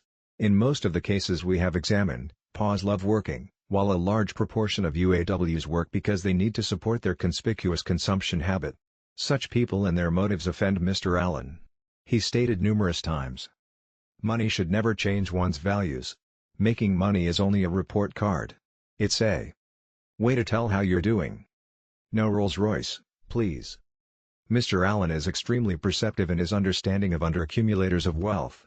In essence, he feels that products change people. If you acquire one status product, you will likely have to purchase others to fill up the socially conspicuous puzzle. Before long, your entire lifestyle will have changed. Mr. Allen clearly understands the complementary nature of status products and a high-consumption lifestyle. He will have none of these artifacts. They are a threat, as he sees it, to his rather simple yet highly efficient lifestyle. Building wealth is not something that will change your lifestyle. Even at this stage of life, I don't want to change the way I live. Mr. Allen's values and priorities were recently tested. Several of those people whom Mr. Allen helped stay in business decided to purchase a special birthday gift for him. What a nice gesture, they thought. But status gifts, whether from friends or rich parents, are not always congruent with the recipient's values and lifestyle. And often such gifts place tremendous pressure on the recipients to spend more and more of their income to fill in the picture. Some wealthy parents buy their adult children homes in affluent neighborhoods. Great idea? Perhaps they should realize that affluent neighborhoods are high-consumption neighborhoods. From property taxes to the pressure to decorate, from the perceived need to send their children to expensive private schools to the $40,000 four-wheel drive luxury Suburban, the children are now on the earn-to-spend treadmill. Thanks, Mom and Dad. As Mr. Allen, the Super Paw, told us. Something interesting recently happened. I discovered I was to be given a surprise present, from several close business associates. A Rolls-Royce for a present. It was ordered for me, special color, special interior. They ordered it about 4 months before I found out about it. Still had about 5 months before delivery. How do you go and tell somebody who wants to give you a Rolls-Royce that you don't want it? Why did Mr. Allen refuse to accept such a marvelous gift? There's nothing the Rolls-Royce represents that's important in my life. Nor would I want to have to change my life to go along with owning the Rolls. I can't throw fish in the back seat of the Rolls, like I do right now when I go fishing. I'm gonna have to get you all to the lake. I'm out fishing here every weekend. We have some of the best freshwater fishing in the country. Right out here, where I keep my fishing boat. Mr. Allen's type of fishing includes throwing bloody fish in the back seat of his 4-year-old, full-sized, American-made, non-luxury vehicle. But such behavior is incongruent with driving a Rolls-Royce down to the lake. It would be out of place. Mr. Allen would not feel comfortable with such a vehicle. Thus, he contended, he had to change his behavior by ceasing to fish or refuse the gift. Let's consider Mr. Allen's dilemma further. His office is located in his manufacturing plant, which is in an old industrial area. An automobile like the one being offered might well be out of place in such an environment. And, of course, Mr. Allen does not want to operate 2 vehicles. That would be inefficient. Mr. Allen also feels that a luxury car would alienate many of his workers. They might get the feeling that their boss was exploiting them. How else could he afford such an expensive vehicle? There are other considerations as well. With the Rolls, I can't go to some of the crummy restaurants I enjoy going to. Can't drive up in a Rolls-Royce. So, no, thank you. And so I had to call and say, I really got to tell you something. That I don't want it. It's totally unimportant. There are some things that are more fun to do, more interesting to do, than owning a Rolls. Mr. Allen recognizes that many status artifacts can be a burden, if not an impediment, to becoming financially independent. Life has its own burdens. Why add excess baggage? Buying cars, millionaire style. How do millionaires go about acquiring motor vehicles? About 81% purchase their vehicles. The balance lease. Only 23.5% of millionaires own new cars, see Table 4:1. Most have not purchased a car in the last 2 years. In fact, 25.2% have not purchased a motor vehicle in 4 or more years. How much do millionaires pay for these vehicles? The typical millionaire, those in the 50th percentile, paid $24,800 for his most recent acquisition, see Table 4:2. Note that 30% spent $19,500 or less. Also note that the average American buyer of a new motor vehicle paid more than $21,000 for his most recent acquisition. This is not much less than the $24,800 paid by millionaires. Moreover, not all of these millionaires purchased new vehicles. How many indicated that their most recent vehicle was used? Nearly 37%. In addition, many millionaires indicated that they traded down recently, that is, purchased lower-priced vehicles than they had before. What is the most that these millionaires ever paid for their motor vehicles? 50% of the millionaires we surveyed never spent more than $29,000 in their entire lives for a motor vehicle. About 1 in 5, or 20%, never spent more than $19,950. 80% paid $41,300 or less to acquire their most expensive motor vehicle. What if we separate out from our sample those millionaires who told us they had inherited their wealth? Nearly 14% of the millionaires in our sample. The typical wealth inheritor spent in excess of $36,000 for his most expensive motor vehicle. In sharp contrast, the typical self-made millionaire paid much less, approximately $27,000, or almost $9,000 less than millionaires who inherited their wealth. Thus, the typical American buyer of a new motor vehicle today spends about 78% of what the typical self-made millionaire does for his most expensive motor vehicle. Table 4:1. Motor vehicles of millionaires. Model year. Latest model year of vehicle owned percent of millionaires. Current year, 23.5. Last year/1 year old, 22.8. 2 years old, 16.1. 3 years old, 12.4. 4 years old, 6.3. 5 years old, 6.6. 6 years old or older, 12.3. 1. Those purchasing motor vehicles accounted for 81% of this sample of millionaires, those leasing accounted for 19%. Table 4-2. Motor vehicles of millionaires, purchase price. You can look at all of this another way.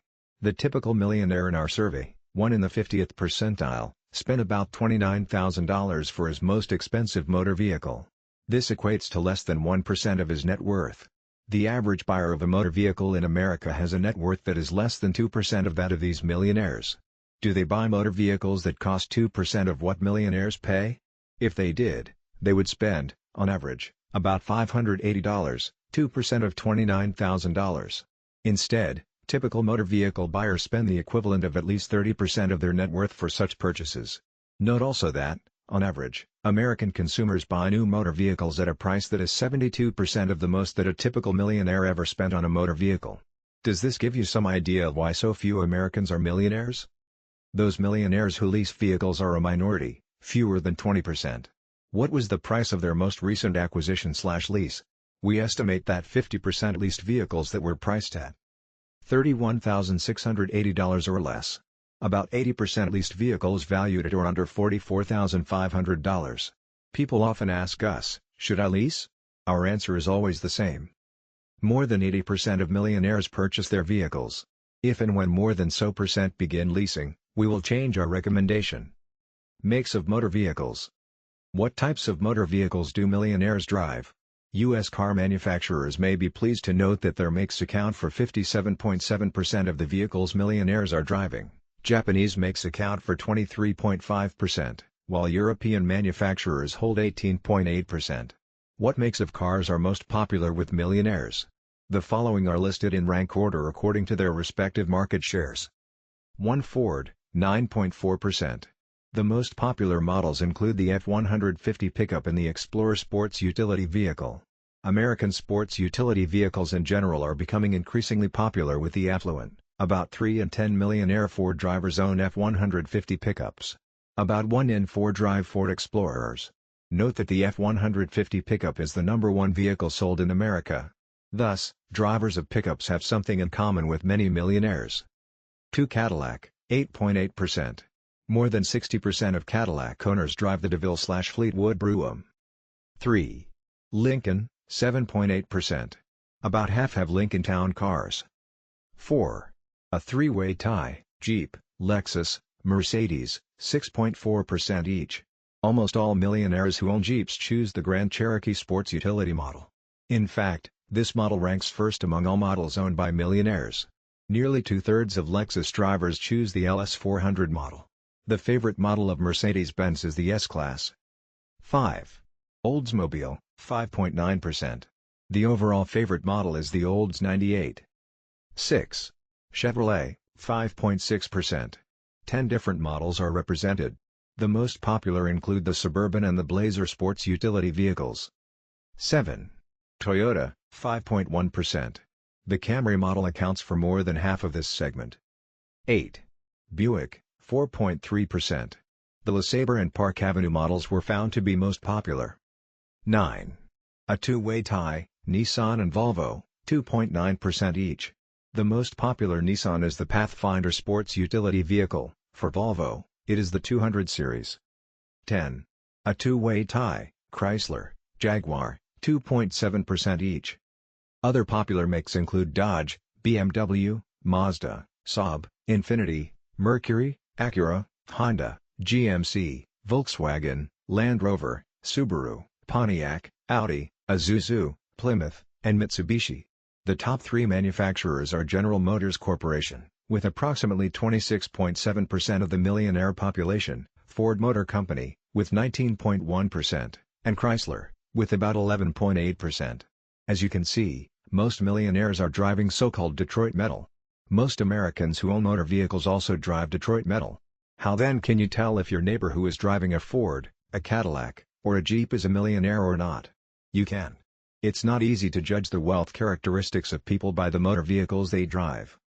An increasing number of affluent people are purchasing vehicles produced by American manufacturers, especially Buicks, Cadillacs, Chevrolets, Chryslers, Fords, Lincolns, and Oldsmobiles. This trend is related to the growing popularity of sports utility vehicles produced by Chrysler, Ford, and General Motors. What is it about Detroit metal that appeals to the wealthy? We can answer that question by reflecting on something that took place more than 15 years ago. After interviewing a group of 10 millionaires, we walked into the parking lot of the research facility. We were very surprised to see that almost all of the millionaires we had just interviewed were driving full-size Detroit metal, including Buicks, Fords, and Oldsmobiles. We looked at each other. One said, "These people are not into status, they buy automobiles by the pound." It's true. Many American millionaires have a propensity to purchase full-sized automobiles that have a low cost per pound. The average per-pound price for all new motor vehicles is $6.86.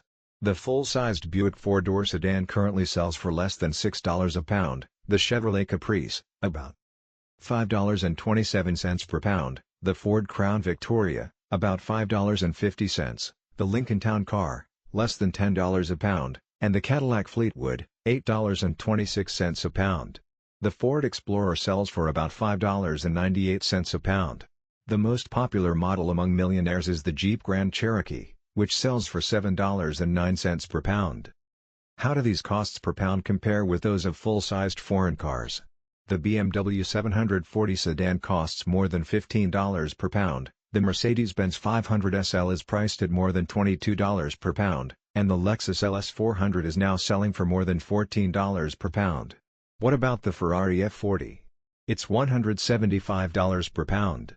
The estimated price per pound for most currently offered motor vehicles is provided in Appendix 2 of this book. Many affluent respondents take joy in driving vehicles that do not denote so-called high status. They are more interested in objective measures of value. Some millionaires do spend considerable dollars for top-of-the-line luxury automobiles. But they are in the minority.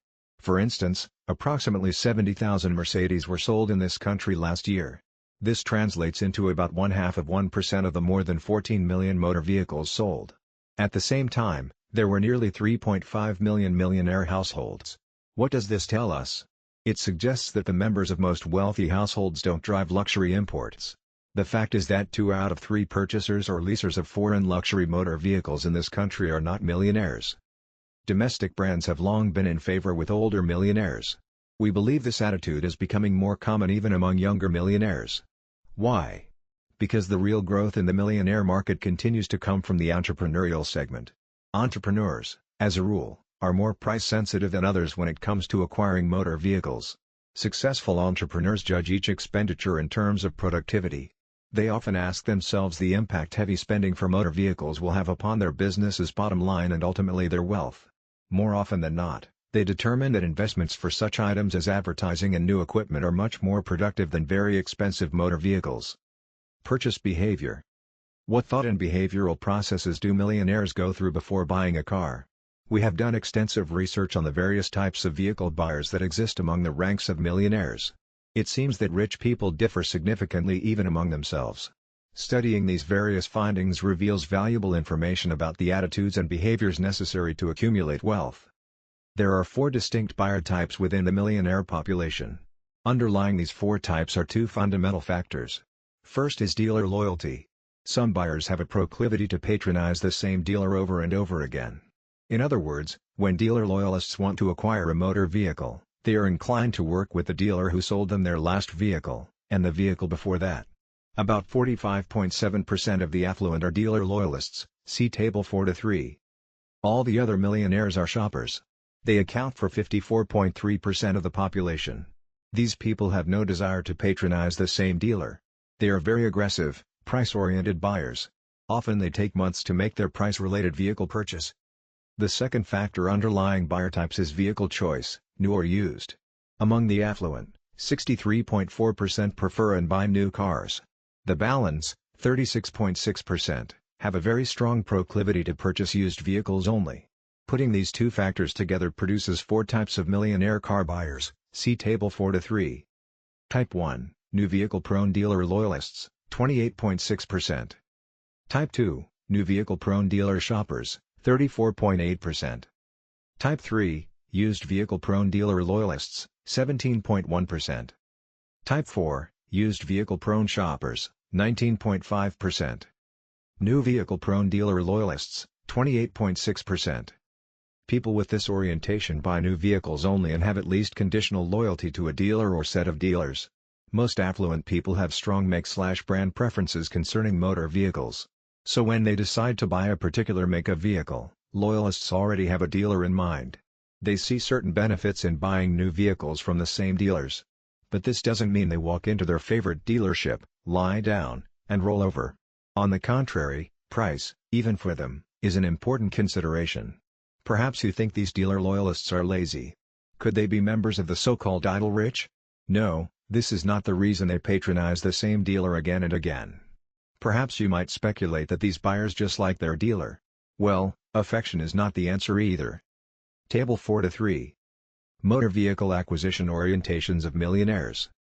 Quite simply, new vehicle-prone dealer loyalists prefer to minimize their effort in choosing both a dealer and their type of vehicle, i.e., new versus used. New vehicle-prone loyalists put a tremendous amount of time and effort into generating their high incomes. They believe there is significantly more money to be gained from working than from going from dealer to dealer or looking for a real buy on a used vehicle. This group patronizes particular dealers because they also feel that these sellers give them the best packages overall. Some of the components of these packages go far beyond the price and physical dimensions of a motor vehicle. Why do these millionaires purchase new vehicles instead of used ones? Why are they less sensitive to the price variations of vehicles than are buyers of used cars? First, purchasers of new vehicles like new vehicles, although this is not the only reason they buy them. In their minds, buying new instead of used is much simpler. It requires less time and effort. To them, new vehicles are more reliable and more readily available in the models and colors and with the accessories they demand. In essence, they feel they must pay more to get more. Yet price is somewhat important even for this group. Before they visit their favorite dealer, nearly half, 46%, determine the dealer's cost of a particular model. About 1 in 3 contacts at least 2 competing dealers to get some feel for the impending deal. Some study consumer magazines and other periodicals and price guides that reveal dealer cost figures. Location is another factor in understanding the behavior of this group. Many will contact dealers who are located outside their trade area, but most of these contacts are made merely to test local offers. Only about 1 in 10 patronizes out-of-town dealers repeatedly. There is another factor that explains the orientation of new vehicle-prone dealer loyalists. More than 1 in 5 patronize dealers who are their clients or customers. Networking is alive and well among the affluent in America. Many wealthy self-employed business owners believe strongly in reciprocity. Think for a moment. If you were a paving contractor, for example, where would you go to buy your vehicles? Would you buy from a stranger with a firm handshake, or from the automobile dealer who just gave you a contract to pave his parking lot? The answer should be obvious. Many loyalists who are self-employed professionals, such as physicians, attorneys, CPAs, financial planners, and architects, also believe in this kind of reciprocity. The more enlightened ones tend to patronize those vehicle dealers who patronize them. It is not at all unusual for the owner of a dealership to have more than 100 different suppliers who provide his business with products and services. Accordingly, there is some expectation on his part that these suppliers will return the favor. Many affluent dealer loyalists receive customer referrals from car dealers whom they patronize. In turn, 25.5% of the loyalists indicate that they refer their associates and friends to selected dealers. The dealers reciprocate by giving these buyers significant price discounts on their purchases. Many millionaires are dealer loyal for another reason. About 20% patronize dealerships that are owned by a relative or close personal friend. Many also prefer to deal directly with the owner of the dealership they patronize. 37% deal exclusively with the owners. Why? Because they believe this will assure them of getting an excellent overall package. New vehicle-prone dealer shoppers, 34.8%. The affluent with this orientation believe that the price discounts they get through aggressive shopping and negotiating with multiple dealers are more than worth the time and energy exerted. On average, they have spent about 9% less than new vehicle-prone dealer loyalists for the most expensive motor vehicle they ever purchased. On their most recent purchase, they paid about 14% less than loyalists. Loyalists tend to purchase somewhat more expensive cars, which accounts for about half the variation in the average prices paid by members of the two groups. In contrast, new vehicle-prone dealer shoppers are more sensitive to the price variations of competing dealers. Shoppers are typically experienced negotiators, many enjoy shopping and haggling. In contrast with dealer loyalists, dealer shoppers are significantly less likely to patronize dealerships owned by relatives or close personal friends, to refer others to dealers who reciprocate by giving them significant price discounts, to purchase exclusively from the owners of dealerships, or to buy from dealers who do business with them. On the other hand, they are much more likely to take weeks, even months, to shop around for the very best deal, demand a dealer cost or below cost price, or purchase a new model that is heavily discounted and resell it within a year or two at nearly the same or higher price. Bidding for your business. If you dread the thought of shopping in person for your next motor vehicle, consider an alternative method. Mr. Mark R. Stewart is a friend of ours who has purchased many motor vehicles by visiting competing dealers. But he had never purchased a sports utility vehicle until this year. Although he lacked experience with buying this kind of vehicle, he thought of a way to avoid spending countless hours visiting competing dealers. Below is the fax that Mr. Stewart sent to the sales managers of 6 local area Ford dealers. 3 sales managers responded immediately by faxing their very competitive bids to Mr. Stewart, who accepted one of these. It seems that his past experience as a procurement officer for the U.S. Army was useful in civilian life. Do you have a fax machine and a need for a new sports utility vehicle? T.O. blank space. Sales manager of new cars. From, Mark R. Stewart fax, 400-430, 4X. RE, request for quotation. If you are interested in earning my business, please reply to me by fax at 400-430, 4X. This is a cash purchase, no trade, subject to sales tax in, blank space, county. If you do not have this vehicle in stock or on order, I am in no rush and can wait for delivery. Specifications are as follows. Current model year Ford Explorer Limited 4x4. Ivory pearlescent, saddle leather. Options, sunroof. CD player. Front license plate bracket. Your quotation should detail the price by line item, including tax, tag, title and any other fees. I look forward to receiving your reply by fax. Please do not call me. If you have any questions, please include them in your fax reply. I will call you if I have any questions. Thanks. Used vehicle-prone dealer loyalists, 17.1%. Why do millionaires such as those in this group with annual incomes in excess of $300,000 and a net worth of nearly $4 million have to buy used vehicles? They don't. Overall, these millionaires get more satisfaction from acquiring used instead of new. In purchasing cars that are 2 or 3 years old, they feel that the original owner has paid while the vehicle was depreciating in value. They often plan to resell their used acquisition in 2 or 3 years and recoup much of their initial payout. Many also feel that aggressive bargain shopping for new vehicles is a waste of time and energy. They believe that new cars are overpriced at the manufacturer's or wholesale level. In their minds, one can't even hope to buy a new vehicle for much less than the dealer paid for it. For many, the real discounts on motor vehicles can be found in the used vehicle market. Used vehicle-prone dealer loyalists have the highest percentage of entrepreneurs among their ranks. Entrepreneurs are extremely price-sensitive when acquiring motor vehicles. Their preference to invest much of their income in assets that appreciate, however, must be balanced with the need of many successful entrepreneurs to drive quality motor vehicles. For this group, the acquisition of quality late-model used vehicles is the solution. Their favorite makes/models include used Jeep Cherokees, Cadillac DeVille, Ford F-150 pickups and Explorers, Lincoln Town Cars, Chevrolet Caprices, and Suburbans, and Infiniti Q45s. The members of this group spend less money on such acquisitions than do the members of either of the new vehicle-prone groups. The percentage of their incomes allocated for motor vehicle purchases is also the lowest of all the groups. On average, they spent only 7.6% of their income on their most recent acquisition, and only 9.9% for their most expensive purchase. As a percentage of their net worth, these purchases represent only 0.68 and 0.89% of their net worth respectively. How do the members of this group make purchase and dealer patronage decisions? First, most determine the dealer cost on a new model of their preferred vehicle. Then they determine the vehicle's projected depreciation. This information is used to bolster their decision to purchase a used version of their chosen model. Information about the current retail and wholesale value of used vehicles is available at many libraries and bookstores. Often, Enlightened CPAs provide this information to their clients. Used vehicle-prone dealer loyalists then examine the offerings of several dealers. This is done to judge the willingness of local area dealers to earn the business of the members of this group. Some check the prices of vehicles offered by individuals as listed in the classifieds. Often, they telephone those listing their vehicles and ask private party sellers if they would be willing to lower their asking price. In most cases, the callers are just conducting price sensitivity research. The used vehicle-prone dealer loyalist uses the information he gathered as a bargaining chip in negotiating with his chosen dealers. In most cases, the chosen dealer will meet or beat the prices offered by the so-called competition. Millionaires in this buyer group patronize the same dealers repeatedly. Buyers feel that repeat patronage can earn them price and even service concessions, but this is not the only reason for their loyalty. Like many new vehicle-prone dealer loyalists, 36% of used vehicle-prone dealer loyalists told us that they buy used cars from dealers who do business with them.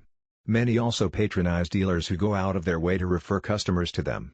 Remember that this group contains a high concentration of entrepreneurs, self-employed professionals, and very successful sales and marketing types.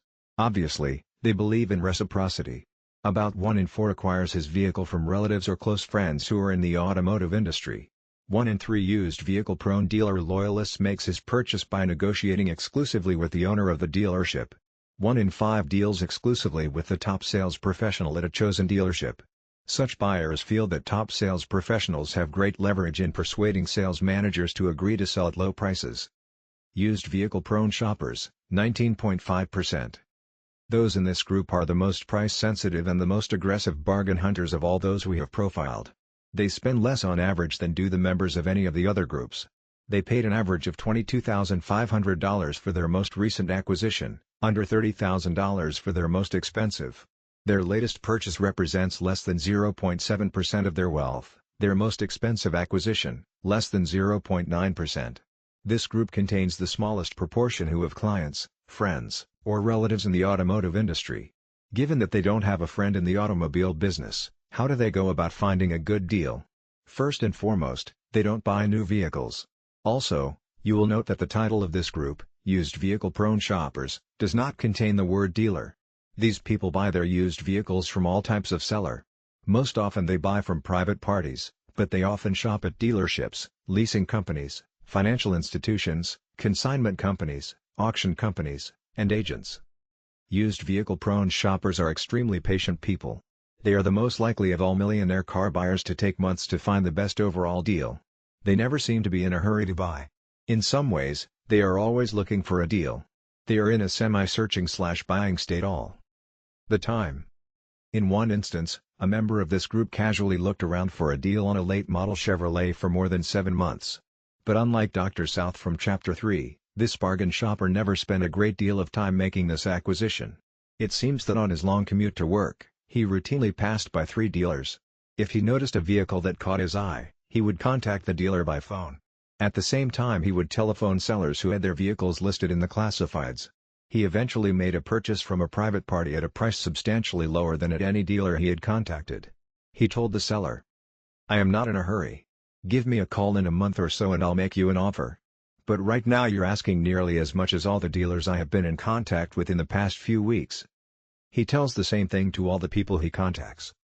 He also has a favorite time of the year to negotiate. He claims he is most successful in cutting deals from the last 2 weeks of December into February. During the winter season, he says, sellers don't find a lot of shoppers out and about. Christmas-related expenses and activities and the cold weather distract and discourage most potential buyers from shopping during this period. They do not discourage many used vehicle-prone shoppers. It is not at all unusual for buyers in this group to have 4 or more sellers competing simultaneously for their business during these months. The members of this group typically acquire low-mileage vehicles that are 2 to 4 years old. Their favorite makes include Fords, Mercedes, Cadillacs, Lexuses, Chevrolets, Nissans, and Acuras. What buying habits reveal? One can learn a great deal about affluent people by analyzing their vehicle buying habits. For instance, note that most millionaires are dealer shoppers as opposed to dealer loyalists. Not by a large margin, 54.3 versus 45.7%, you may logically counter. But this margin is a bit misleading. Net out the percentage of dealer loyalists who are so inclined because they have strong reciprocal relationships with their favorite dealer. Factor out also those loyalists who patronize dealerships owned by relatives and close personal friends. Then ask about the percentages of loyalists versus shoppers. If you do, you will find that there are at least 2 shoppers for every loyalist among the ranks of American millionaires. What about vehicle purchasers in general? Most vehicle buyers are not wealthy. Thus, one might logically expect them to spend more time and energy shopping for the best deal. Our research shows the opposite.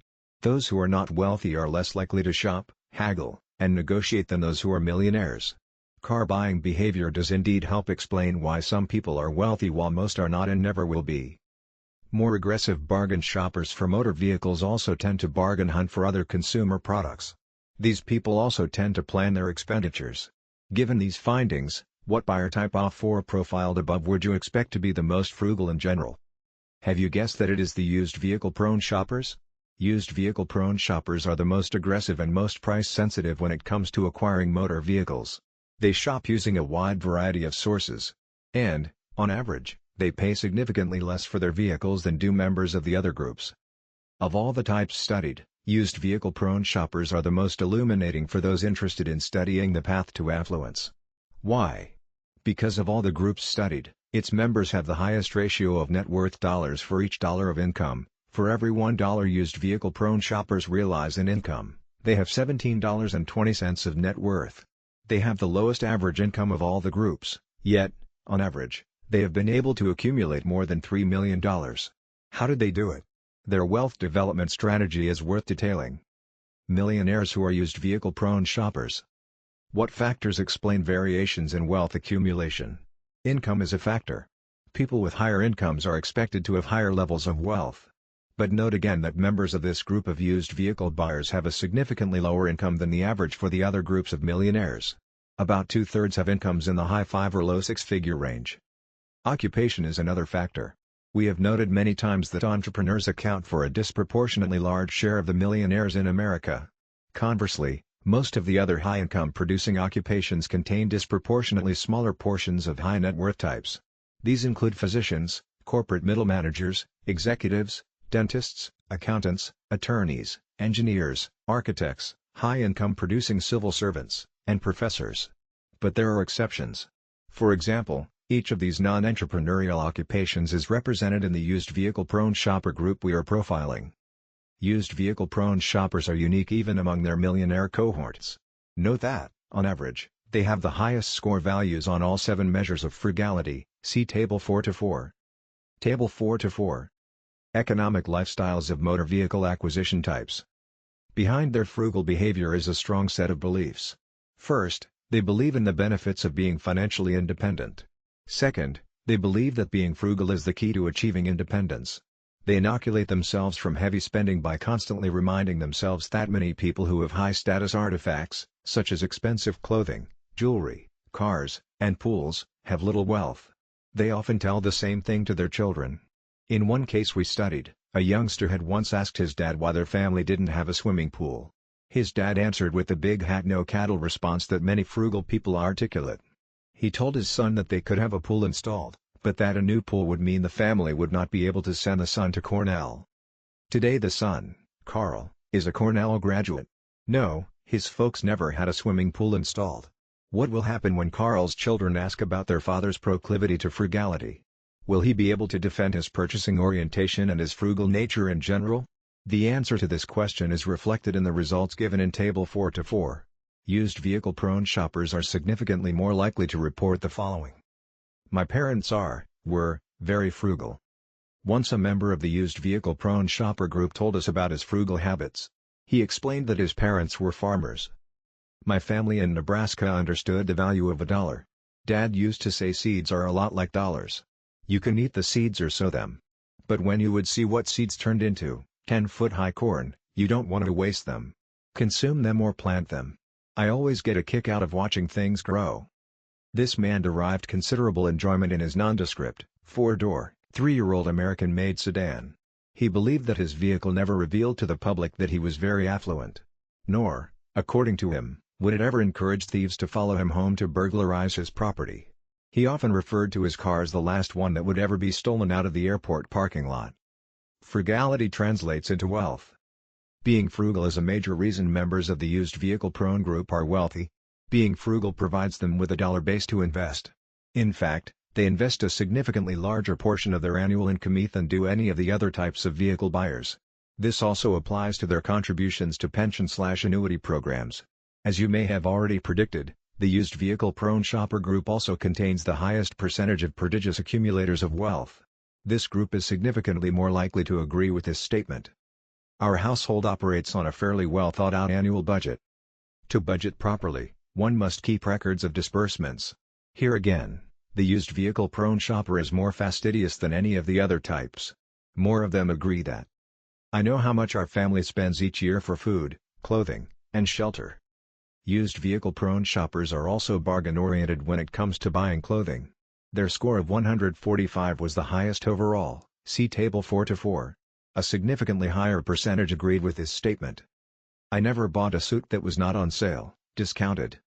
Used vehicle prone shoppers are significantly more likely to be discount store patrons than other types of vehicle buyers. This is evident from their positive response to the following statement. I often buy my suits at factory outlets.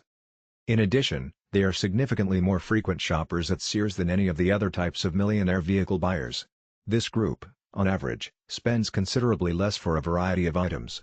As discussed in Chapter 2, we asked all our millionaire respondents to tell us the most they ever paid for. 1. A wristwatch, 2. A suit of clothing, and 3. A pair of shoes. Once again, the used vehicle prone shopper demonstrated his frugality. Members of this group spent only 59% as much as the other millionaires in our survey for a wristwatch, 83% for a suit, and 88% for a pair of shoes. The majority of people do not have the ability to increase their incomes significantly. Yet income is a positive correlate of wealth. What, then, is our message?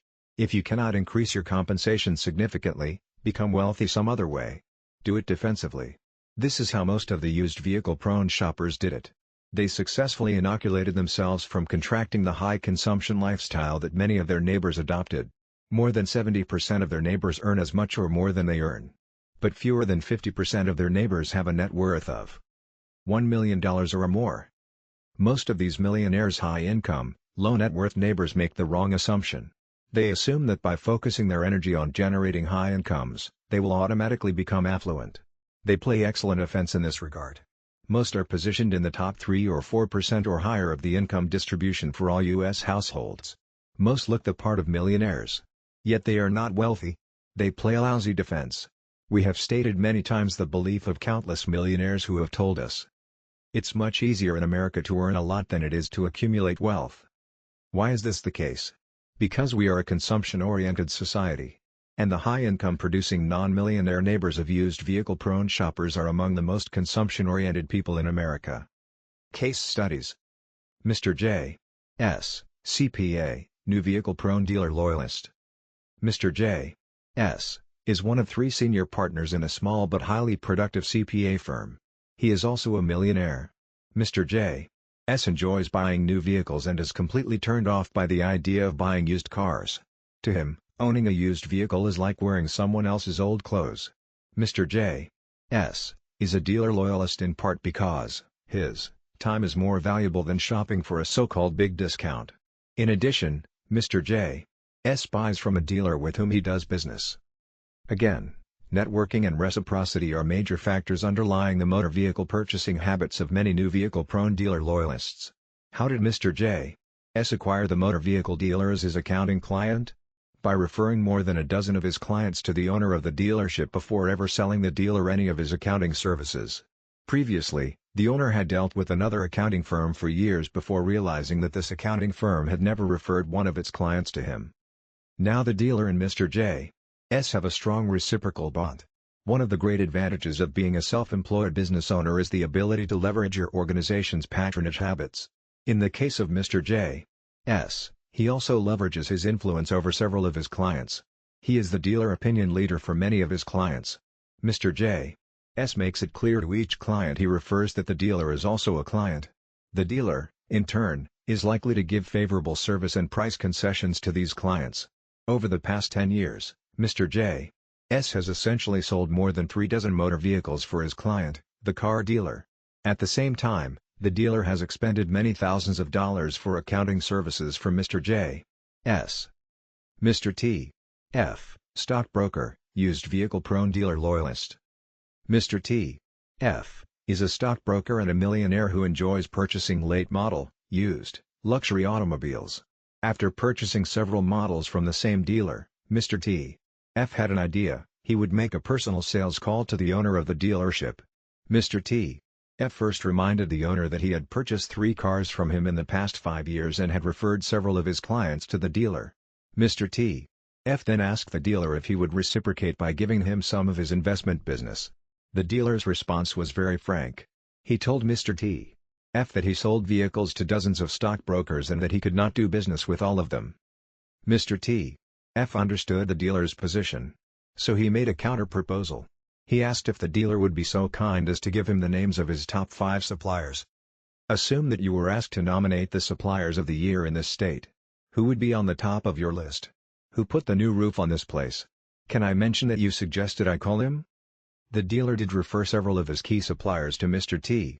F. Mr. T. F. still buys his vehicles from this dealer and makes referrals on his behalf. In turn, the dealer refers business to Mr. T. F. Author Tom Stanley sells a car. Just before Christmas, I placed a classified ad in the local newspaper to sell my family's Acura Legend. Prior to doing so, I called our dealer. He advised me about the upper limit price I could anticipate receiving for the car, and that was the price that we advertised. I have always meticulously maintained our motor vehicles. Our Legend had nearly every conceivable option, including the so-called gold package. The car was always garaged. Our Acura dealer did all the prescribed maintenance and tune-up procedures. We even used Mobil 1 synthetic oil. The car had a good set of Michelin MX V4 tires with a few thousand miles on them. And, perhaps most important, we had purchased the car new. My classified ad outlined many of these characteristics. Allow me to profile some of the characters who took the time to stop by and look over our car. Shopper 1, a senior marketing officer, female. She arrived driving an Infiniti Q45. When I saw the car, I asked her why she was interested in a Legend, since her Q45 appeared to be nearly new. She told me that the Q45 was her husband's and that they had purchased it used nearly a year ago. In fact, she had just finished looking over previously owned Legends and Infinitis at several dealers. She made it very clear that her household had a used vehicle orientation. It was not particularly loyal to any make of automobile, but she and her husband did prefer a narrow set of vehicles. These included Acura Legends, Infiniti Q45S, and the Lexus 400 series. The day she visited me, she had taken the afternoon off from work. She had a map of the Atlanta area and had marked the location of selected dealers and the addresses of private sellers. In this way, she made it very clear to me that she was well aware of many compelling opportunities. It was obvious to me that this woman was very skilled in evaluating used cars. She immediately pointed to a small ding on the driver's door. She examined the interior, the engine compartment, and the car's sheet metal. Then she asked me why I had to sell the Legend. I responded by saying that my teenage children have an aversion to 4-door sedans. To them, a Legend is well suited for middle-aged, unexciting people like their parents. They would much prefer even a well-used 4x4 sports utility vehicle or a sporty 2-door number. She paused and reflected on my comments. Now that I think about it, I suspect she would have preferred another answer. She would have wanted me to say that I was selling the vehicle because of financial obligations. This would have put her in a much stronger bargaining position. Nonetheless, she attempted to negotiate a lower price. She asked, "What's the lowest you are willing to take for the car?" I responded by telling her, "If I don't sell it in 30 days, I will consider lowering the price." I then pointed to the portfolio in the front seat, which contained all the maintenance records, original window sticker, and so on. She turned around, got back in her husband's previously owned Q45, and left. I never heard from her again.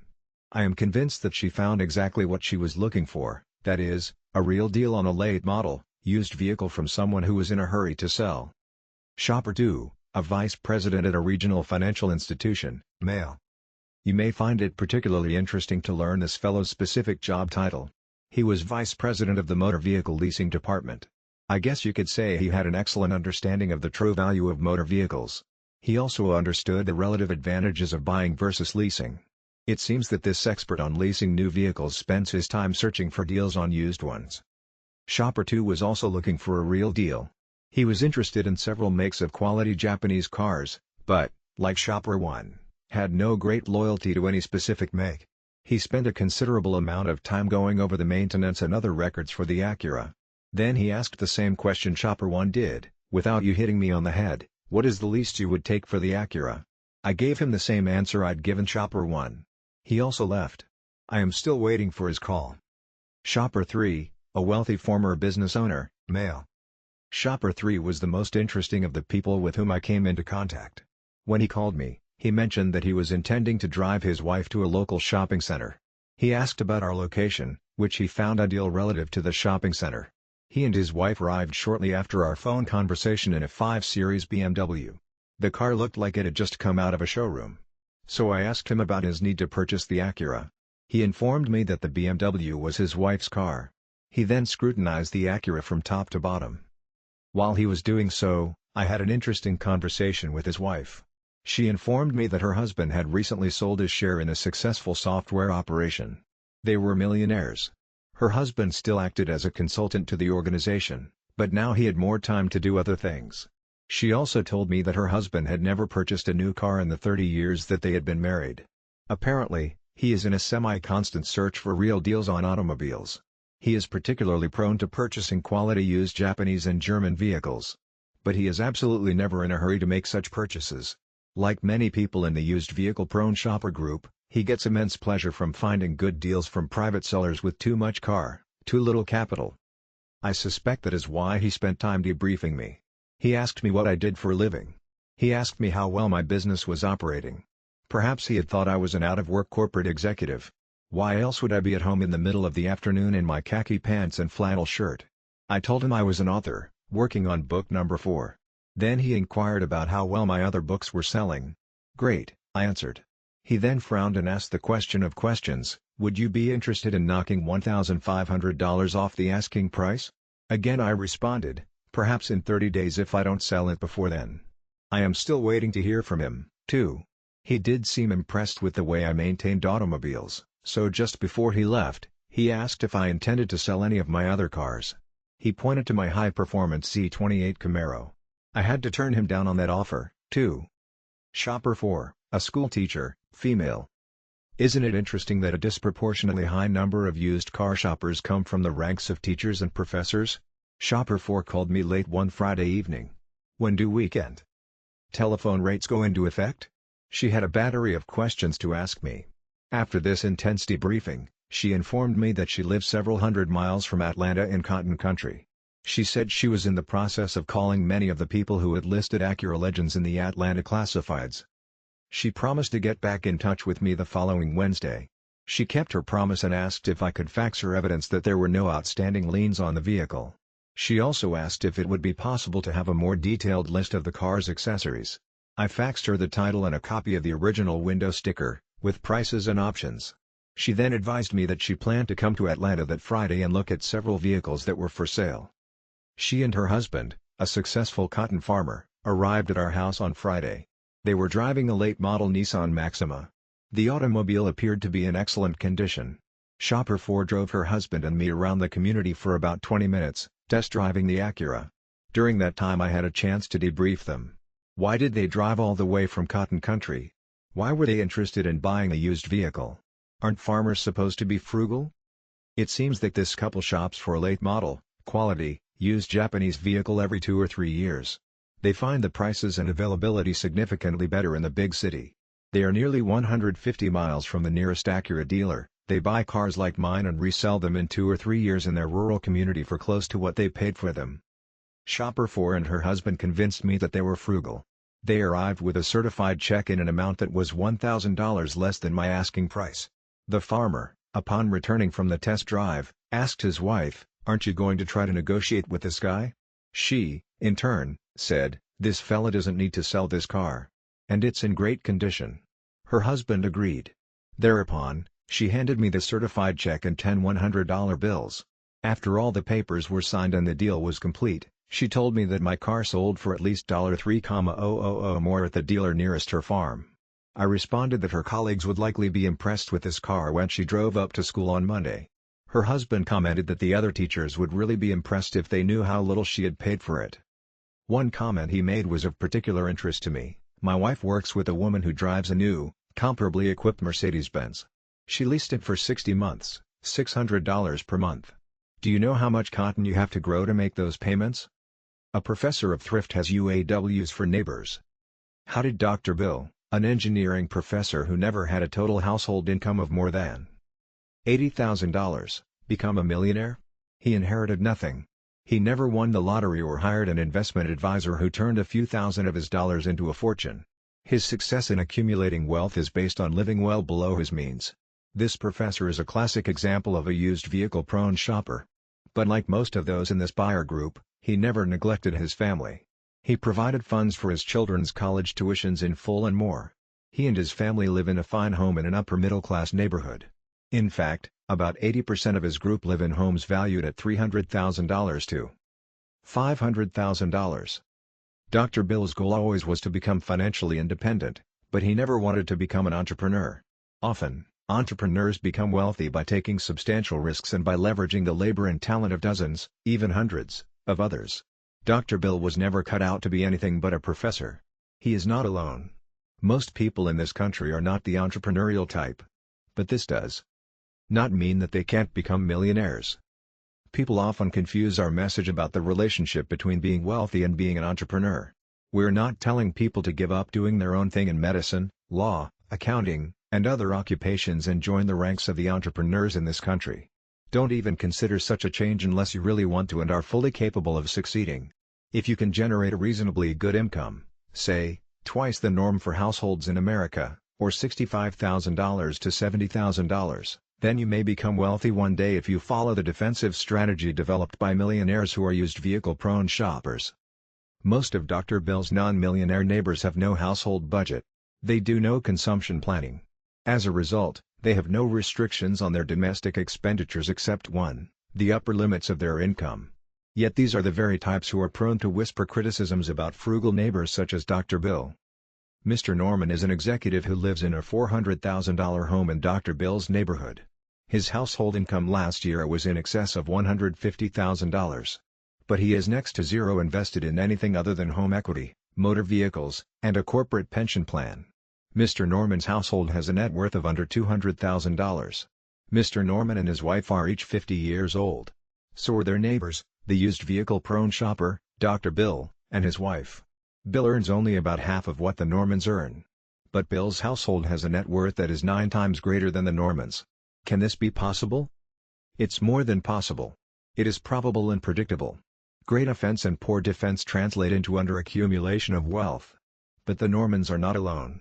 There are many more underaccumulators in their neighborhood than there are prodigious accumulators like Dr. Bill and his family. UAWs like the Normans find it degrading to even think about shopping for a used car. To them, a used car's out of the question. Their neighbor, Dr. Bill, never felt degraded shopping for quality used cars. In fact, acquiring used cream puffs gives him great satisfaction. Over the years, he figures that he has saved enough buying used over new to completely fund one of his children's college and graduate school tuitions. Where did Dr. Bill buy his latest motor vehicle, a 3-year-old BMW 5 Series? From Gary, a high-income, hyper-consuming sales professional employed in the high-tech field. Gary buys only new foreign motor vehicles. If Gary is like most UAWs, he firmly believes that the buyer of his old 5 Series BMW is not as financially well off as he. This is one of the telltale symptoms of being a UAW. UAWs usually think they have more wealth than their neighbors. Many UAWs also believe that people drive the best they can afford. Think of this situation in another way. Gary, the underaccumulator of wealth, is subsidizing Dr. Bill's motor vehicle purchases. Gary takes the brunt of the 3-year depreciation and then transfers title of a fine automobile to Dr. Bill, the frugal millionaire. Also, since Gary is an employee, he cannot write off depreciation against his income tax liability. In addition, Gary has no friends, relatives, or clients in the motor vehicle business. He gets no tax write-offs, no super discounts from an uncle or aunt who owns a dealership, and no reciprocity from a client/customer who is in the automobile business. He consumes motor vehicles purely for pleasure. What should Gary, Mr. Norman, and others of the UAW variety know? That they spend more for motor vehicles than the typical American millionaire. Gary's earned income is equal to that of many millionaires, Yet Gary isn't a millionaire. Perhaps he compensates for this through his heavy consumption of status products. Is he trying to emulate the driving and buying habits of the chairman of the company that employs him? But the chairman is a millionaire and owns equity in the corporation. Unlike Gary, he never purchased an expensive automobile until after he was wealthy. Instead, he put much of his income back into the company via stock purchases. In contrast, Gary makes his expensive purchases in anticipation of becoming wealthy. But that day is unlikely to ever arrive. We use the term motor vehicles to include sports utility vehicles, pickups, and so on, as well as cars. Economic outpatient care. Their parents did not provide economic outpatient care. Dear Dr. Stanley and Dr. Danko, I just finished reading an article about your research on millionaires. My wife has an overdue trust that her parents won't release. My mother-in-law keeps putting us off with paperwork. She seems determined not ever to release the trust to my wife. Is it possible that you have come in contact with my wife's family in your research? Her name is. Or perhaps you could suggest another source that would tell us how much is in the trust. Thank you, Mr. L. S. The author of this letter and his wife urgently need money. The writer, we will call him Lamar, is the husband of a woman, we will refer to her as Mary, who comes from a wealthy family. Mary receives more than $15,000 in cash gifts annually from her parents. She has received gifts of this type, as well as other forms of help, since she and Lamar got married nearly 30 years ago. Today she and her husband are in their early 50s. They live in a splendid neighborhood in a fine home. They are country club members. Both love to play tennis and golf. Both drive imported luxury cars. They wear fine clothes and are socially involved with several non-profit organizations. They were previously active in raising money for the private schools their children attended. Both enjoy vintage wines, gourmet foods, entertaining, high-quality jewelry, and foreign travel. Their neighbors think Lamar and Mary are wealthy. Some are firmly convinced that they are multimillionaires. But looks can be deceiving. They are not wealthy. Do they at least earn a high income? No, neither the husband nor the wife earns a high income. Mary is a housewife. Lamar is an administrator at the local college.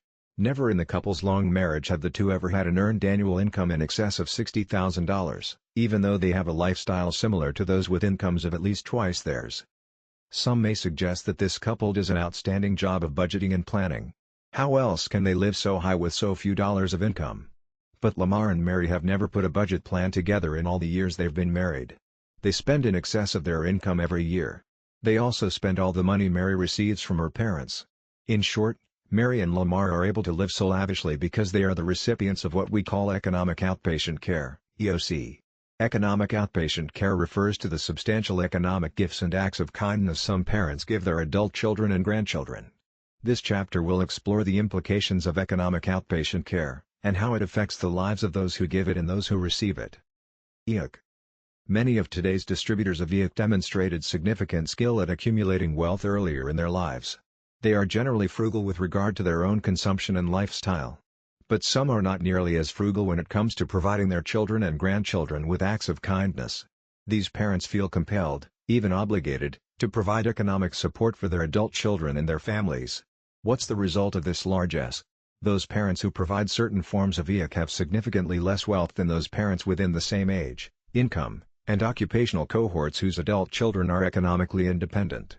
And, in general, the more dollars adult children receive, the fewer they accumulate, while those who are given fewer dollars accumulate more.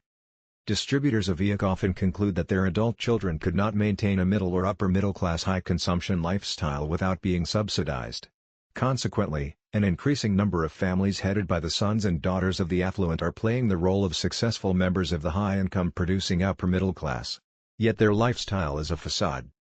These sons and daughters of the affluent are high-volume consumers of status products and services, from their traditional colonial homes in upscale suburbs to their imported luxury motor vehicles.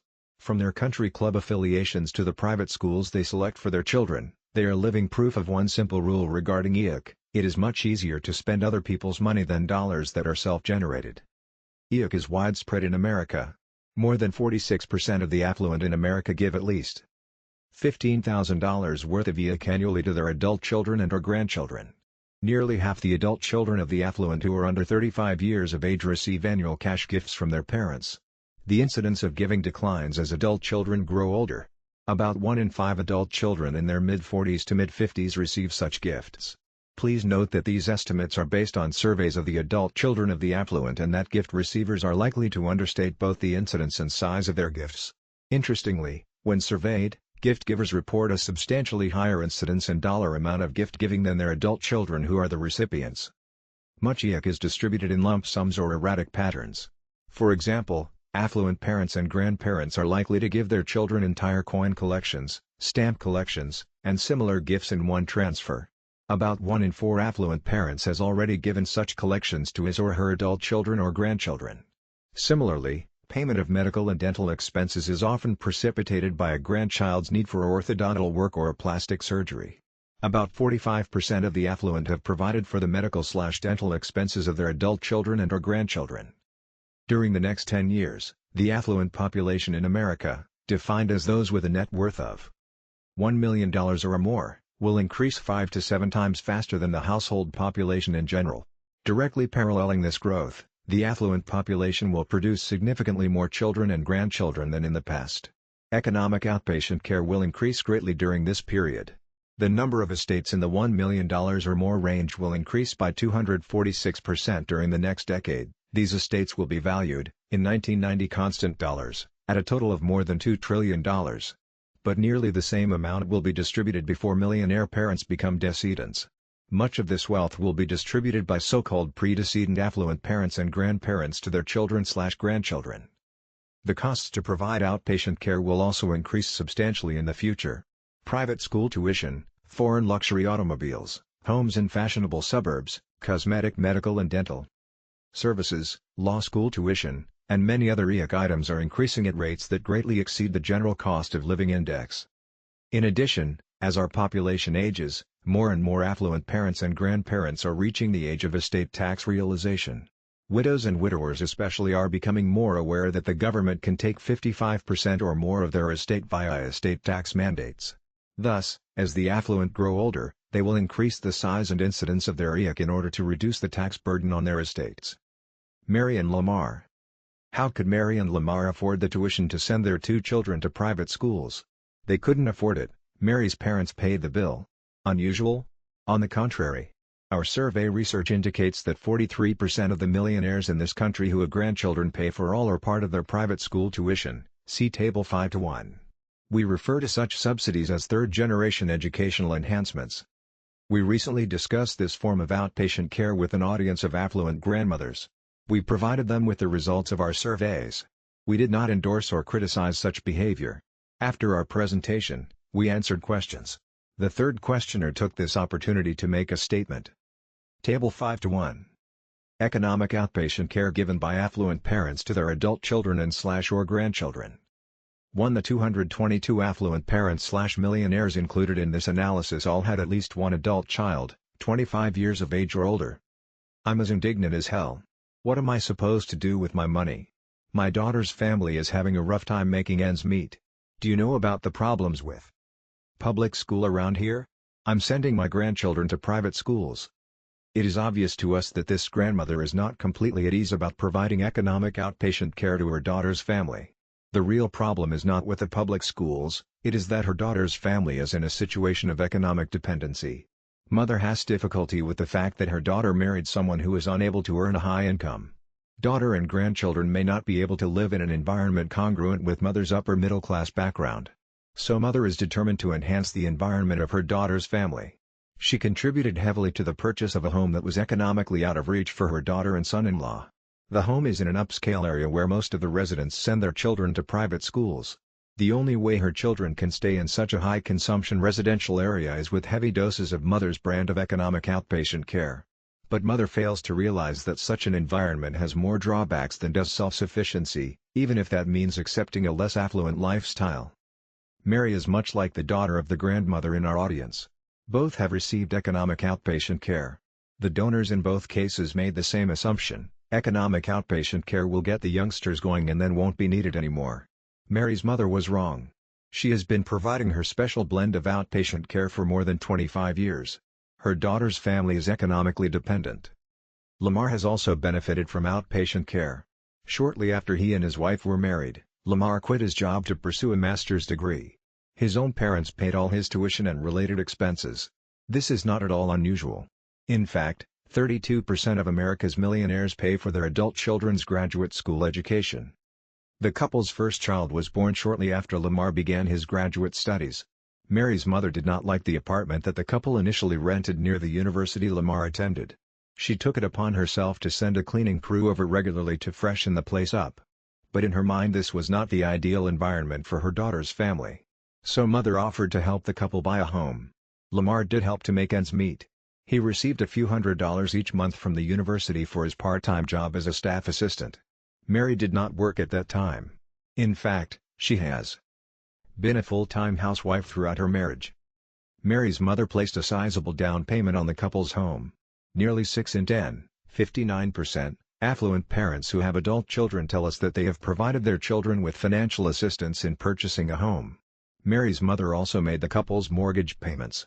Note that 17% of the millionaires we have interviewed indicated that they have made such payments, see Table 5:1. Initially, Mary's mother was to provide these funds as an interest-free loan. But eventually the loan was converted to a more conventional type. Forgiveness loans are considered to be quite conventional among recipients of economic outpatient care. 61% of America's affluent have provided such loans to their adult children. What happened when the couple traded up to a more expensive home? Mary's mother once again subsidized the purchase. Eventually the couple moved to their current residence. Once again, economic outpatient care was part of this purchase. Lamar spent nearly 4 years in graduate school. During that time he received 2 degrees. Today Lamar is a college administrator. But given his annual salary of less than $60,000, it's still hard for Mary and him to make ends meet. Even with the $15,000 his mother-in-law provides each year, their income is not high enough to support their upper-middle-class lifestyle. What is so interesting about Mary and Lamar's $60,000 annual income level is that they are not alone. About 30% of the households in America that live in homes valued at $300,000 have annual household earned incomes of $60,000 or less. Is it because of creative budgeting, or could it be a result of widespread economic outpatient care in America? For the most part, it's because of UAWs on eBook. According to Mary, it's not too difficult to pay for basic family necessities out of Lamar's income plus her annual cash gift from mother. What is difficult is purchasing motor vehicles. And Mary and Lamar enjoy foreign luxury.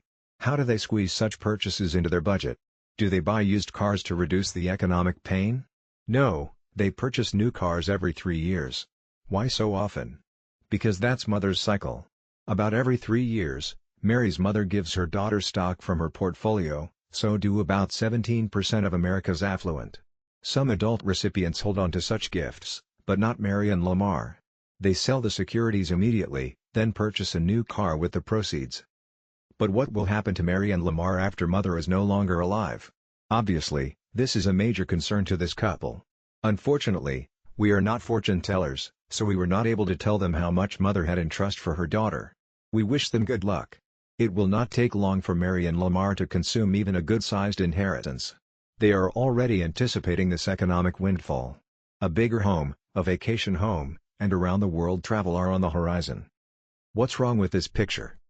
Adults who sit around waiting for the next dose of economic outpatient care typically are not very productive. Cash gifts are too often earmarked for consumption and the support of an unrealistically high lifestyle. This is precisely what happened to Mary and Lamar. Their household's annual earned income of $60,000 is the same amount a blue-collar couple in their county earned with overtime. Both the man and woman drive buses for a living. Yet they have a more realistic view of who they are and what they have achieved. Conversely, Mary and Lamar are living in fantasyland. Displaying upper-middle-class status is their socio-economic goal in life. Does this mean that all adult children of affluent parents are destined to become Marys and Lamars? Absolutely not. In fact, stated as a statistical probability, the more wealth parents accumulate, the more economically disciplined their adult children are likely to be.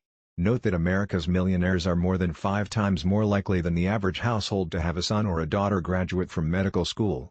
They are more than 4 times more likely to have a child who is a law school graduate. Paying for an education is the equivalent to teaching your children how to fish. Mary's mother taught her daughter and son-in-law something else.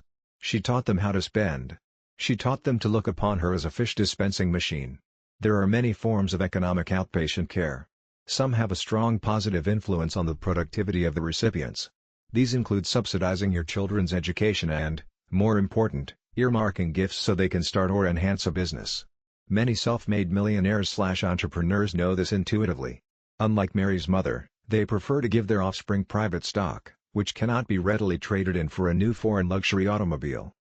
Conversely, what is the effect of cash gifts that are knowingly earmarked for consumption and the propping up of a certain lifestyle? We find that the giving of such gifts is the single most significant factor that explains lack of productivity among the adult children of the affluent. All too often such temporary gifts affect the recipient's psyche. Cash gifts earmarked for consumption dampen one's initiative and productivity. They become habit-forming. These gifts then must be extended throughout most of the recipient's life. The subsidized lifestyle of many adults has another consequence. Neighbors see how Mary and Lamar live. What do they conclude? Too often it is that heavy spending is an acceptable way of life. For example, off and on for several years, Mary and Lamar have been on their neighborhood's welcoming committee. Remember that the couple has also been active in fundraising for the private school their children attended. What message do Mary and Lamar communicate to their new neighbors? Recently, a hard-charging, very successful sales manager/vice president and his family moved into the neighborhood. The sales executive was only 35 years old at the time. He earned nearly 3 times more income than Lamar. He and his wife had 3 school-aged children. Within 10 minutes after welcoming his new neighbors, Lamar initiated his sales pitch. He told them that the public schools in the area were inferior but that he had a solution to this problem. Lamar began to lecture his new neighbors about the benefits of the private school. The new neighbors listened attentively. Then they asked about the tuition. Lamar told them the costs were much less significant than the benefits.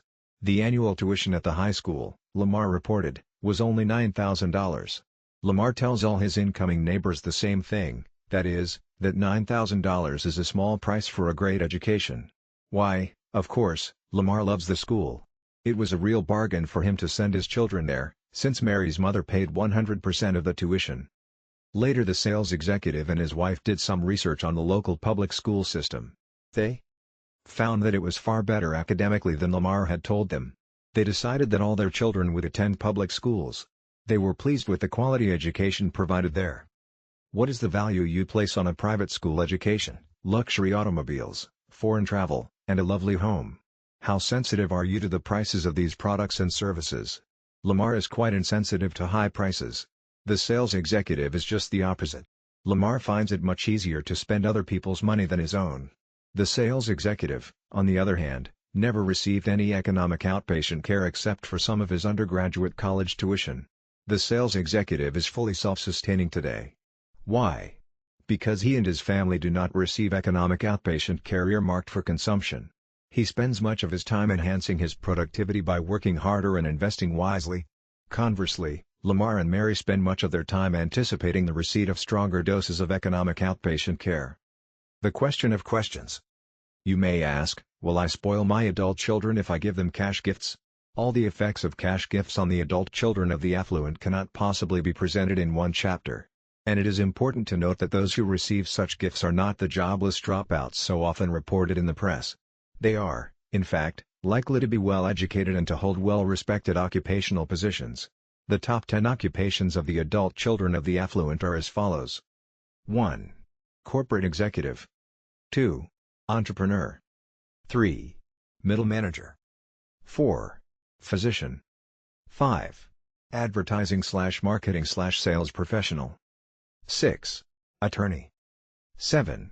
Engineer/architect/scientist. 8. Accountant. 9. College/university professor. 10. High school/elementary school teacher. Nevertheless, it cannot be denied that adult children who receive cash gifts differ from those who do not. Let's contrast the wealth and income characteristics of adult children who do receive gifts with those who do not. Because age is highly correlated with both wealth and annual household income, it is important to attempt to hold age constant when making comparisons between gift receivers and non-receivers. It is also useful to examine the differences in these two groups within each of 10 occupational classifications, since different occupational groups tend to generate different levels of income and net worth. Let's look at a survey of gift receivers and non-receivers from all economic backgrounds, in their early 40s to mid-50s. Examine the numbers given in Table 5-2. Table 5-2. Receivers versus non-receivers of cash gifts, who has more wealth/higher income. Note that in 8 of the 10 occupational categories, Gift receivers have smaller levels of net worth, wealth, than those who do not receive gifts. For example, on average, accountants who are approximately 50 years of age and receive cash gifts from their parents have only 57% of the net worth of accountants in the same age group who do not receive gifts. Further, accountants who receive gifts generate only 78% of the annual income of accountants who don't receive gifts. Note that cash gifts were not included in computing the annual incomes of accountants who receive gifts. When these tax-free dollar gifts are added to the incomes of gift receivers, then, on average, gift receivers have approximately 98% of the average annual income of non-receivers. In spite of this, they still only have 57% of the net worth of accountants who do not receive gifts. Accountants who receive gifts are not the only occupational group that has lower income and net worth characteristics. As you can see in Table 5-2, gift receivers in 7 other occupational categories also have lower levels of net worth than non-receivers, including attorneys, 62%, advertising/marketing/sales professionals, 63%, entrepreneurs, 64%, senior managers/executives, 65%, engineers/architects/scientists, 76%, physicians, 88%, and middle managers, 91%. Gift receivers in only 2 of the 10 occupational groups have higher levels of wealth than non-receivers. In spite of having lower incomes than non-receivers, gift receivers who are high school/elementary school teachers have higher net worths than non-receivers. Teachers who receive gifts have 185% of the net worth of the average for non-receivers, but only 92% of the income. College/university professors who receive gifts have 128% of the net worth and 88% of the income of non-receivers. Affluent parents can learn a great deal from gift receivers who are teachers and professors. Teachers and professors who receive cash gifts have a much higher propensity to accumulate wealth than do gift receivers in the other 8 occupational classifications. How can one explain this peculiarity? To do so, it is important first to explain why most gift receivers in general have a lower propensity to accumulate wealth than do non-receivers. 1. Giving precipitates more consumption than saving and investing. For example, affluent parents often subsidize their children's purchase of a home. The intent may be to help their children get started on the right foot. The parents assume that such gifts are a once-in-a-lifetime phenomenon. Some have told us that they thought this would be the last dollar the kids would ever need. They assume that the recipients of their kindness will be able to do it on their own in the near future. Nearly half the time, they are wrong. Gift receivers frequently are underachievers in generating income. All too often the income of the gift receiver does not increase at the same rate as his consumption. Remember, expensive homes are typically located in what we call high-consumption neighborhoods. Living in such neighborhoods requires more than just being able to pay the mortgage. To fit in, one needs to look the part in terms of one's clothing, landscaping, home maintenance, automobiles, furnishings, and so on. And don't forget to add high property taxes to all the other items. Thus, a gift of a down payment, whether full or partial, can place a recipient on a treadmill of consumption and continued dependence on the gift giver.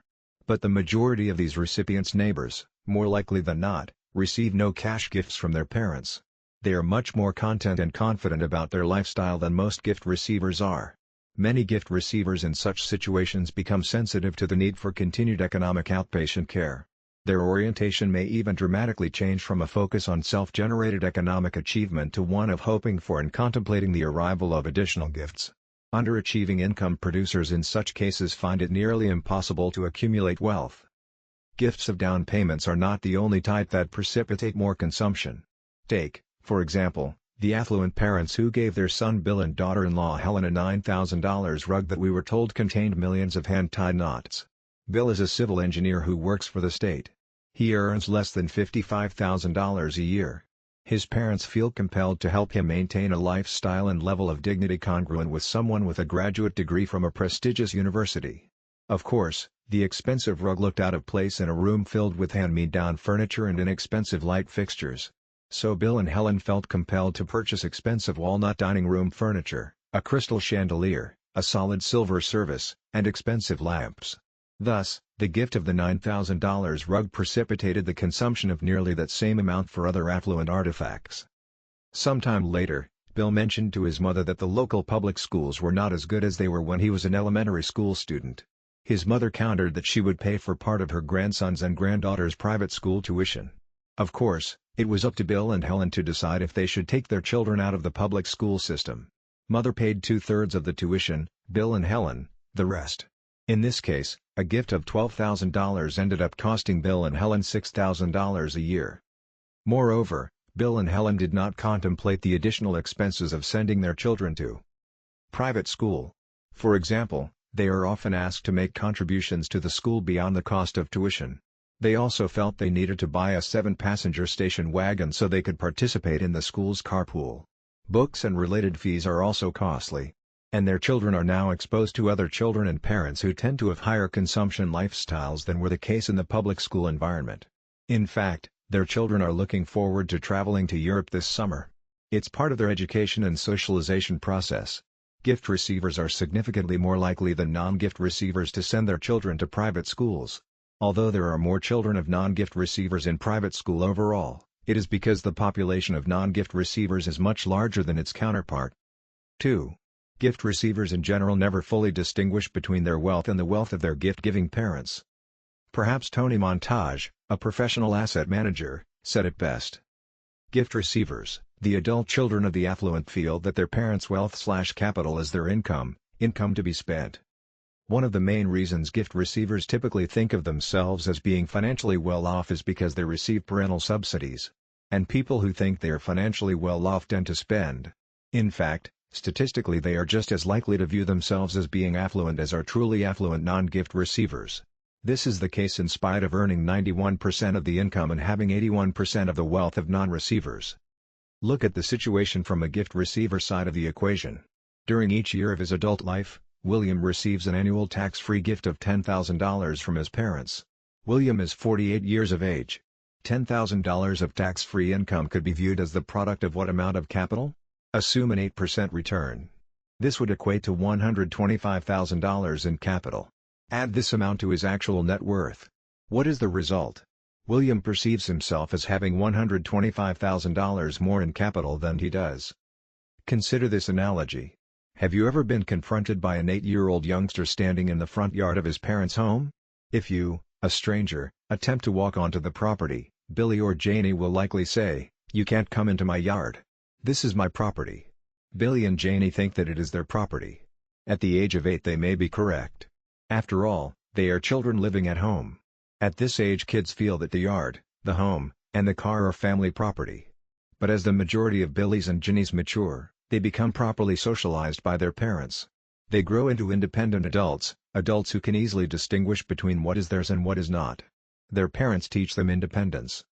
Unfortunately, a growing portion of adult children are not being taught the value of being emotionally and economically independent of their parents. How did one set of parents recently test to see if their adult son was independent? They used the montage effect as a basis for the test. After Thanksgiving dinner at his parents' home, James and his parents had a conversation. His parents told James that they had decided to give several pieces of their commercial property to the local private college. His father told his son, "I know you will understand that the college really will benefit from such a gift." James's response, if written as a headline, might read, "Son of affluent couple screams, 'That's my property, too, and the college people can't come in to my yard.'" James's response was predictable. He has received substantial cash gifts from his parents throughout his adult life. He needed an annual gift equivalent to about 20% of his income to cover his annual expenses. He viewed his parents' idea of giving their capital to the college as a threat to his future income. Like many other gift receivers, James views himself as self-made. In fact, about 2 of every 3 adult children who receive significant cash gifts periodically from their parents view themselves as members of the "I did it on my own" club. We are amazed when these people tell us in interviews, "We earned every dollar we have." 3. Gift receivers are significantly more dependent on credit than are non-receivers. Those who receive periodic gifts of cash or its equivalent are euphoric about their economic well-being. Euphoria of this type is related to their need to spend money. But much of this money is not in hand. It is tomorrow's economic outpatient care. So how do gift receivers respond to this dilemma? They use credit vehicles to smooth out their problems with cash flow. Why wait for the windfall at the end of the rainbow? Adult children who receive cash gifts are more likely than other adult children to live in anticipation of the sizable inheritance eventually coming their way. In spite of having only about 91% of the total household annual income and 81% of the net worth of non-receivers of gifts, gift receivers are significantly more likely to be credit-oriented. This credit is obtained for consumption, not investment, purposes. Conversely, non-receivers of gifts borrow more for investment purposes than do gift receivers. Otherwise, in nearly every conceivable type of credit product/service category, gift receivers outpace non-receivers. This applies both to the incidence of credit usage and to the actual dollars spent to pay the interest on outstanding balances. It applies to personal loans and to unpaid balances on credit card loans. Gift receivers and non-receivers are not significantly different in their use of mortgage services or in the allocation of dollars for such purposes. However, a significant portion of the gift receivers were given money for sizable down payments on their homes. 4. Receivers of gifts invest much less money than do non-receivers. When surveyed, gift receivers reported that they invested less than 65% of what non-receivers invested each year. Even this is a very conservative estimate, since like most heavy credit users, gift receivers overestimate the amount of money they invest. For example, they often forget to take into account major credit purchases when computing actual consumption and investing habits. There are exceptions to this rule. Teachers and professors who receive gifts appear to remain as frugal or even more so than those who receive no gifts. They are much more likely to save and invest the money they receive as gifts than are gift receivers in other occupational categories. The issue of teachers and professors as role models is discussed more fully later in the chapter. As we have made clear, gift receivers are hyper-consumers and credit-prone. They live well above the norm for others with comparable incomes. But often people mistakenly believe that gift receivers are concerned solely with their own desires, needs, and interests. This is not the case. On average, gift receivers donate significantly more to charity than do others in the same income categories. For example, gift receivers who have annual household incomes in the $100,000 category normally donate just under 6% of their annual incomes to charitable causes. The general population in this income category donates only about 3%. Gift receivers give in proportions that are much like those of households with annual incomes in the $200,000 to $400,000 bracket. These people give approximately 6% of their income to noble causes. Noble or not, gift receivers consume more, so they have significantly less money to invest. What good does it do to be well versed in investment opportunities when one has little or no money to invest? This is the situation in which a young professor of business recently found himself. He, a gift receiver, was asked to teach a course on investing for a continuing education program. His audience included many well-educated, high-income people. The professor discussed various topics, including sources of investment information and how to evaluate the stock offerings of various public corporations. The professor received high praise from his audience. He was well trained in his discipline. He held a Ph.D. in business administration with a concentration in finance. However, near the end of the course, a gentleman from the audience asked the professor a simple question.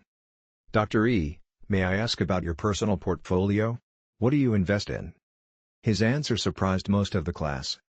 "I don't have much of a portfolio at present. I'm too involved with paying 2 mortgages, an auto loan, tuition." Later, a member of the class told us. "It's like the fellow who wrote the book on 100 clever things to say to attractive women. But the guy did not know any good-looking women." Why don't the financial advisors of under-accumulating gift receivers emphasize thrift in their messages? All too often financial advisors have a narrow focus. They sell investments and investment advice. They don't teach thrift and budgeting. Many find it embarrassing, even degrading, to suggest to clients that their lifestyle is too high. In fairness, many high-income individuals as well as their advisors have no idea how much net worth someone should have, given certain income and age parameters. Additionally, financial advisors are often unaware that their clients receive sizable cash gifts each year.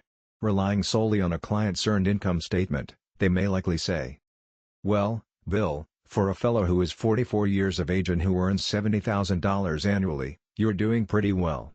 Pretty well in terms of your lovely home, boat, foreign luxury automobiles, donations, and even your investment portfolio." Would the same advisor feel this way if Bill told him about the tax-free cash gift of $20,000 he receives each year from mom and dad? It is important here to emphasize a point made throughout this book. Not all adult children of the affluent become UAWs.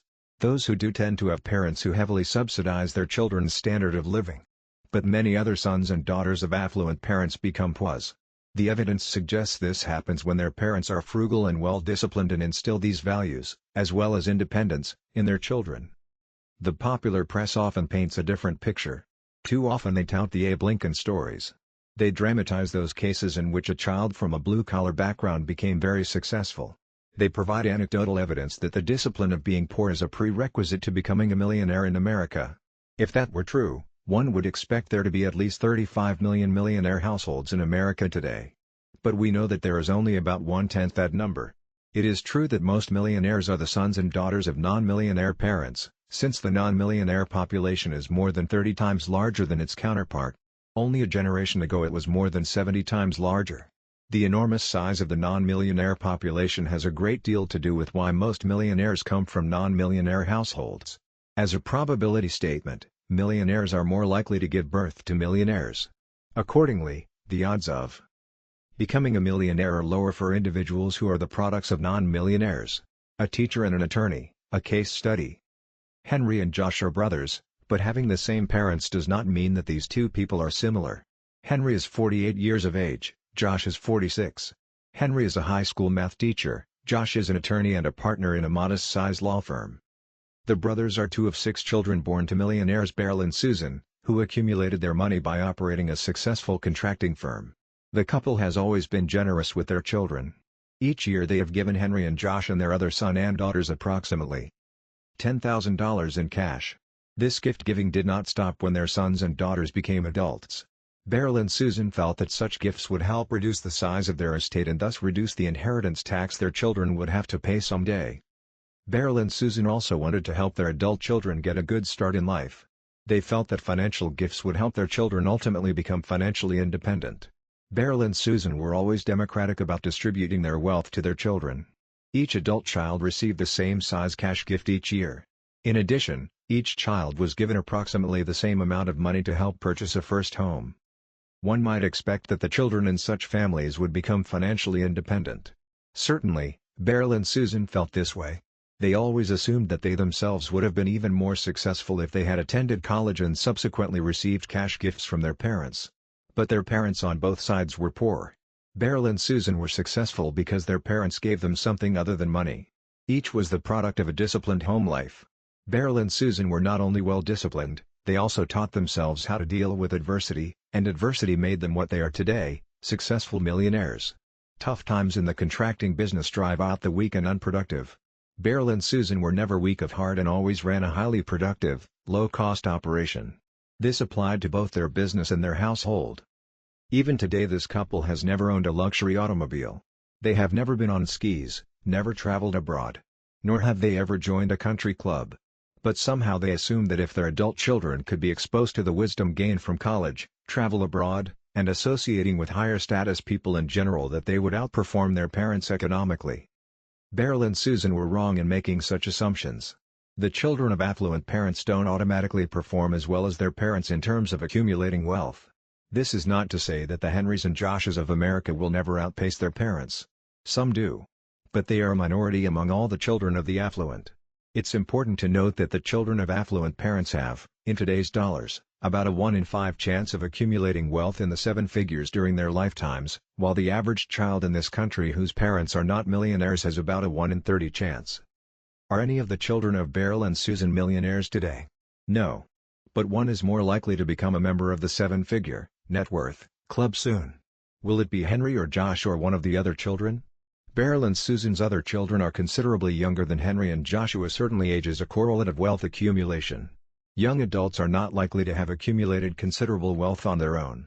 Also, the other 4 children have not been receiving economic outpatient care from their parents for the same length of time as their older brothers. Many observers might predict that Josh would more likely accumulate a 7-figure level of net worth before his brother.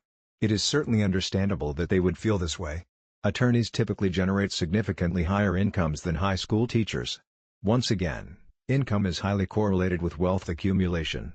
Last year Henry's total household income, not including the gift of cash from Beryl and Susan, was $71,000, Josh's was $123,000. One would assume just from these figures that Josh would be much more likely to accumulate wealth. After all, his income is nearly twice that of his brother's. But observers who make such predictions overlook the fundamental rule regarding wealth building.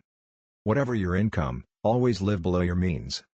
Henry, in spite of his smaller salary, lives below his means. Josh, on the other hand, lives substantially above his income.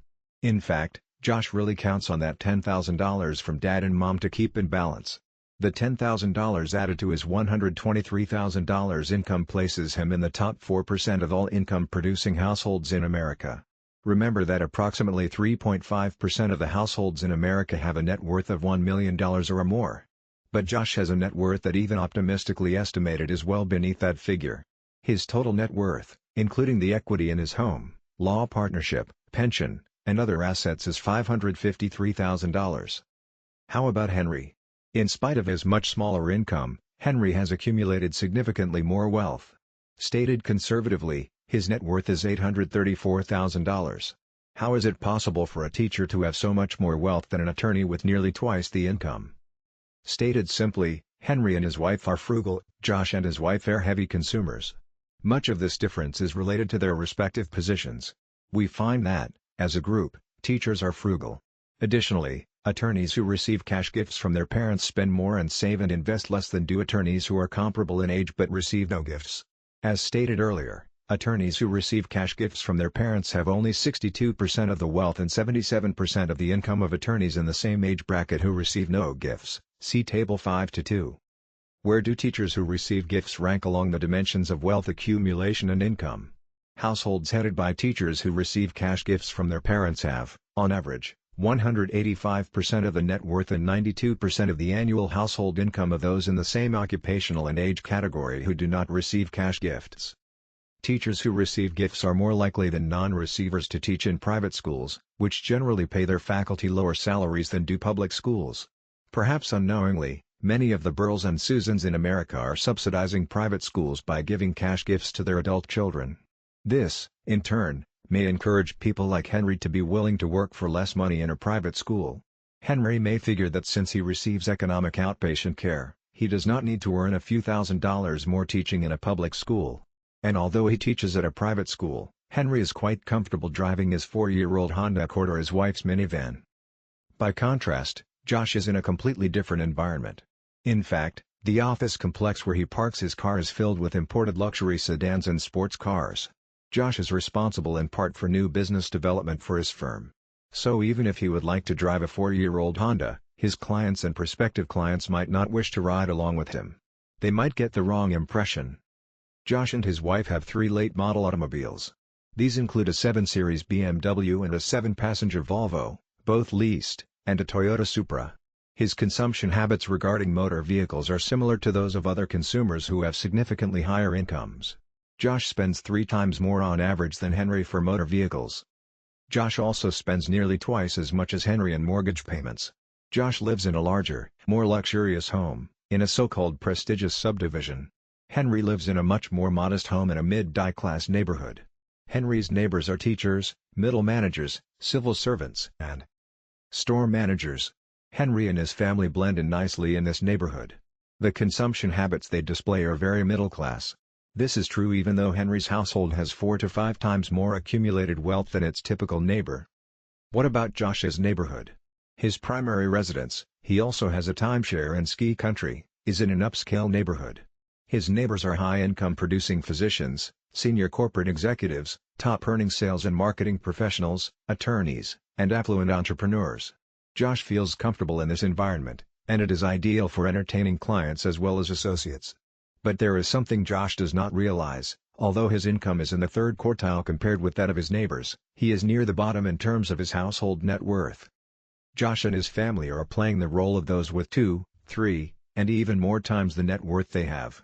Josh, you are not alone. At least 1 in 5 households in your neighborhood is playing the same role. They, too, are on outpatient care. They, too, spend more and invest less than others in their area.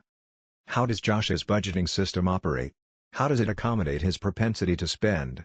Josh is like many other underaccumulators of wealth. He spends first. He saves and invests what is left over. What this actually means is that he saves and invests nothing beyond what happens to be injected into his pension and profit-sharing plan. More than 2/3 of his wealth is the equity in his home, his partnership, and his pension. In essence, Josh and his family invest $0 from their personal income. But perhaps they feel affluent anyway. Josh does receive $10,000 in cash each year. And he anticipates inheriting much more someday. But what about Josh's children? Are they likely to receive substantial cash gifts from their father? It is very unlikely. Yet these children are growing up in a high-consumption environment. They will likely attempt to imitate their father's consumption behavior. This is a difficult act to follow, especially without the help of substantial outpatient care. Henry's children, in contrast, may be surprised to learn that their father has accumulated a small fortune. Henry and his wife have never overextended themselves. Henry looks like a teacher, drives what a teachers drive, dresses like a teacher, shops where teachers shop. He has none of the designer artifacts his brother owns. Henry has no pool, no sauna, no hot tub, no sailboat, no country club membership. He owns 2 suits and 3 sports jackets.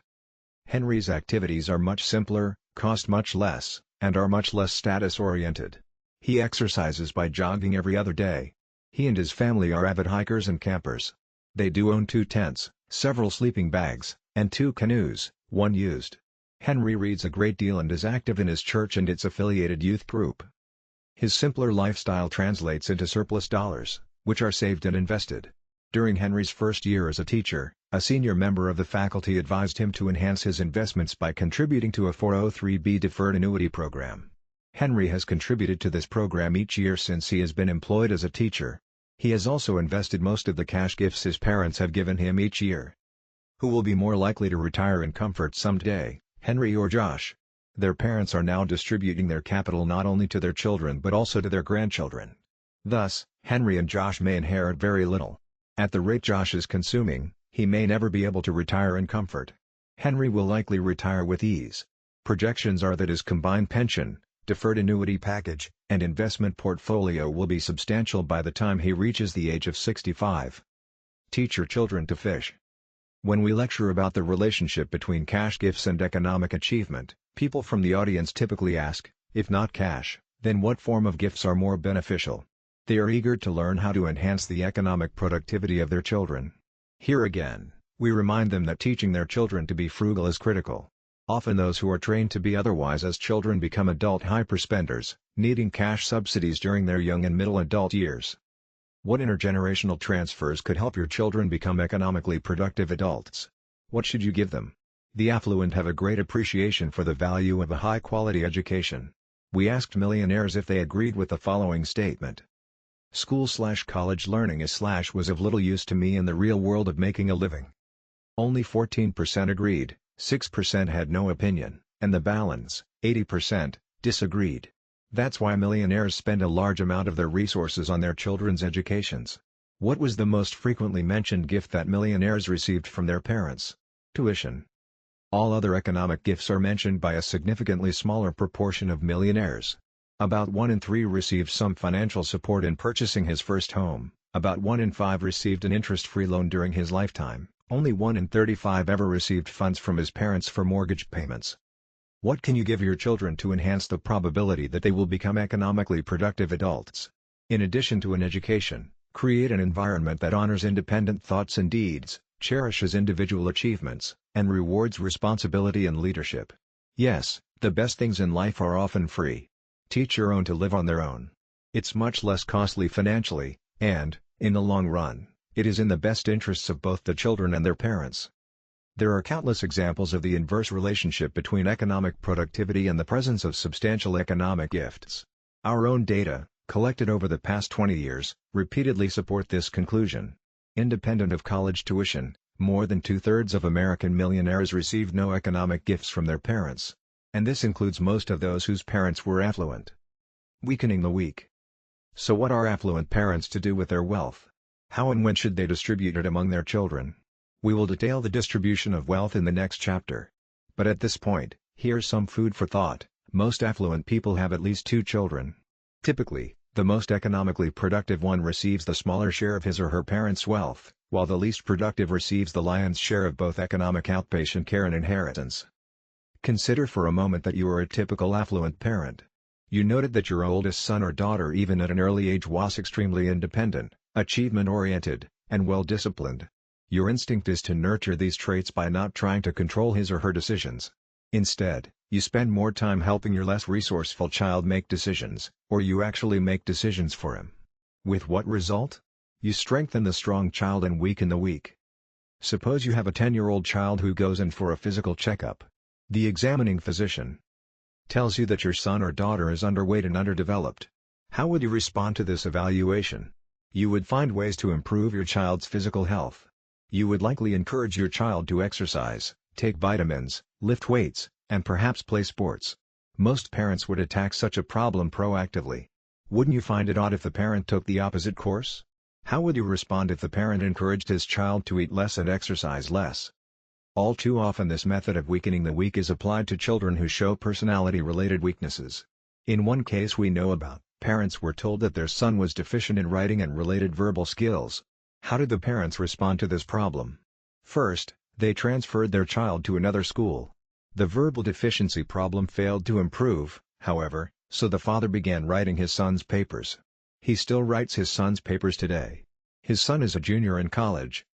In another case, an affluent couple had a 12-year-old daughter who was very shy and rarely spoke to anyone without some prompting. Concerned about her daughter, the mother wrote a note to her daughter's teacher, asking that the child's seat be moved from the front to the back of the room, since her daughter felt more comfortable there.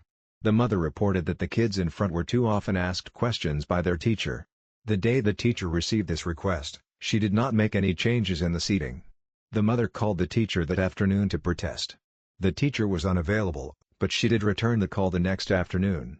Feeling slighted, the mother immediately transferred her daughter to another school. In yet another case, a distinguished professor recently received a telephone call from his neighbor. The caller was irate. "Caller, doctor, blank space, you're in this business. I need your advice. How can I go about getting a professor fired? You probably don't know this guy.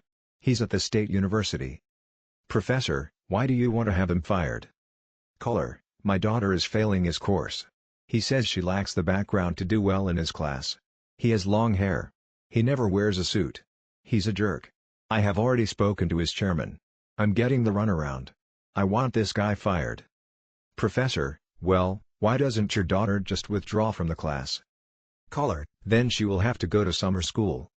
"Professor, there are a lot worse things than summer school." "Caller, if she goes to summer school, she can't go to Europe with us. We have planned this trip for 2 years. Her mother won't go without her daughter. What can I do?" What have all the parents done in these cases? They have contributed to weakening the weak. If your son has a deficiency in his verbal skills, make a commitment to overcome his handicap. In one case, a father recognized that his son had an extremely high aptitude in mathematics but that his verbal skills were poor. His dad attacked the problem. Each night during dinner, Dad would ask his son to define 3 words taken from the SAT study guide. During hundreds of dinner sessions, Dad tutored his son. He also hired a professional tutor for him. This combination worked. Today his son is a graduate of a top Ivy League school, the one with the highest entrance requirements. The product of eBook. What happens when weakened children become adults? They typically lack initiative. More often than not, they are economic underachievers but have a high propensity to spend. That's why they need economic subsidies to maintain the standard of living they enjoyed in their parents' home. We will say it again. The more dollars adult children receive, the fewer dollars they accumulate, while those who are given fewer dollars accumulate more. This is a statistically proven relationship. Yet many parents still think that their wealth can automatically transform their children into economically productive adults. They are wrong. Discipline and initiative can't be purchased like automobiles or clothing off a rack. A recent case study will help illustrate our point. A wealthy couple was determined to give their daughter, Ms. BPF, every advantage. So when Ms. BPF expressed some interest in starting a business, they responded in typical fashion. They created what they thought would be the ideal environment. First, they wanted her to be debt-free. So they put up all the money for their daughter to start her business. Ms. BPF put up nothing of her own. She never even applied for a commercial loan. Second, the parents felt a strong need to provide her with substantial economic outpatient care.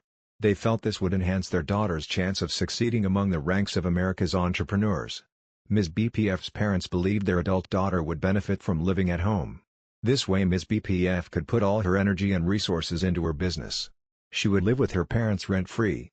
She would not have to allocate any time to shopping for groceries, cleaning the house, or even making her bed. This ultimate form of subsidy goes beyond economic outpatient care. Call it economic inpatient care. Is a rent-free environment ideal for a young entrepreneur? We don't think so. Nor is the gift of a business. The most successful business owners are the ones who put much of their own resources behind their ventures. Many succeed because they have to succeed. It's their money, their product, their reputation. They have no safety net. They have no one else to rely upon for their success or failure. Third, the parents of Ms. BPF added yet another element to the equation. What if their daughter did not have to worry initially about generating profits from her venture? They believed that reducing this burden would enhance their daughter's probability for success. Ms. BPF became yet another member of the subsidized cluster. Her parents give her approximately $60,000 in cash and equivalents each year. What is the result of having created this ideal environment? Today Ms. BPF is in her late 30s. She still lives at home. She has no commercial-related debts. Her folks financed her business and continue to do so. Last year her business earned her nearly $50,000. Her parents continue to give her $60,000 every year. They still feel that Ms. BPF will become truly independent sometime in the future. We are not as optimistic as her parents in this regard. Most successful entrepreneurs are not like Ms. BPF. How many entrepreneurs who are still in the startup phase of their venture would do what Ms. BPF has recently done in 1 year? Purchased a $45,000 automobile without shopping or negotiating the price or conditions. Paid $5,000 for a watch, $2,000 for a suit, and $600 for a pair of shoes. Paid more than $20,000 for clothing in general. Paid more than $7,000 for interest on credit card balances and revolving retail credit. Paid more than $10,000 for dues/fees at area country clubs. The answer is very few. Ms. BPF's business is not really a success. It is heavily subsidized directly and indirectly via other people's money. Actually, Ms. BPF has been shortchanged by her parents. She may never know if she could make it on her own. The ideal conditions they provided for their daughter were an incentive for her to spend heavily on consumer goods. All the while she gave her business stepchild treatment. Who do you think has more fears and worries, Ms. BPF or the typical unsubsidized affluent business owner? Logic might suggest that Ms. BPF should have no worries at all, since she receives intensive economic care from her parents. In fact, she has many more fears than do affluent men and women who receive no subsidies whatsoever. Typical affluent business owners have only 3 major concerns, see Table 3 to 4 in Chapter 3. All of these are related to the federal government. They fear policies and regulations that are unfavorable to business owners and the affluent population in general. What does Ms. BPF fear? She told us that she had 12 major fears. How is it possible that a person who is almost completely insulated from financial risk has 4 times more fears than the typical affluent business owner? Because these affluent business owners have overcome most of their fears. They have inoculated themselves from many fears by becoming completely self-sufficient. And it was the very struggle to become economically self-sufficient that helped these business owners overcome them. What are some of Ms. BPF's major fears and concerns?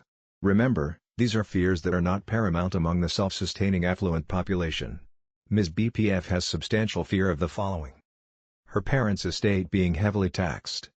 Experiencing a significant reduction in her standard of living. Her business failing.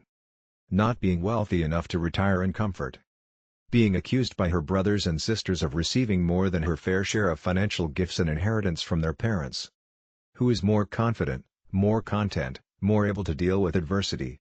It's not the Ms. BPFs of America. It's those who have been brought up by parents who rewarded independent thought and behavior.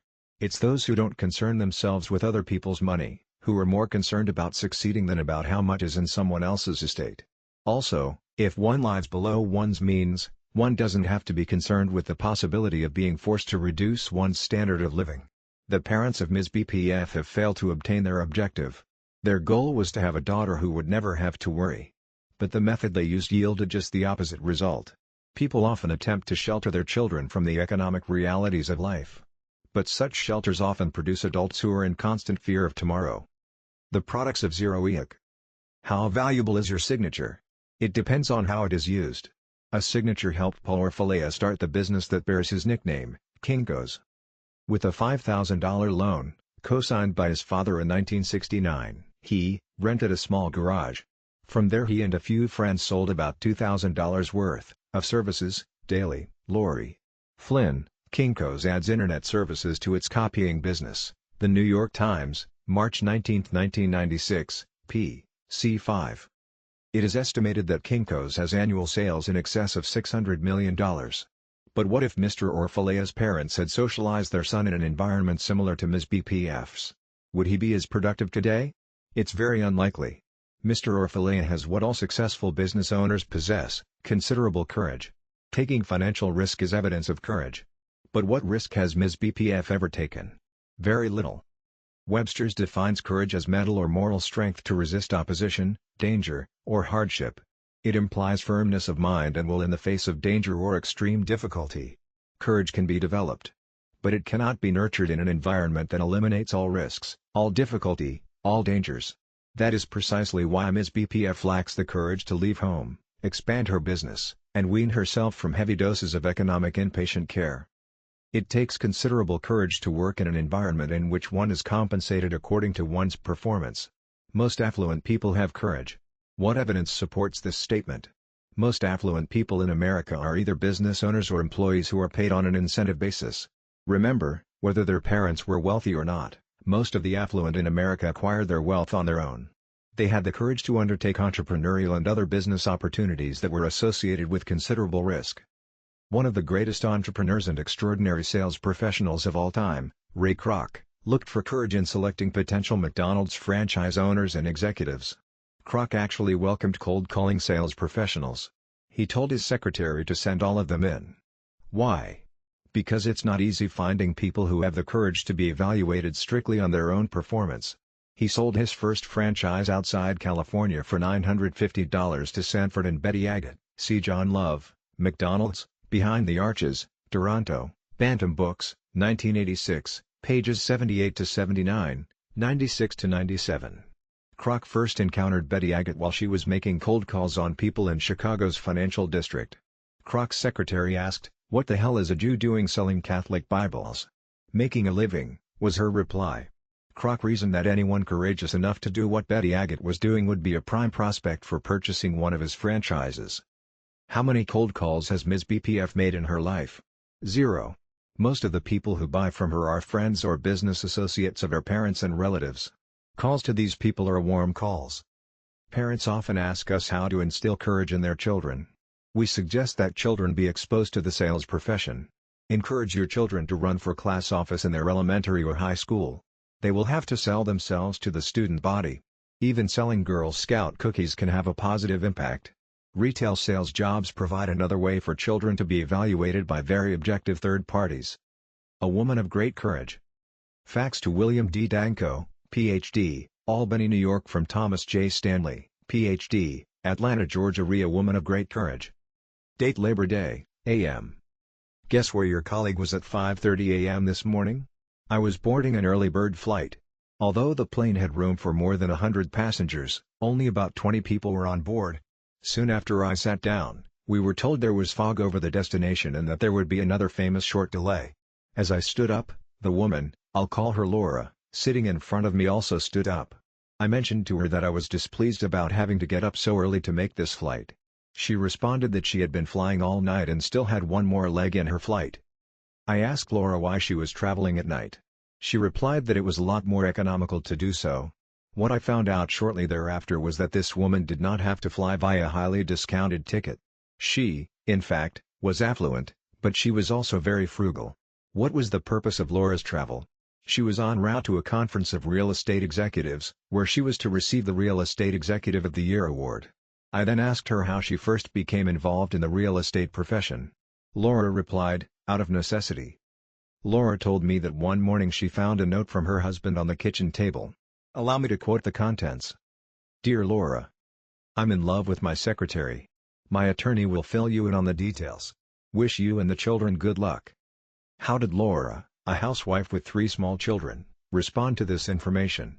She was determined not to return to her old job as a high school teacher. Nor would she ever ask her well-to-do parents for economic support. She had grown up in an environment that nurtured independence and discipline. She wondered what she could do with undergraduate and master's degrees in English literature. She discovered that people with her educational background were in great supply and reasoned that her income from her teaching, editing, and writing jobs were not likely to be enough to support her family's current lifestyle. Thereupon, Laura discussed various employment opportunities with several enlightened business owners in the community. After these discussions, she decided to try the field of real estate sales. During her first 4 months, she earned more selling real estate than she did in her best year teaching English. I know you would want to ask Laura the factors she feels contributed to her success. She told me this. It's amazing what you can do when you set your mind to it. You'll be surprised how many sales calls you can make when you have no alternative except to succeed. As a young woman, Laura had developed an excellent foundation for her sales career. While attending school, she had convinced dozens of employers to hire her for summer jobs. She also had a variety of part-time jobs while attending high school and college. Laura was so good at finding jobs that she helped many of her friends find employment. No doubt she could have had much success in starting an executive recruiting firm. Laura was also the campaign manager for several of her friends who won student government offices in both high school and college. It's ironic that Laura's misfortune in marrying a man who lacked integrity eventually translated into a much better life for her and her children. Because of his transgressions, Laura was able to fully utilize all her talents. The irony is that she always had more potential than her husband to excel in the business world. It's a proven fact today. She is much better off than her former husband. Her success is also a function of her high level of integrity, something that was lacking in her former husband. After several banner years as a sales professional, Laura founded a highly successful real estate company. In spite of her dramatic financial success, she still flies on the red eyes and early birds. You would never think this woman had so much courage and stamina just by looking at her. I would estimate that she is barely 5 feet tall and weighs no more than 95 pounds. However, as we have often agreed, appearances are much less important than the courage, discipline, and resolve of people who are economically productive. Affirmative action, family style. Their adult children are economically self-sufficient. Most affluent parents who have adult children want to reduce the size of their estate before they pass away. Certainly this decision makes sense, given that the alternative is to leave their children with a significant estate tax liability. The decision to share their wealth with their children is easy, the difficult decision is how to divide the capital. Affluent parents who have younger children usually believe that the distribution of their wealth will never be a problem. They assume their assets will be distributed equally. Those parents with 4 children, for example, typically state that their wealth will be distributed equally among their children, 25% to each. This simple distribution formula becomes more complex as the children mature. Parents of adult children are likely to find that some of their children have a greater need for substantial financial gifts than others. Who should get more? Who should get less? These are questions everyone must answer. Nonetheless, affluent parents are likely to benefit from several important research findings. Parents with non-working adult daughters and temporarily unemployed adult sons have a high propensity to provide these children with heavy doses of economic outpatient care, EOC. These children are also likely to receive a disproportionately large portion of their parents' estates. The more economically successful offspring are likely to receive smaller levels of EOC and inheritance. Many of the most highly productive sons and daughters receive no wealth transfers whatsoever. Yet as we have discussed in Chapter 5, that's one reason they're wealthy. Housewives, A or B? Much of the variation in gift giving among different children can be explained by occupation, or socioeconomic status, and gender. We have found that housewives have the highest propensity of all major occupational groups to receive inheritances as well as periodic financial gifts from their parents, see Table 6:1 and 6:2. In fact, housewives are 3 times more likely to receive substantial inheritances from their parents than are adult children of the affluent on average. In essence, housewives rank first in both the size of their inheritances and the incidence of inheriting wealth from their parents. They are also most likely to receive significant financial gifts on an annual basis. We have identified 2 distinct types of housewife daughters of the affluent. We'll call them Type A and Type B. Both benefit to different degrees from their parents' beliefs that non-working women must have money of their own, that the economic deck is stacked against women, and that sons-in-law can never be fully trusted to provide support for their wives and children. The Type A housewife differs significantly from her Type B counterpart. Type As tend to marry high-income producing, successful men. They tend to take leadership roles in caring for their elderly, sometimes disabled, parents. The gifts and inheritance they tend to receive are, in part, compensation for these efforts their working brothers and sisters are more likely to shy away from. Type A housewives are well educated and tend to be the executrixes or co-executors of their parents' estates.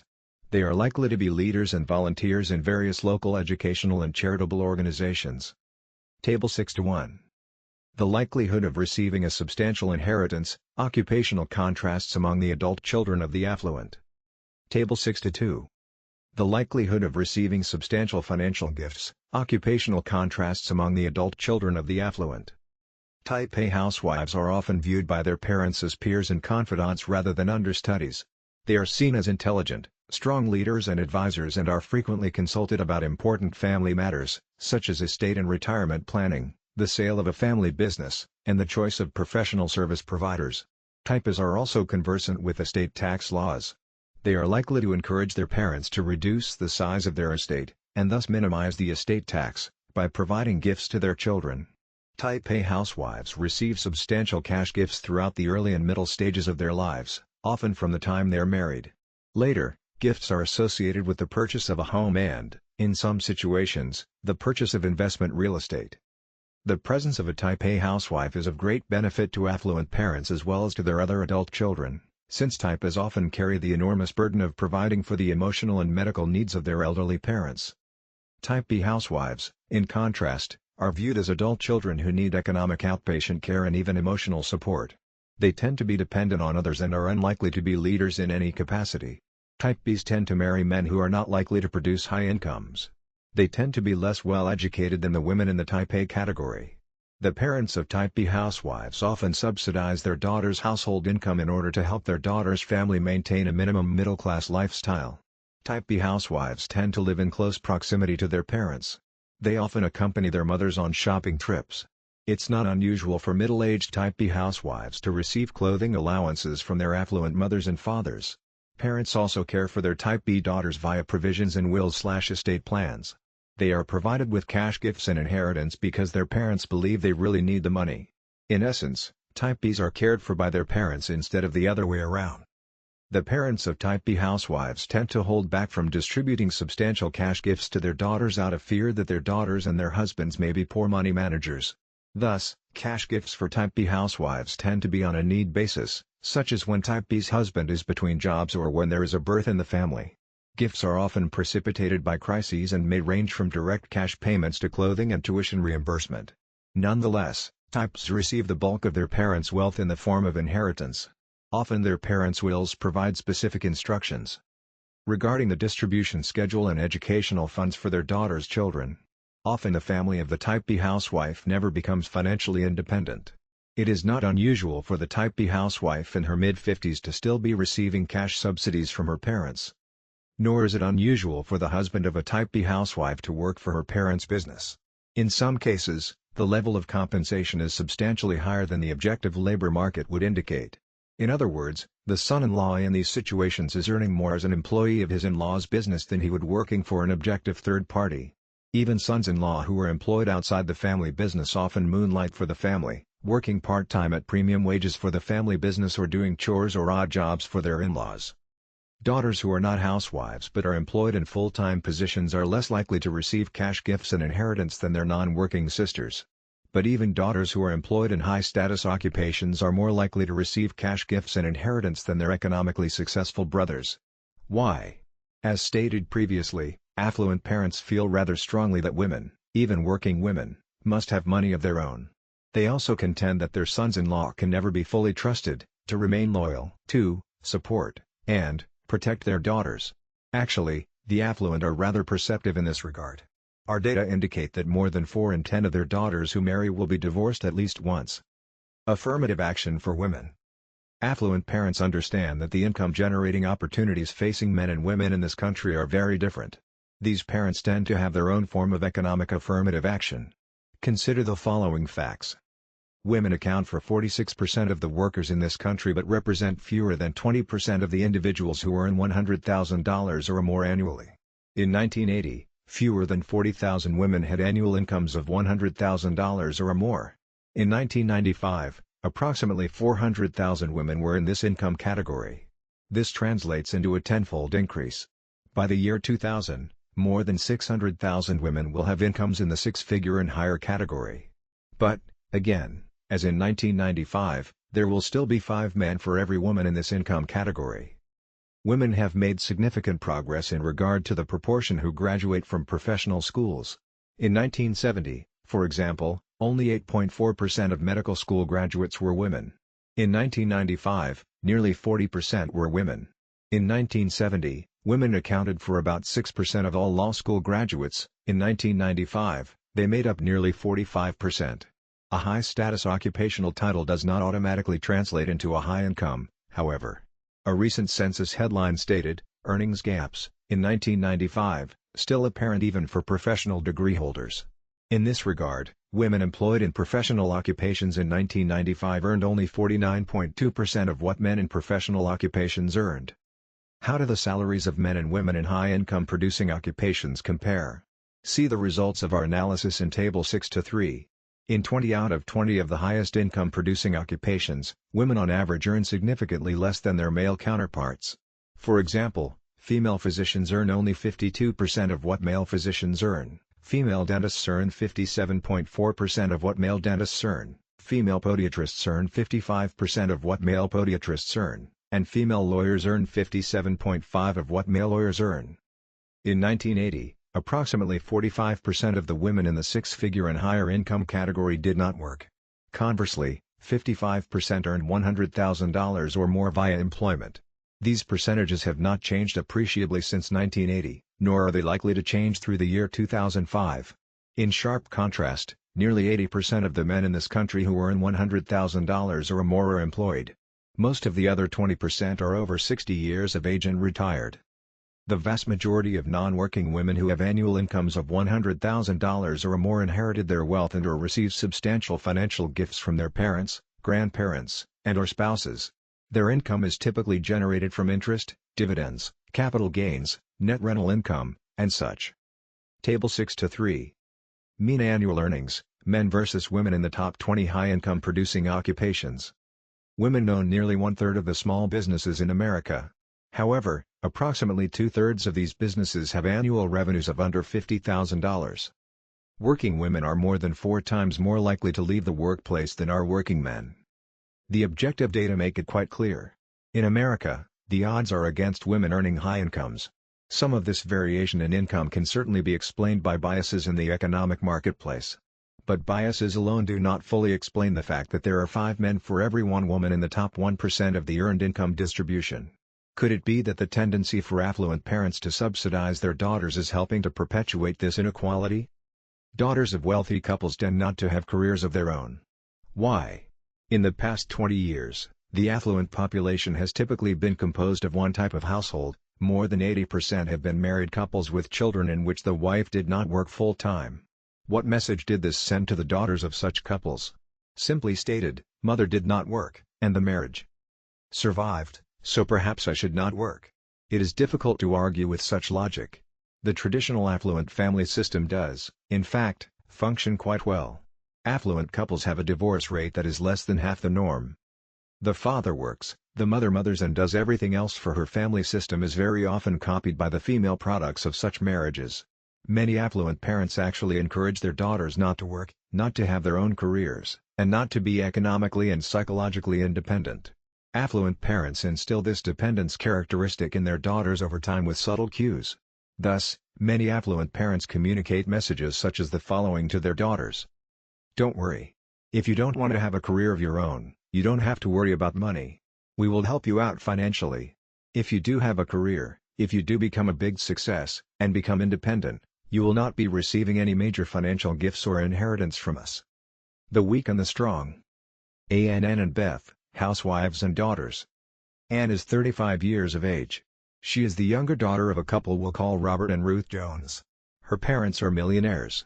Mr. Jones owns and operates several businesses in the distribution industry. Mrs. Jones is a traditional housewife. She never completed college and has never been employed outside the home. She is, however, active in several noble causes in her community. When her children were young, she served on the PTA. Her daughter Ann is very candid about her relationship with her parents. It would be so easy to take money from my parents, for the house, for private school tuition. But it always comes with strings. My sister, Beth, age 37, learned that.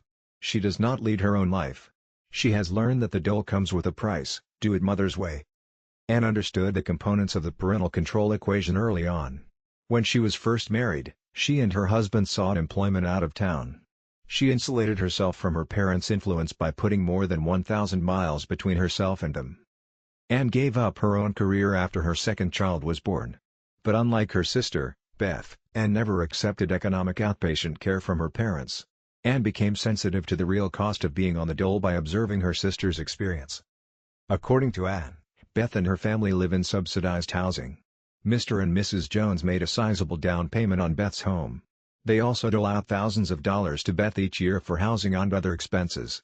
She receives $20,000 in cash from her parents every Christmas.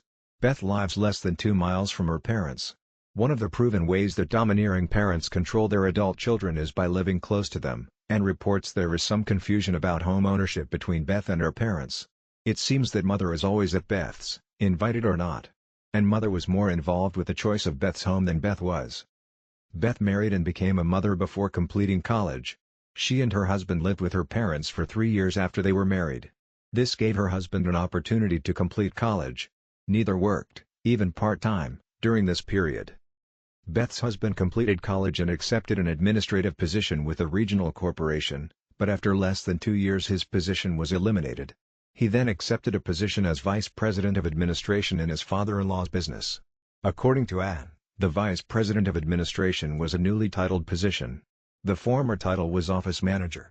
But, as Anne explained, the job pays very well, and you should get a load of the splendid fringe benefit package.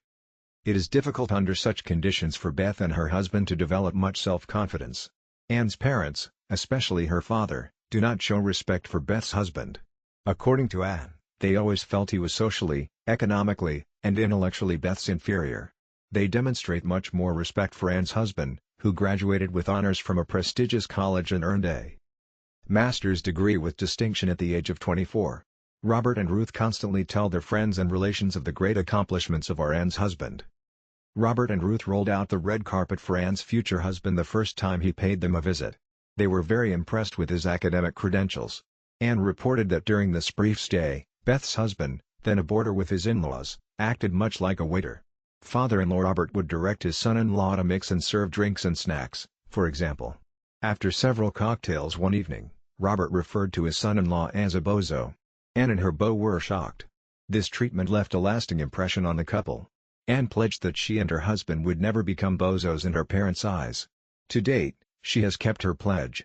This is the case even though Anne's parents pressure her unrelentingly to accept economic outpatient care. In contrast, Robert and Ruth regularly ask Beth's husband to do chores for them. They treat him more like a handyman and chauffeur than the man who married their older daughter. Why does Beth's husband tolerate this situation? Because he has been conditioned to do so. He and Beth have a high consumption lifestyle congruent with that of his in-laws. Yet their ability to sustain such a lifestyle is a function of their being controlled. Robert and Ruth have communicated a central message to Beth, not so much in words as in deeds. Beth, you and your husband are not capable of generating enough income on your own to maintain your ascribed station in life. You are economically handicapped. You and your husband need our special brand of economic outpatient care. Are Robert and Ruth correct that Beth and her husband would be unable to achieve in life without assistance? An objective third party would contend that they are. But what would the same objective third party say if he had examined this situation from its origin? He might have concluded that Robert and Ruth made a special effort to prove their hypothesis. After even just a few years of receiving aggressive and overbearing economic outpatient care, Beth and her husband have lost much of their ambition, economic self-confidence, and independence.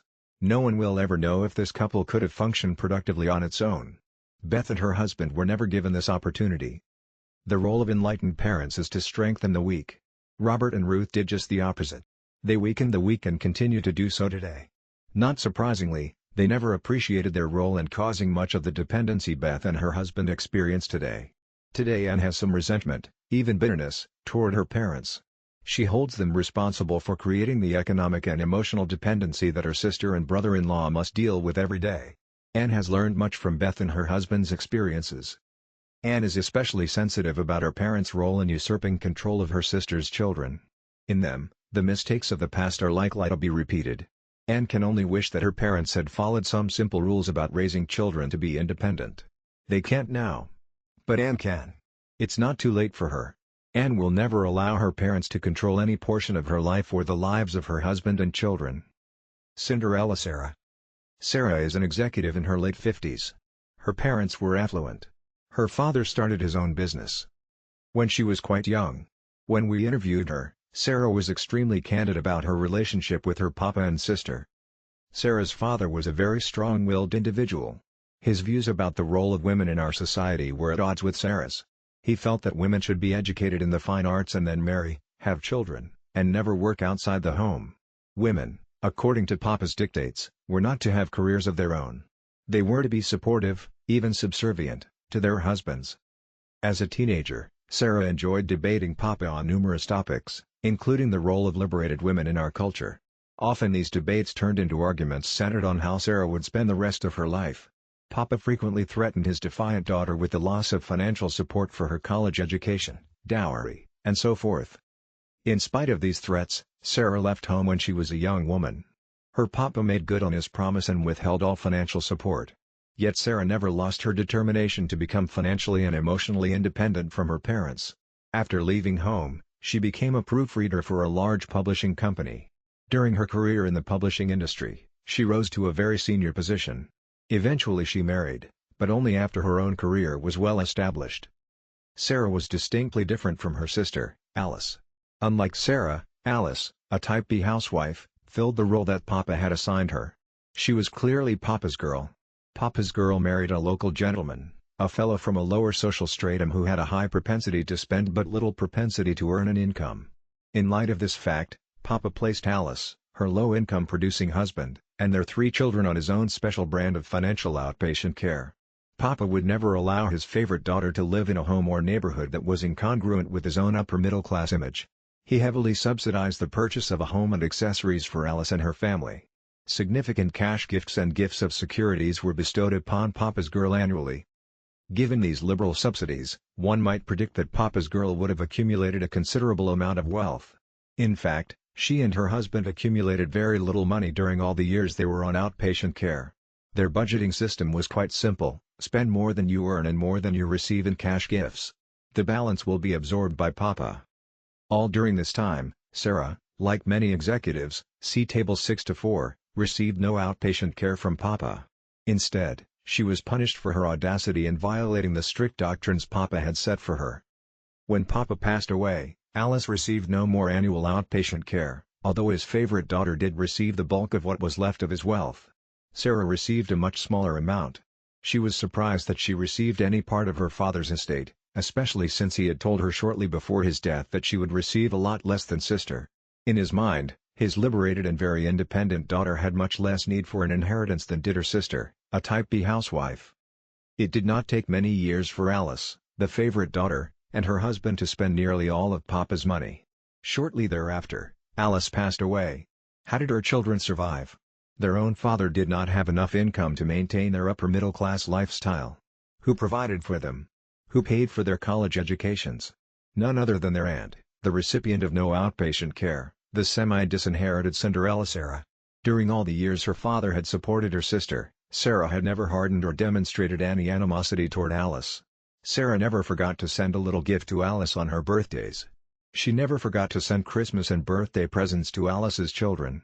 Sarah is, in fact, a very successful, independent, compassionate woman. Today, Sarah is a self-made millionaire. She is in charge of her own family's finances and is in the process of setting up trust funds for her sister's children and future grandchildren. Sarah feels this is important. Regarding Alice's daughters, she told us, they know nothing about money. How could they? Their role models were their parents, typical UAWs. Table 6-4. Corporate executive, gifts and inheritance, contrasts among the adult children of the affluent. Sarah is a prodigious accumulator of wealth. Even today she is frugal and very well disciplined as a consumer. Her net worth is many times higher than her annual salary as an executive. Sarah told us, "People would be astonished to know how much money I have accumulated. I know how to hold on to it." Like many wealthy people, Sarah is in the process of subsidizing the incomes of others, the products of under-accumulating, over-consuming parents. People often ask us how offspring of the same parents can differ so much when it comes to accumulating wealth. How could Sarah and her sister be so different? We are convinced that some differences exist at birth. Much of the difference, however, can be explained by variations in how parents relate to each of their children. Papa encouraged Sarah to become a prodigious accumulator while fostering the opposite trait in her sister. In essence, he strengthened the strong daughter while weakening the weaker one. When Sarah left home, she burned her bridges. She received no outpatient subsidies. She had no choice but to learn how to fish for herself. And she taught herself very well. At the same time, her sister became progressively more dependent on Papa for his money. Sarah had compassion for her parents, particularly Papa. He sacrificed much and worked extremely hard to become an affluent business owner. Papa was determined that his children would not have to work so hard and have to face the risk of doing on their own. But the willingness and ability to work hard, take risks, and sacrifice were the qualities that made him a successful and affluent business owner. Somehow, like many of his peers, he forgot how he became wealthy. Many parents say there is nothing wrong with providing outpatient care. This is true, perhaps, if the recipients are already well disciplined and have demonstrated that they are able to generate a decent living without other people's money. For example, what effect would accepting some outpatient care have had on Sarah once she had taught herself how to succeed, then excel at her chosen field? The answer is probably very little. She was mature enough, strong enough, to deal with money, hers or anyone else's. The real tragedy is the helplessness of those who come to depend on outpatient care. Without Aunt Sarah's kindness, her nieces would likely be terrified of the future. Luckily for them, Sarah is helping. Wiser than Papa, she will provide trusts for these young women. Such financial support will benefit them much more in the long run than would substantial gifts of cash. Some of the funds in the trusts Aunt Sarah is setting up for her nieces are earmarked for education. The rest will not be distributed until these young women demonstrate considerable maturity. Sarah defines maturity as the proven ability to earn a good living. It is not her intention to create another generation of weak sisters. Still, Sarah is very realistic about her sister's children. She realizes it is very difficult for teenagers to reorient themselves. It is unclear if her teenage nieces will one day become strong, independent women like their Aunt Sarah. It may be too late. They may have already been too heavily socialized in the consumption and dependent lifestyle they experienced at home. Fortunately, Sarah is a strong role model. She is confident she can have a positive impact on the behaviors and personalities of her nieces. Moreover, the compassion and love Sarah gives her nieces cannot be measured in dollars. What did Sarah really want from her own Papa? Much more than money, she wanted his love and recognition of her splendid achievements. Today Sarah has few regrets. She never dwells on the past except when speaking of her father. Although Sarah still feels she was never recognized by her father, she will tell you that she capitalized on this need. Much of Sarah's ambition and drive stem from the need to have her achievements recognized by others. So it is with many Cinderellas who turn some adversity in their early lives into lifetimes of achievement. The unemployed adult child. Like Type B housewives, unemployed adult children are significantly more likely to receive annual cash gifts from their parents than are their working siblings. In fact, our research findings regarding the incidence as well as the actual dollar amounts of gifts received are likely understated, since about 1 in 4 male children, 25 to 35 years of age, resides with his affluent parents, and some respondents did not perceive this living situation as gift-giving/receiving. Male adult children, by the way, are more than twice as likely to live at home than female adult children. Often the unemployed have a history of being in and out of work. Others are so-called professional students. Typically, their parents view these children as needing the money more than their brothers and sisters do, now and in the future. Thus, the unemployed are more than twice as likely as their working brothers and sisters to receive inheritances. Often the adult child in this category has close emotional as well as economic ties to his parent. He is significantly more likely to live in close proximity to his parents, down the street, perhaps, or even in the same home. It is not unusual, especially among unemployed adult male children, for the child to act as the household handyman, assistant, or errand boy. The unemployed adult often receives his first cash gift when he shows signs of being unable to maintain or uninterested in maintaining full-time employment. Some young adults who receive substantial cash gifts move back home upon graduation from college or graduate school. Others receive substantial cash gifts for housing, food, clothing, tuition, and transportation. The parents often pay for medical care and health insurance as well. Many of these cash gifts come from overfunded college tuition savings plans. When the adult children decide not to continue their educations, there often is a substantial amount of money that is legally theirs. This money is often used to help them maintain a comfortable lifestyle. Unemployment during the early stages of adulthood is related to unemployment at later stages in life. Many unemployed middle-aged sons and daughters receive direct cash subsidies, often annually. Further, the incidence of unemployment is associated with larger and more frequent gifts. These adult children are also more likely than their brothers and sisters who are employed to receive inheritances in the form of personal real estate. Before and after you're gone.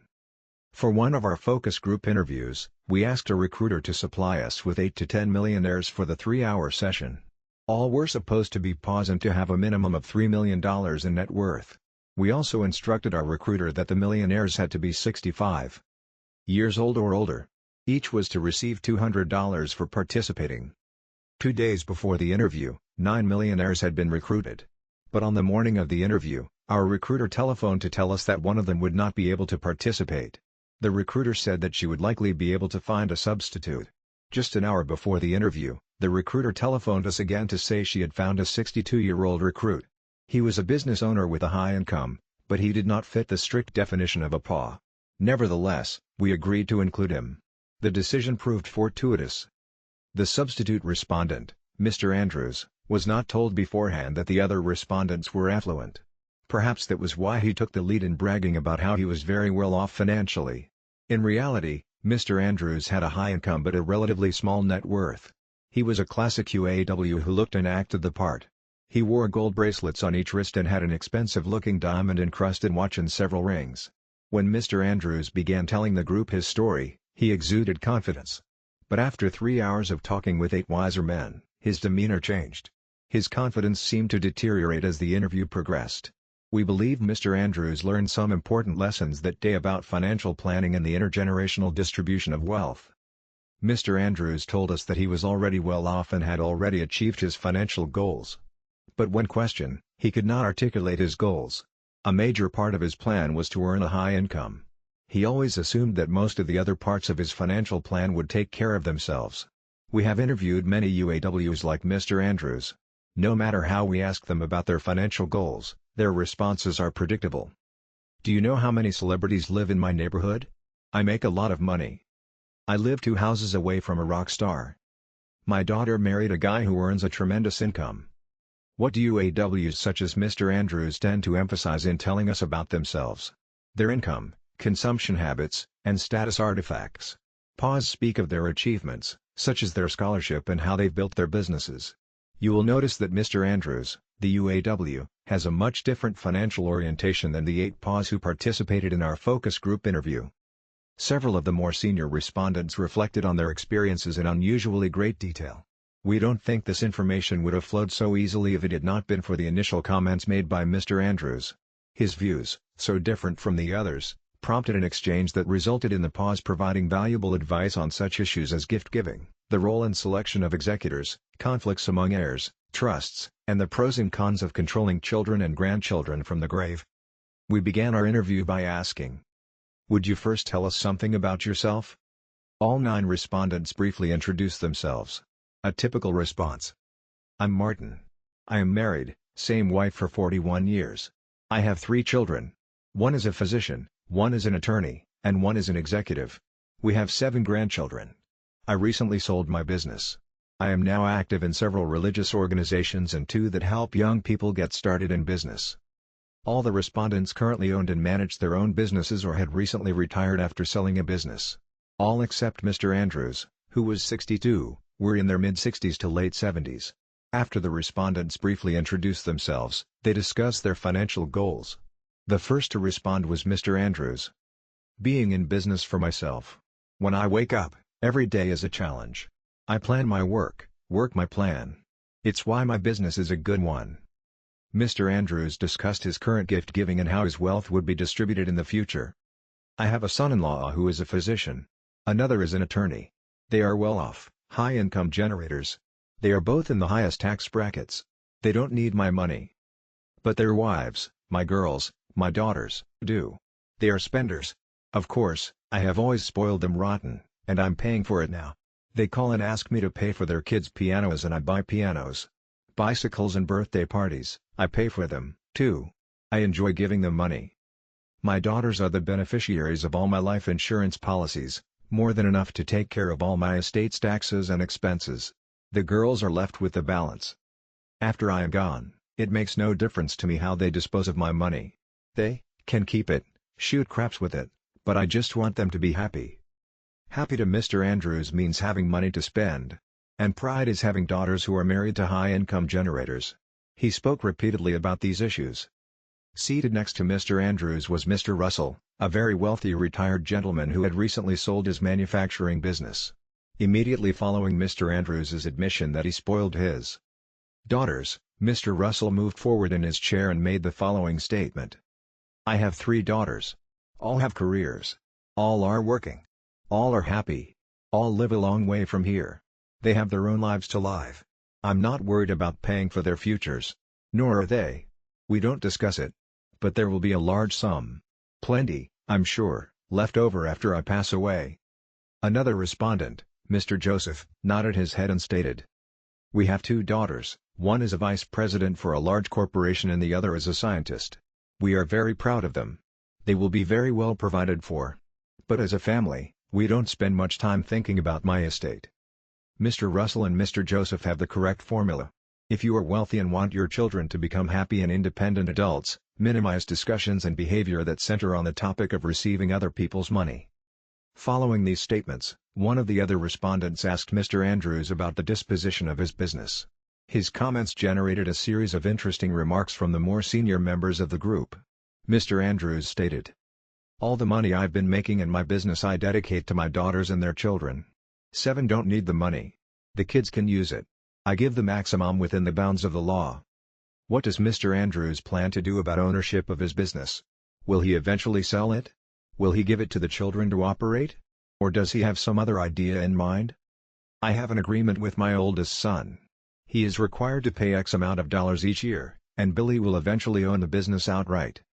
Several of the more senior respondents question this plan, since it clearly has the potential to create conflicts among Mr. Andrews' children. Mr. Andrews' business is in the service/distribution industry. It does not have a great deal of value unless it continues to operate under the Andrews affiliation. In other words, unless Billy Andrews keeps the business operating, there will be no business at all. Asked one respondent. Would the business have significant value if you placed it for sale today? Mr. Andrews admitted that it would not. Then why is he requiring his oldest son and key employee to purchase the business? Why not give it to him? Remember, Mr. Andrews gives all of the profits of the business to his daughters. He also plans to give them the revenue he receives from the sale of the business, the money his son Billy pays for the business. Moreover, Mr. Andrews' daughters already receive sizable cash gifts from their father. But not Billy. Billy, in his father's estimation, needs no subsidies. He is extremely productive in generating income. He could always carry a great deal on his shoulders.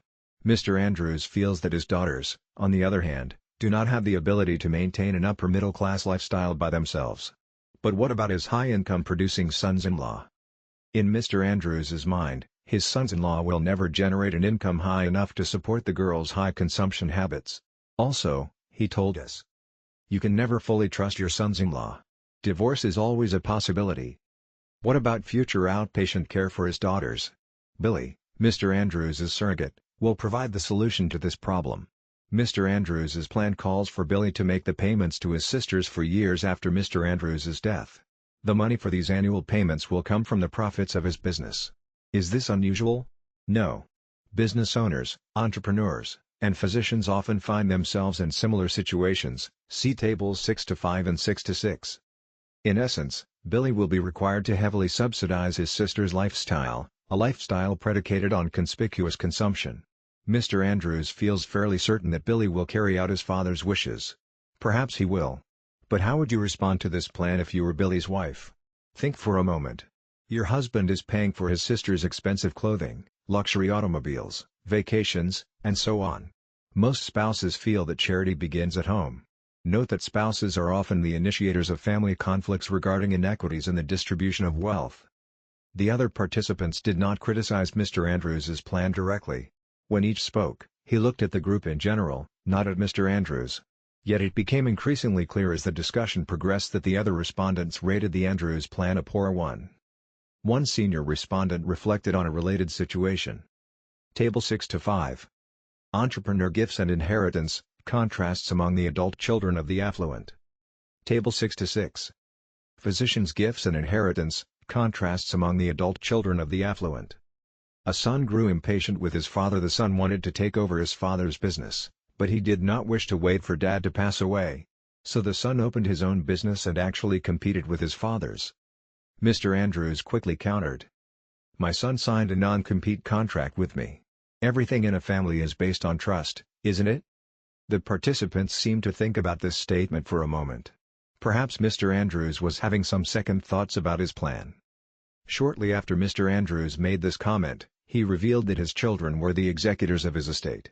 Mr. Harvey then raised his hand and asked if he could respond. We were delighted. Mr. Harvey was the oldest and wealthiest respondent in the group. He began by noting the importance of facilitating harmony among one's heirs. And, according to him, the choice of executors of an estate was critical in this regard. Mr. Harvey had served as executor or co-executor of several estates. He understood full well that being an executor was a difficult task and that there was often animosity among executors and the heirs of estates. For this reason, he had carefully chosen the executors of his estate. I have 2 children. They are close to each other. They can settle my estate between them. But they will do it along with my attorney. The children and my attorney are executors of my estate. I put the attorney in just to keep the balance. You know, when money's involved, what can happen?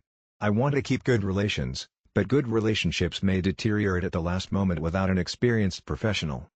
Mr. Andrews then spoke. He asked, with a hint of a challenge. Are you really going to use someone from outside the family as an executor?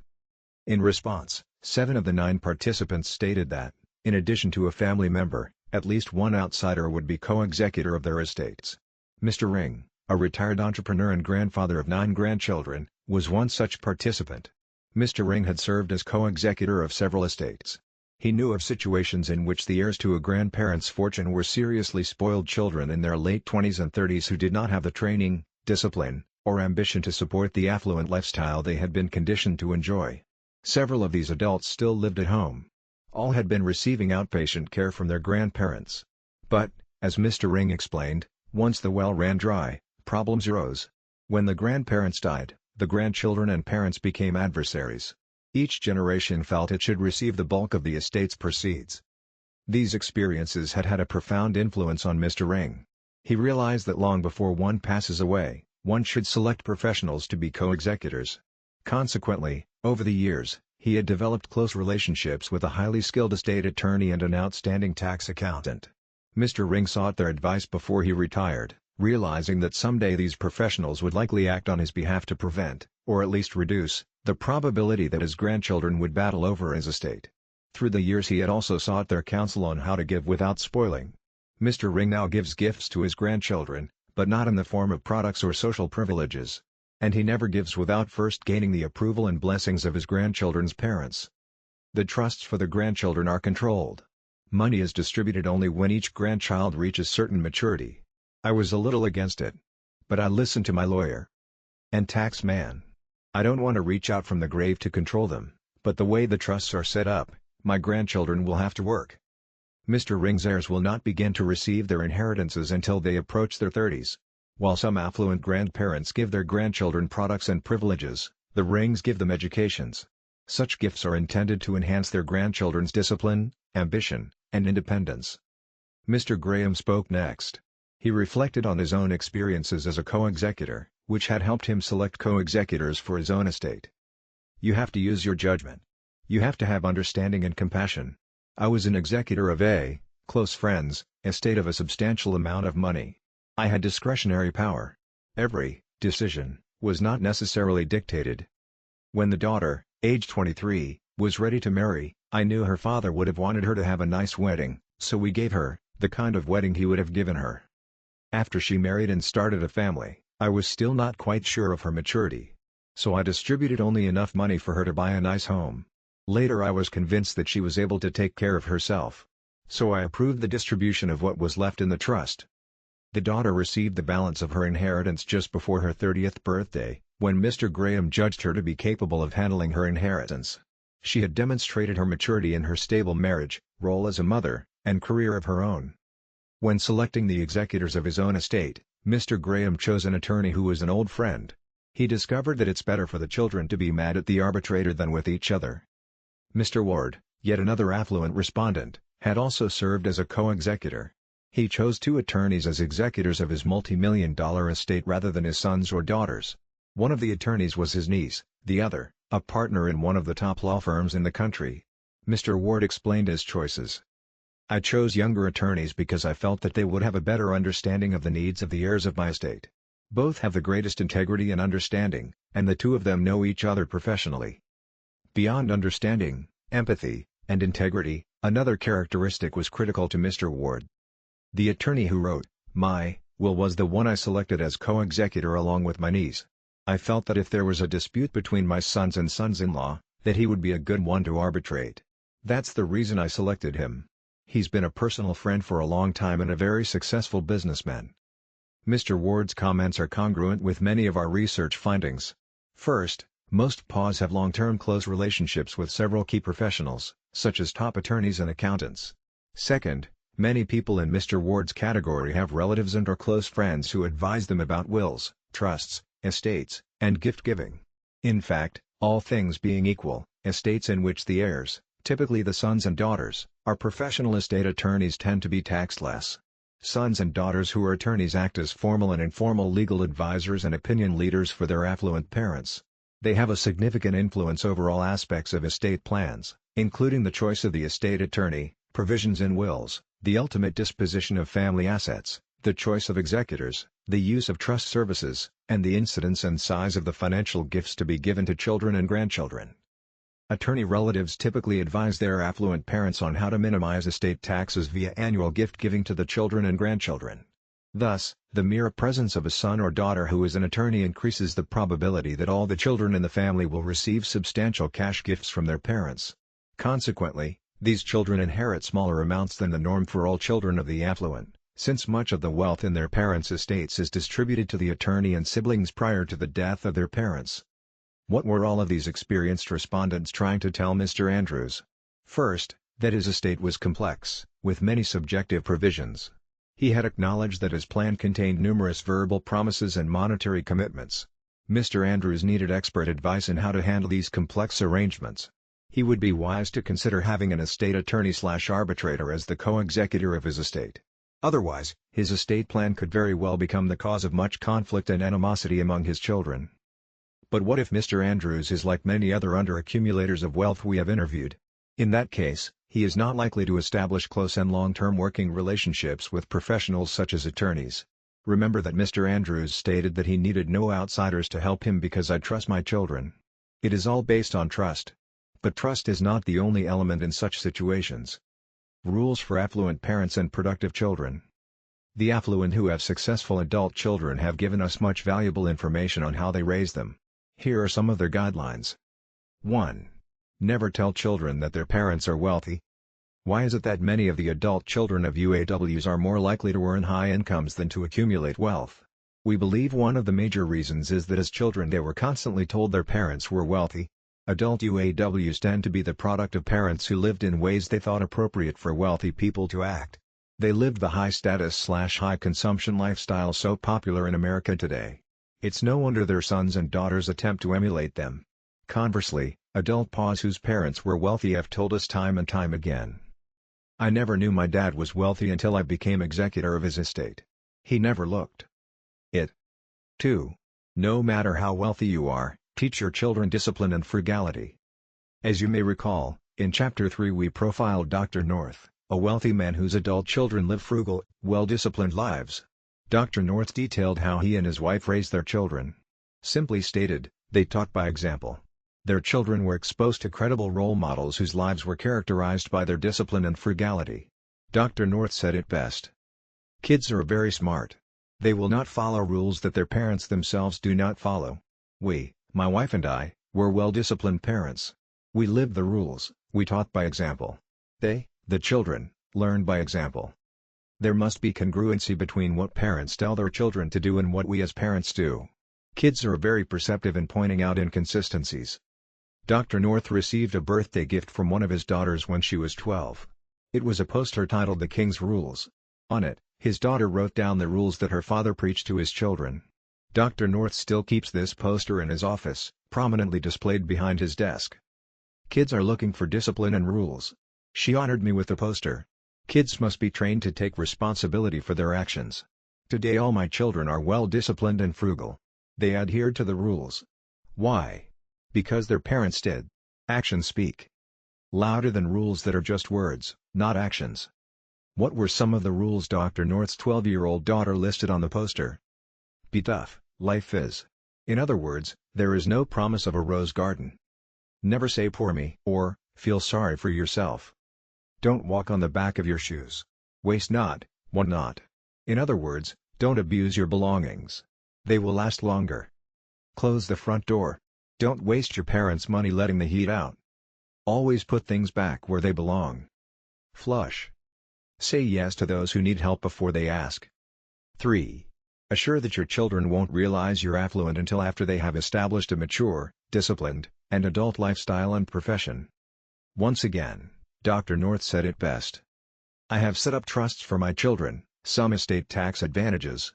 But my plan will not distribute money to my children until they are 40 years of age or older. Because in this way my money will have little effect on their way of life at that age. They will have already adopted their own lifestyle. Dr. North also told us that he never gives his children cash gifts, not even now that they are adults. Cash gives them too many options, especially in the case of young children. Media, especially TV, controls the values of our young. Just like they try to control what we think is funny with canned laughter. There's too much emphasis on consumption. I have never just given cash for this reason. What I have always told my children is, if you need to make a major purchase, you first must fund a good bit of it yourself. 4. Minimize discussions of the items that each child and grandchild will inherit or receive as gifts. Never make light of verbal promises. Billy, you will get the house. Bob, the summer cottage. Barbara, the silver, especially in a group setting, especially when consuming alcohol. You may too easily forget or confuse who gets what, but the kids are not likely to forget. They will hold you and their siblings responsible for being shorted. False promises often lead to discord and conflicts. 5. Never give cash or other significant gifts to your adult children as part of a negotiation strategy. Give because of love, even obligation and kindness. Adult children often lose their respect and love for parents who submit to high-pressure negotiating tactics. Coercion of this type is often the product of the manner in which parents negotiate with their young children. Even preteens are retaught the benefits of Johnny got a bike so I should get a wagon. Johnny and his brother should receive symbols of love and kindness, but, instead, they learn that mom and dad must be pushed, squeezed, and coerced into giving. The boys may begin to view each other as adversaries. Often parents perpetuate conflicts even among their adult children. Have you ever told one of your children or grandchildren something like the following? We helped your brother remodel his house/sent his kids to private school/paid his health insurance. We want you to have a few extra dollars. Would $5,000 be all right? What's wrong with such offers? Often those on the receiving end view them as signs of guilt or appeasement on the part of their parents. 6. Stay out of your adult children's family matters. Please note, parents, that your vision of the ideal lifestyle may be diametrically opposed to that of your adult son or daughter, as well as that of your son-in-law or daughter-in-law. Adult children resent interference from their parents. Let them run their own lives, ask permission even to give advice. Ask permission also when contemplating giving significant gifts to your children. 7. Don't try to compete with your children. Never boast about how much money you have accumulated. This sends a confusing message. Often children can't compete with their parents on this basis, and do not really want to. You don't have to boast of your achievements. Your children are wise enough to appreciate what you have accomplished. Never start a conversation with "when I was your age, I already had." To many successful, achievement-oriented children of the affluent, accumulating money is not the superordinate goal. Instead, they want to be well educated, to be respected by their peers, and to occupy a high-status position. For many of these sons and daughters, the variations in income and wealth among occupations are much less important than they are for their parents. The typical first-generation affluent American is a business owner. He has a high net worth but often low self-esteem. The low-status, high-net-worth parent often lives vicariously through his well-educated adult children. Who occupy high-status professions? Ask a self-made millionaire a simple question, "Mr. Ross, tell me about yourself." A prototypical multimillionaire, a high school dropout, recently answered this way. I was just a kid, a teenager, when we got married, never finished high school. But I started a business. Today I'm very successful, got dozens of college graduates, my managers, working for me. By the way, did I mention that my daughter will graduate with honors from Barnard College? This same millionaire never wanted any of his children to be entrepreneurs. And, in reality, most of the children of the affluent never do become business owners. Money is second or third on their list of goals and achievements. 8. Always remember that your children are individuals. They differ from each other in motivation and achievement. Try as you may via economic outpatient care, inequalities will exist. Will economic outpatient care reduce these differences? It's unlikely. Subsidizing underachievers tends to enhance differences in wealth, not reduce them. This, in turn, can cause discord, since high-achieving brothers and sisters may resent such gift-giving. 9. Emphasize your children's achievements, no matter how small, not their or your symbols of success. Teach your children to achieve, not just to consume. Earning to enhance spending should not be one's ultimate goal. This is what Ken's father always taught him. Majoring in finance and marketing, Ken received an MBA with distinction. His father was a physician and a full-fledged member of the PA group. He often told Ken, "I am not impressed with what people own. But I'm impressed with what they achieve. I'm proud to be a physician. Always strive to be the best in your field. Don't chase money. If you are the best in your field, money will find you." Ken's father lived by these beliefs. He lived well below his means and invested wisely. As Ken tells it, "My dad bought a new Buick every 8 years. He lived in the same house for 32 years. Simple house, nice house, less than an acre. 4 bedrooms for 6 people, 2 bathrooms, one for mom and dad and the other shared by 4 children." What was it that Ken's father admired most about his son? First, that I worked part-time as a busboy in a pancake restaurant throughout my high school years. Second, that I never asked him for money. He volunteered to lend me a few $1,000s to start a business, right out of undergraduate school. Third, I sold a business with enough profits to fund my graduate school education completely, and never had to ask for a subsidy. Ken's focus today is on achievement. He is a key executive with a major communications and entertainment corporation. He is also an astute investor in both commercial real estate and quality public corporations. Also, like his father, Ken is a prodigious accumulator of wealth. He lives in a modest home and drives used cars. His dad was a great role model and mentor to his son. But Ken also believes that his early experience as a busboy had a big influence on him. "I got to see the masses, how the other people lived. I saw how hard people had to work to support their families, long hours at minimum wage just to get by. Money should not be wasted, no matter how much I earn." 10. Tell your children that there are a lot of things more valuable than money. Good health, longevity, happiness, a loving family, self-reliance, fine friends. If you have 5, you're a rich man. Reputation, respect, integrity, honesty, and a history of achievements. Money is icing on the cake of life. You don't ever have to cheat or steal, don't have to break the law or cheat on your taxes. It's easier to make money honestly than dishonestly in this country. You will never exist in business if you rip people off. Life is the long run.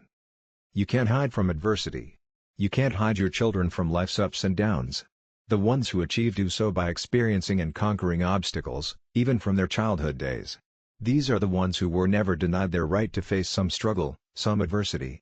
Others were, in reality, cheated. Those who attempted to shelter their children from every conceivable germ in our society, never really inoculated them from fear, worry, and the feeling of dependency. Not at all. Find your niche. They are proficient in targeting market opportunities. Why is it that you're not wealthy? Perhaps it's because you are not pursuing opportunities that exist in the marketplace. There are significant business opportunities for those who target the affluent, the children of the affluent, and the widows and widowers of the affluent.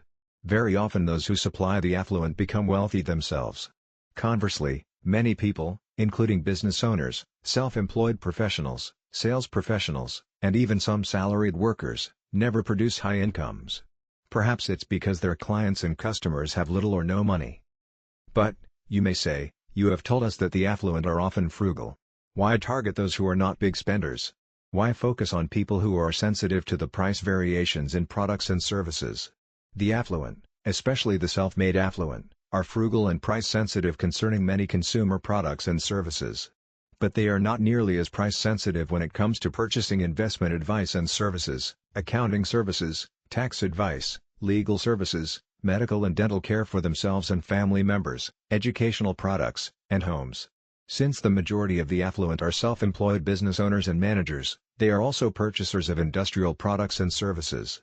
They are consumers of everything from office space to computer software. Also, the affluent are not at all frugal when it comes to buying products and services for their children and grandchildren. Nor are the children of the affluent frugal when it comes to spending the substantial gifts of cash that their parents and grandparents give them. Follow the money. In the next decade, there will be more wealth in this country than ever before. Opportunities to serve the wealthy will be greater than ever. Consider these facts about the American economy.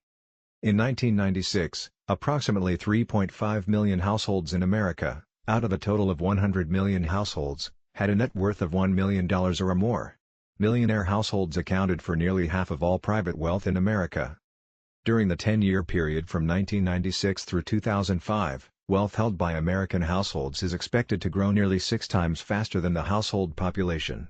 By the year 2005, the total net worth of American households will be $27.7 trillion, or more than 20% higher than in 1996. By 2005, the millionaire household population is expected to reach approximately 5.6 million.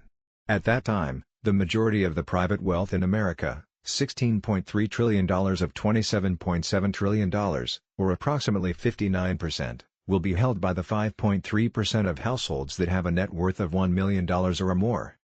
During the period from 1996 through 2005, it is estimated that 692,493 decedents will leave estates worth $1 million or more. This translates into $2.1 trillion, in 1990 constant dollars. About one-third of this amount will be distributed to the decedent's spouses, in 80% of these cases, widows. Widows will receive an estimated $560.2 billion, while the children of decedents will receive nearly $400 million, see Table 7-1. This translates into $189,484 for each of the estimated 2,077,490 children of decedents. People who receive wealth from the estates of affluent parents have a significantly higher propensity to spend than others in their income/age cohort. Table 7-1. Estimated allocations: 1 of estates valued at $1 million or more, dollar billions. Table 7-2. Estimated fees: 1 for estate services, dollar millions. Additionally, to minimize estate taxes, many affluent parents reduce the size of their estates by transferring much of their wealth to their offspring before death. During the 10-year period 1996 to 2005, it is forecasted that living parents/grandparents will give their adult children and grandchildren more than $1 trillion. These gifts will be in various forms, including cash, collectibles, homes, cars, commercial real estate, public securities, and mortgage payments. This $1 trillion in gifts translates into more than $600,000, in constant 1990 dollars, for each child of the affluent. This $1 trillion figure is a very conservative estimate, since, as stated earlier, by the year 2005, households in America with a net worth of $1 million or more will account for $16.3 trillion, or 59%, of the personal wealth in America. The $1 trillion given to children and grandchildren thus represents a small portion, 6.3%, of this wealth. Much of this gift giving is tax-free. Typically, parents distribute their wealth so as to limit gift tax liabilities. Each parent can give each child and grandchild up to $10,000 annually. Thus, a mother and father with 3 children and 6 grandchildren can give them $180,000 tax-free each year. Also note that gifts of tuition and medical expenses are typically not included in computations of gift tax liability. Businesses and professions likely to benefit from the affluent. There are many. Those who are specialists in solving the problems of the affluent in their era should be in great demand during the next 20 years. Attorneys who specialize. A father recently asked us about the ideal occupation for his son. At the time of this discussion, his son was a second-year college student with a straight A average. How did the father respond when we suggested that his son consider becoming an attorney? He said there were too many attorneys. We replied that there were too many law school graduates. There is always a demand for high-grade attorneys. Attorneys who can generate new business are in even higher demand. The father asked about the areas of law that would be best suited for his son. We described 3 to him. Estate attorneys, too many? The first area we recommended was estate law. During the 10-year period 1996 to 2005, attorneys' fees associated with settling estates in the $1 million or more category will total an estimated $17.1 billion, see Table 7-2. Many attorneys will also earn revenue by acting as executors or co-executors as well as administrators of estates.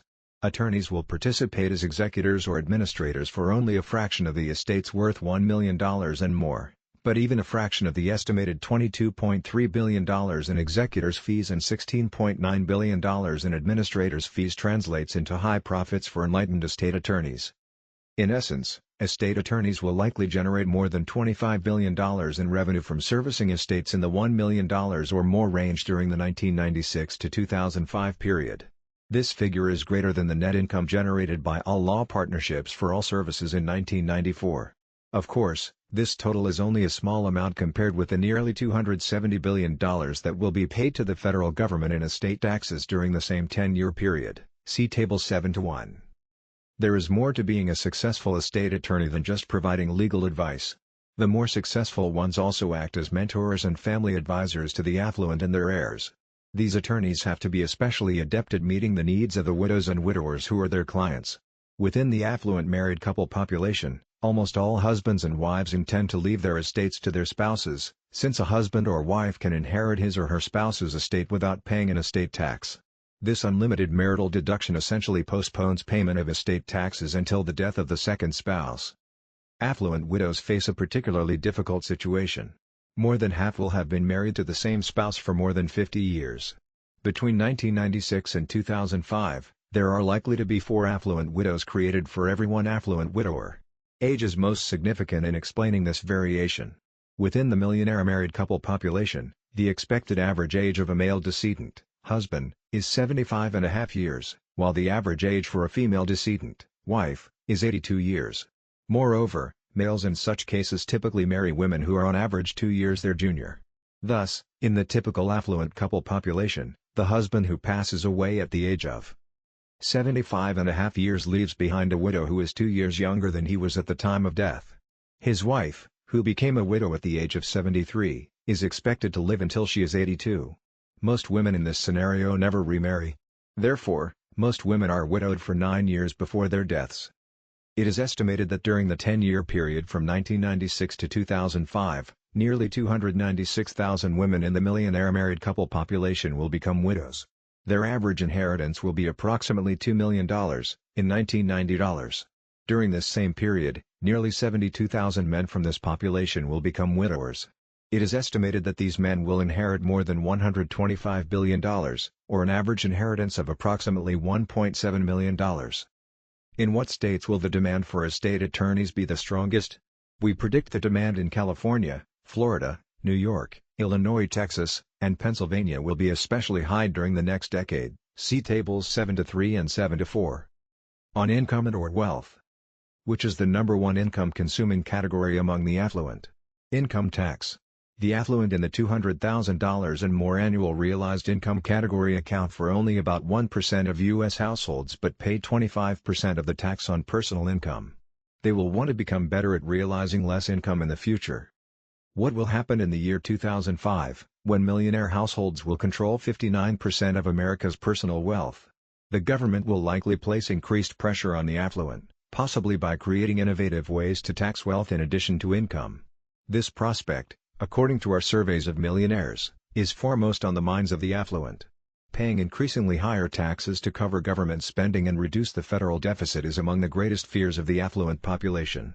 Several states already have a wealth tax. Each year residents in such states must list all the financial assets they own. A tax is levied on stocks, bonds, time deposits, and so on. How difficult would it be for our federal government to tax wealth this way? Not too difficult, since it already knows how some states tax capital before it becomes realized income. We believe that in the next 20 years, the affluent will have to use every option within the law to remain affluent. It is a segment of our economy that will be under siege by the liberal politician and his friend, the tax man. Surely the affluent will readily spend their money for legal advice that will help them withstand the siege. The tax attorney will prove to be an integral part of the defense. Thus, the second area of law we recommended to the father for his son was tax law. Table 7-3. Predicted number and value of estates of $1 million or more. Table 7-4. Predicted number of estates valued at $1 million or more, rank ordered by number of estates by state for the year 2000. For sale, a place in America. The third area of law we recommended was immigration law. Attorneys who specialize in immigration law are likely to benefit from predicted developments in this area. For example, it will become progressively more difficult to immigrate to this country and become a naturalized citizen. At the same time, the demand for American citizenship will increase greatly, especially among affluent foreigners. Consider how millionaire entrepreneurs and advocates of free enterprise living in Taiwan feel about their future. China also wants their capital and country. China wants the Philippines for its oil. Who can guess how the Chinese government will treat the affluent population of a country it acquires? China is a real threat to many affluent people who live within its influence. Many of these people will seek American citizenship. Immigration attorneys will surely benefit from this trend. People do not feel safe, said Chris Cheong of the Taiwan-based Pan-Pacific Immigration Company. They want to come to the USA. Billions of dollars have flowed out of Taiwan since mainland China held naval maneuvers off the island's coast. China considers Taiwan a renegade province, Daryl fears. Taiwanese talk deal on blinded area. Atlanta Journal-Constitution, April 27, 1996, p. 1. The fear of affluent Taiwanese business owners is reflected in their movement of money into America. In fact, they recently invested more than $10 billion in California alone. Now they are considering investing $50 million in Atlanta, fears, p. 1. What do they get for investing in this country? The $1 Million Investor Program was created by Congress in 1990. It allows foreign nationals to attain permanent U.S. residency if they invest $1 million in a U.S. business, provided that investment creates 10 jobs. John R. M. Schwiller, Fraud Plagues U.S. Programs That Swap Visas for Investments, The Wall Street Journal, April 11, 1996, p. B1. The need for immigration-related legal expertise is not limited to foreigners who are affluent entrepreneurs. Many highly skilled professionals and scientific workers are being sought in growing numbers by American corporations. These employees have an increasing need for the services of attorneys who have considerable expertise and experience with immigration statutes. Medical and dental care specialists. Many specialists will benefit from the enormous number of dollars that the affluent population will spend for healthcare in the next decade. A growing number of wealthy people will pay for the medical and dental expenses of their adult children and grandchildren. Currently, more than 4 in 10 millionaires, 44%, are paying or have paid for the medical/dental expenses of their adult offspring and/or grandchildren.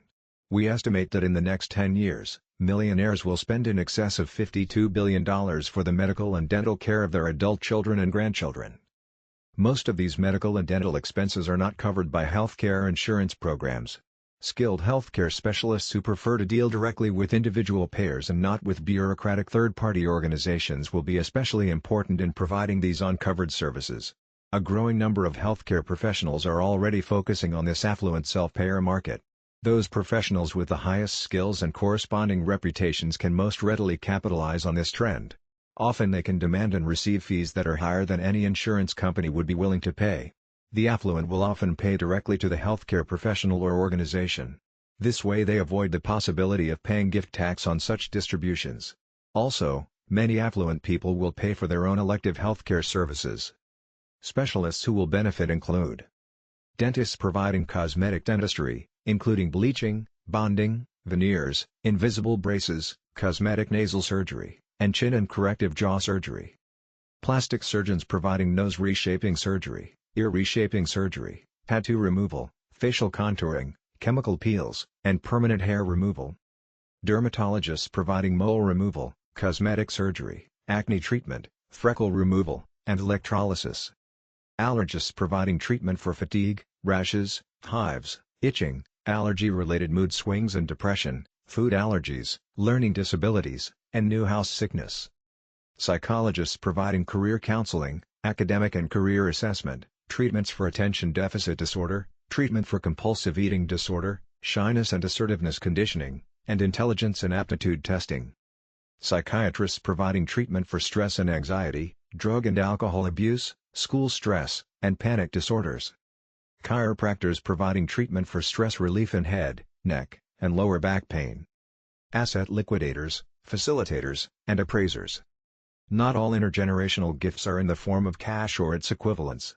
Gifts to adult children and grandchildren are often in the form of private/family businesses, coin collections, stamp collections, gems and precious metals, timberland, farms, rights to oil and gas properties, personal real estate, commercial real estate, gun collections, porcelains, antiques, art, motor vehicles, furniture, and the like.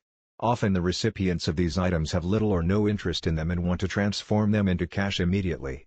They will need experts to advise them of the true value of the gifts or how to sell them, manage them even for short periods of time, or enhance their value. Specialists who will benefit include appraisers and auctioneers providing valuation/appraisal services and sales of a variety of personal and other assets, such as those listed above. Coin and stamp dealers providing appraisal services and, in some cases, instant cash for coin and stamp collections. Pawnbrokers providing services at the local level. They often promote themselves as specialists in purchasing estate jewelry, diamonds, precious metals, coins, guns, antiques, china, collectibles, expensive watches, sterling flatware, and so on. Real estate management professionals providing property management of single/multiple family dwellings, maintenance services, rent collection, and turnkey cleanup. Educational institutions and professionals. More than 40% of America's affluent pay for their grandchildren's private grade school and/or high school tuition. Coupled with the rapid growth of the affluent population, this translates into several million students whose tuition to attend private school will be subsidized within the next 10 years. Given these facts, the demand for private school facilities and private school teachers, counselors, and tutors will likely accelerate. At the same time, tuition and related expenses should increase significantly. Why? Because affluent grandparents are bidding up the cost of private school tuition. Since many of their adult children do not have to pay for the services from which their children benefit, the parents are relatively insensitive to the escalating cost of a private school education.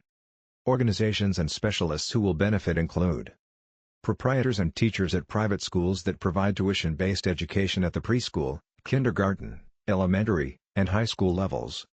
Proprietors and teachers in specialized areas such as music, drama, the arts, special education/learning disability programs, career counseling, and tutorials for SAT and other types of entrance/aptitude tests. Professional services specialists. As stated previously, attorneys play a pivotal role in the transfer of wealth between generations. Accountants are also important in this regard. These professionals often serve as key advisors to the affluent. Advice in this context extends beyond the normal core of accounting and legal services. These professionals are relied on for their insights into how best to distribute substantial financial and other gifts to children and grandchildren. Clients often view these accountants as their first line of defense against paying substantial gift and estate taxes. They are often called upon to be co-executors of the estates of their affluent clients. It is not unusual for co-executors in these situations to receive a percentage of the estates of their clients.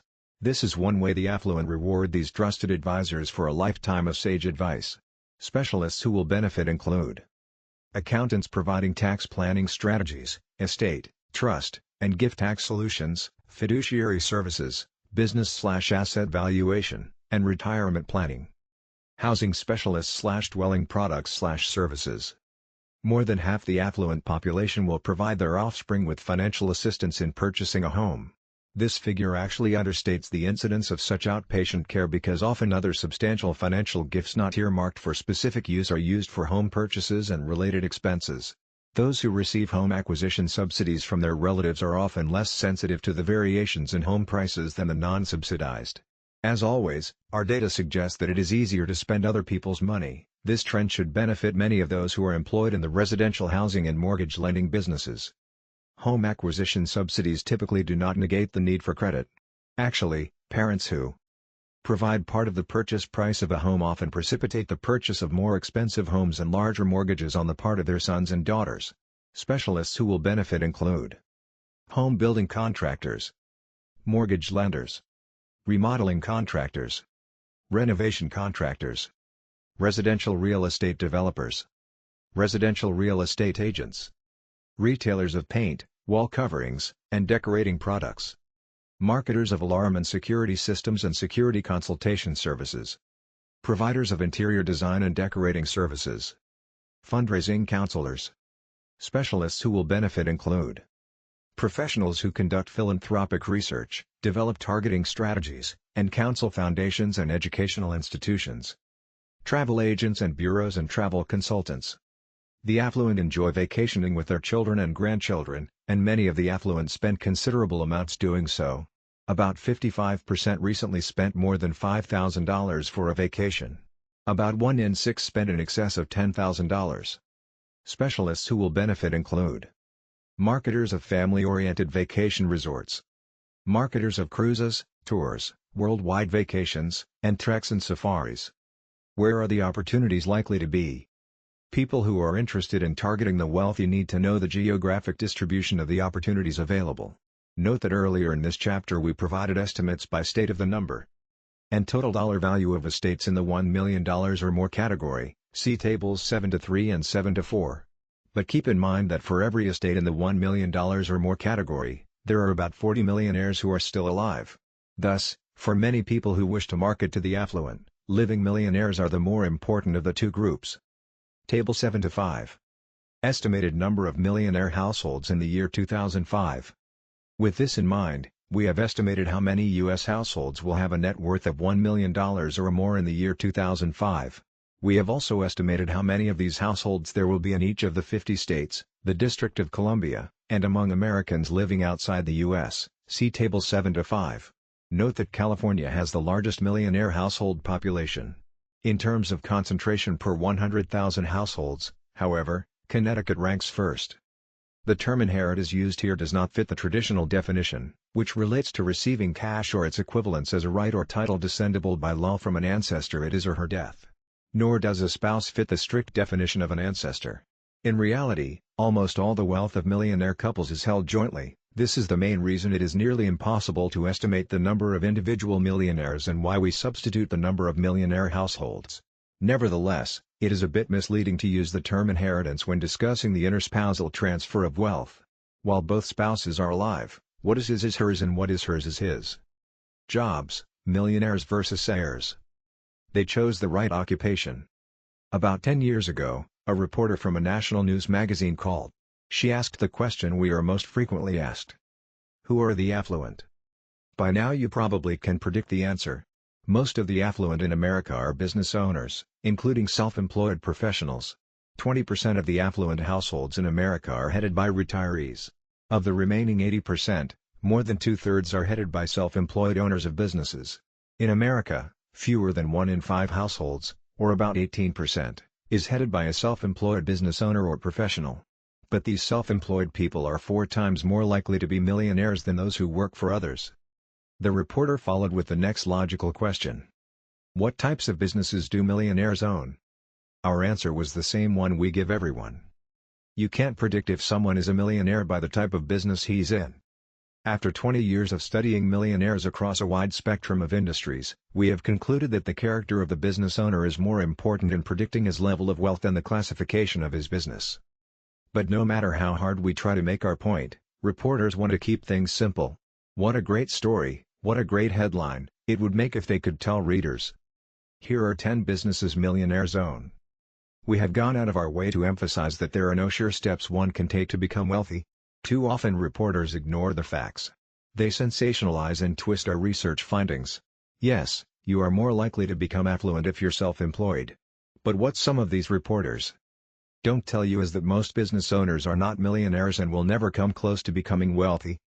We do tell reporters that some industries tend to be more profitable than others. Thus, those who own businesses in the more profitable industries tend, by definition, to realize more income. But just because you're in a profitable industry does not guarantee that your business will be highly productive. And even if your business is highly productive, you may never become wealthy. Why? Because even if you earn big profits, you may spend even bigger amounts on non-business related consumer goods and services. You may have been divorced 3 times or have a habit of gambling on the horses. You may not have a pension plan or own any shares in quality, publicly traded corporations. Perhaps you feel little need to accumulate wealth. Money, in your mind, may be the most easily renewable resource.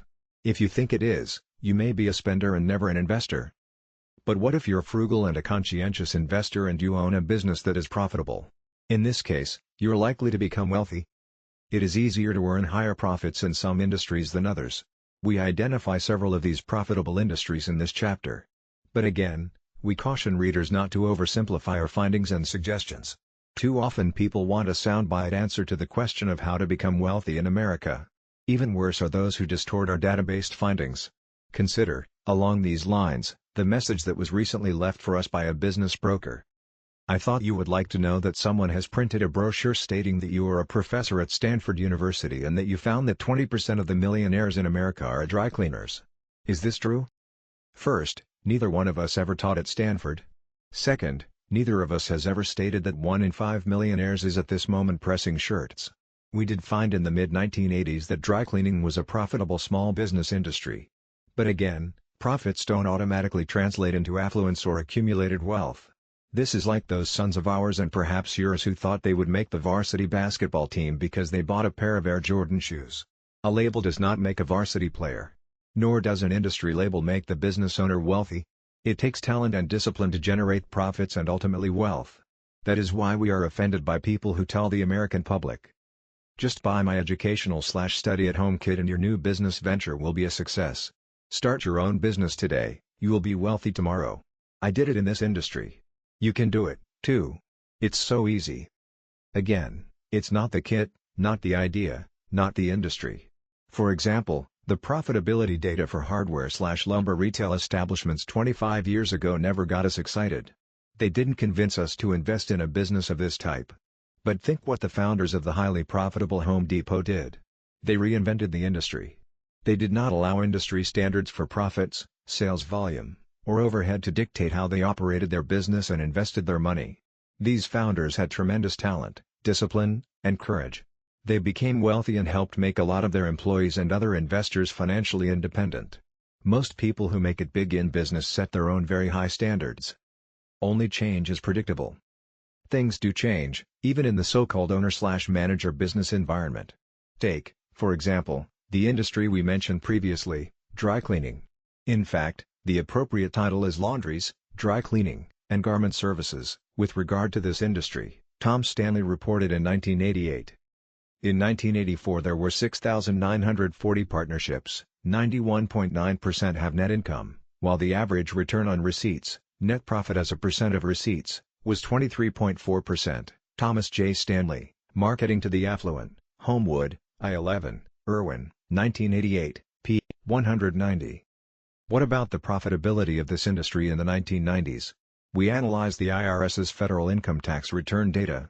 In 1992, we determined that there were 4,615 partnerships, only 50.5% had any net income, while the average return on receipts was 13%.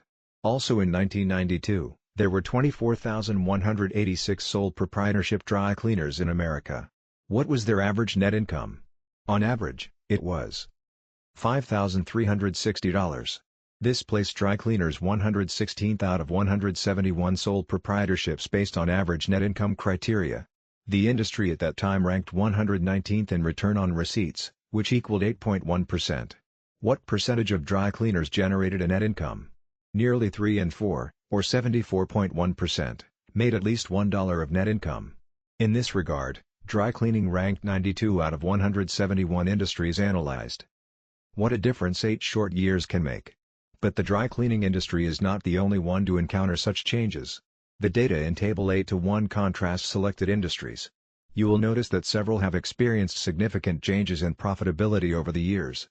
The number of men's and boys' clothing and furnishing stores, for example, more than doubled from 1984 to 1992. In 1984, all of the sole proprietorships in that industry made a profit. But in 1992, only 82.7% were profitable. Its rank in this regard dropped from 1st to 57th among the 171 sole proprietorships studied.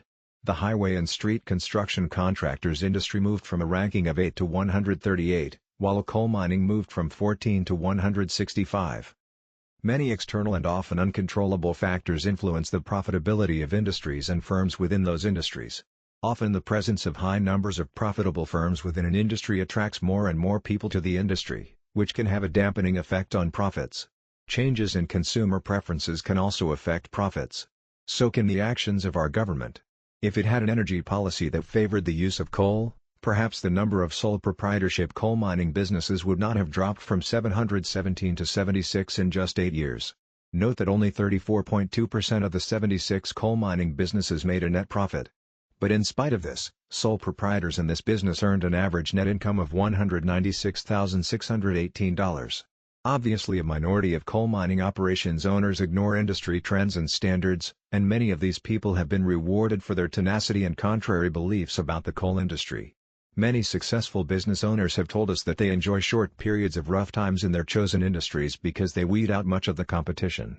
This seems to be the case in the coal mining industry. The 34.2% of the businesses in the industry that were profitable had a net income of approximately $600,000. Table 8:1. Rankings of selected categories of sole proprietorships according to the percentage with net income, 1984 versus 1992. Many people ask us, should I go into business for myself? Most people have no business ever working for themselves. The average net income for the more than 15 million sole proprietorships in America is only $6,200. About 25% of sole proprietorships do not make 1 cent of profit during a typical year. It's even worse for partnerships. 42%, on average, make no profits in a year. What about corporations? Only 55% have any taxable income during a typical 12-month period. Self-employed professionals versus other business owners.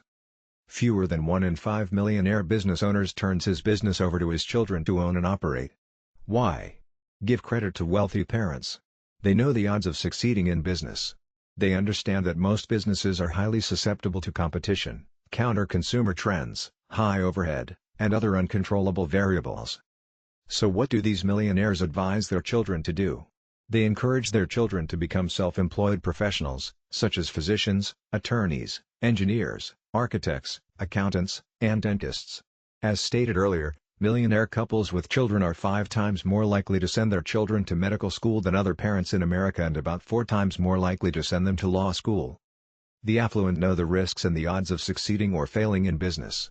They also seem to understand that only a small minority of self-employed professionals fail to make a profit in any given year, and that the profitability of most professional service firms is substantially higher than the average for small businesses in general. We will elaborate on these issues with hard numbers. But first let's discuss the other attributes associated with being a self-employed professional. For a moment assume you are Mr. Carl Johnson, the sole proprietor of Johnson Coal. You're the owner of one of the 26 coal mining businesses that made a profit last year out of the 76 in the industry. Not long ago, 717 sole proprietors were still in your industry. More than 9 of every 10 made a profit. Now the industry has been reduced in number by 90%. But you're tough, you're resourceful, and you're intelligent. In spite of the withdrawal of most of the other operators, you hung in there. Now you're reaping the benefits. You made a net profit of $600,000 last year. And you're doing well this year. Now you have 2 children in college who are outstanding students. You begin to ask yourself some questions. Should I encourage my David and Christy to become involved in the coal mining business? Should I encourage them to eventually take over my parents' coal mine? Is coal mining the best place for my children? Most of the millionaire business owners we have interviewed would not encourage their children to take over such a business. This is especially true in cases in which the children are outstanding students. They would suggest that David and Christy, the young scholars, consider other avenues. Most businesses today require some investment in land, equipment, and buildings. The Johnson coal mining business owns mountains that contain coal. It owns millions of dollars worth of equipment. It employs many miners and must constantly upgrade the safety of its operation. It must conform to OSHA's mandates. It must deal with the uncontrollable price the market places on a ton of coal. It must constantly be vigilant about competitors who are trying to steal its customers. It must keep a careful watch on changes in America's energy policy. It also must keep its workers happy and safe. It must constantly deal with the possibility of a mine cave-in and halted production. Finally, the operation is in a fixed location. Mountains can't be moved to a warmer climate or closer to a more efficient railroad operation. What happens if there is a prolonged railroad strike? Ask yourself these questions. If you do, you will soon realize you're in a precarious position. So what if you run a superior operation? The uncontrollable factors outlined above can kill your business. Given these considerations, that $600,000 you earned last year seems smaller. How many $600,000 years are in your future? What if the uncontrollable factors drive you bankrupt next year? Can you use your skills to teach coal mining at the technical university? Probably not. Your skills are more hands-on, not intellectual. We once asked an affluent business owner who had fled Europe because of the Holocaust why all his adult children were self-employed professionals. His response: "They can take your business, but they can't take your intellect." What does this mean? A government and/or a creditor can confiscate a business composed of land, machinery, coal pits, buildings, and so on. It can't confiscate your intellect. What do professionals sell? Not coal, not paint, not even pizza. What they sell most of all is their intellect. Physicians, for example, can take their intellect anywhere in America. Their resources are quite portable. The same is true for dentists, attorneys, accountants, engineers, architects, veterinarians, and chiropractors. These are the occupations held by a disproportionate number of the sons and daughters of affluent couples throughout America. What about the income characteristics of professionals as compared with the Johnson coal mining operation? Only a minority of self-employed professionals have ever made as much as $600,000 profit in a single year. And most self-employed professionals spend many years in training, which is costly both in dollars and time. Nevertheless, most affluent parents believe that the lifetime benefits associated with being a professional greatly outweigh the costs. Remember, most of these parents pay all or a significant portion of their sons' and daughters' tuition and fees for training. Their vote is with their hard-earned money. How will you vote? Notice that coal mining, on average, produced a higher net income, $196,600, than any of the sole proprietorships listed in Table 8-2. But what proportion of coal mining operations made any net income during the same period of time? Only about 1 in 3, 34.2%. This is in sharp contrast with the percentages of profitable businesses in each of the professional service categories listed in Table 8-2. What percentages were profitable? About 87.2% of the offices of physicians, 94.9% of the offices of dentists, 92.5% of the offices of veterinarians, and 86.6% of the offices providing legal services. Also examine the average return on receipts. On average, it would take $2.4 million in receipts for a coal mining operation on average to generate a net income of $196,600, approximately 8.2% of $2.4 million in receipts. What about physicians? The average net income of a physician's office is $87,000, that's 56.2% of the $154,804 receipts generated. With that kind of return on receipts, how many dollars in receipts would a physician's office have to generate to earn the same average net income that coal mining businesses earned, $196,600? Only $349,800, a far cry from the $2.4 million required of coal mining operations. The figure's even lower for osteopathic physicians. On average, they require receipts of $340,138 to earn the expected $196,600 in net income. Legal service providers, on average, would need to generate $414,800 in sales to earn what the average coal mine operation earned in net income. What will you advise David and Christy to do? If you're like most successful business owners, you will advise them to become professionals. So it is with the affluent in America. The first generation affluent are typically entrepreneurs. They beat the odds. Their businesses succeed, and they become affluent. Much of their success depends on their living a frugal existence while building their businesses. Luck is often involved. And most who succeed understand that circumstances could have gone against them. Table 8-2. The top 10 most profitable one-sole proprietorship businesses. Their children will have it better. They will not have to take significant risks. They will be well educated. They will become physicians, attorneys, and accountants. Their capital is their intellect. But unlike their parents, they will postpone entering the job market until they are in their late 20s or even their early 30s. And most likely they will adopt an upper-middle-class lifestyle as soon as they start working, a much different lifestyle than their frugal parents had when they started their businesses. Often their children are not frugal. How could they be? They have high-status positions that require higher levels of consumption and thus lower levels of investing. As a consequence, they may require economic outpatient care. In spite of earning high incomes, as most professionals do, they are obligated to spend. Thus, because there are corresponding high levels of household spending requirements for many high-income producing categories of business, it is difficult to predict levels of wealth based on the income characteristics of various types of businesses. Dull normal businesses and the affluent. A recent article in Forbes had an interesting lead. Dull companies with steady earnings growth may not make for stimulating cocktail party chatter, but over the long term they make the best investments. Fleming Meeks and David S. Fumbler, Dare to be Dull, Forbes, November 6, 1995, p. 228. Later in the same article, the authors mention that in the long run high-tech companies can and often do fall down on the performance scale. Typically, it's the companies in what we call the dull normal industries that consistently perform well for their owners.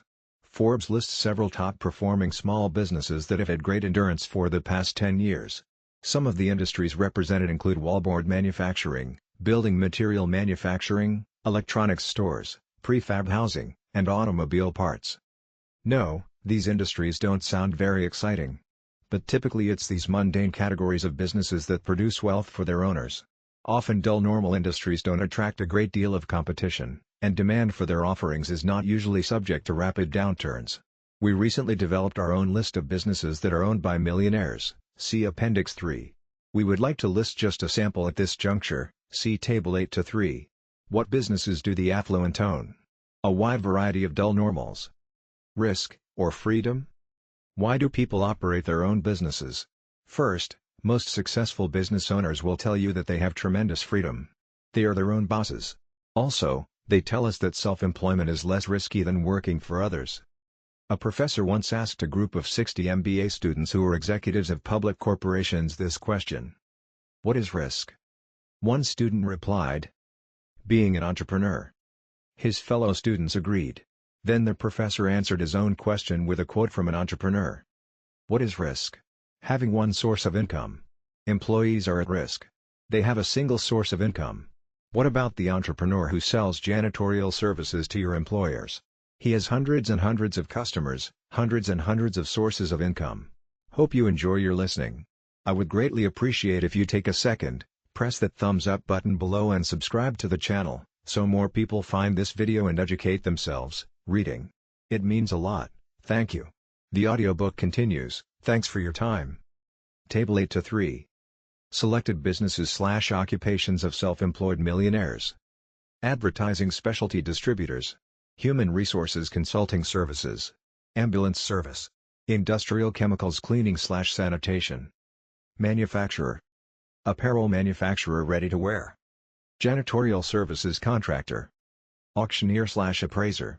Job training/vocational tech school owner. Cafeteria owner. Long-term care facilities. Citrus fruits farmer. Meat processor. Coin and stamp dealership. Mobile home park owner. Consulting geologist. Newsletter publisher. Cotton ginning. Office temp recruiting service. Diesel engine rebuilder/distributor. Pest control services. Donut maker machine manufacturer. Physicist inventor. Engineering/design. Public relations/lobbyist. Fundraiser. Rice farmer. Heat transfer equipment manufacturer. Sandblasting contractor. Actually, there is considerable financial risk in being a business owner. But business owners have a set of beliefs that helps them reduce their risk, or at least their perceived risk. I'm in control of my own destiny. Risk is working for a ruthless employer. I can solve any problem. The only way to become a CEO is to own the company. There are no limits on the amount of income I can make. I get stronger and wiser every day by facing risk and adversity. To be a business owner also requires that you have the desire to be self-employed. If you hate the thought of being outside the corporate environment, entrepreneurship may not be your calling. The most successful business owners we have interviewed have one characteristic in common: they all enjoy what they do. They all take pride in going it alone. Consider what a multimillionaire once told us about being self-employed. There are more people, employees, today working at jobs that they don't like. I'll tell you honestly that the successful man is a guy who works at a job, who likes his work, who can't wait to get up in the morning to get down to the office, and that's my criteria. And I've always been that way. I can't wait to get up and get down to the office and get my job underway. For this fellow, a widower without children, it's not the money. In fact, his estate plan calls for all his wealth to go to the undergraduate scholarship fund at his alma mater.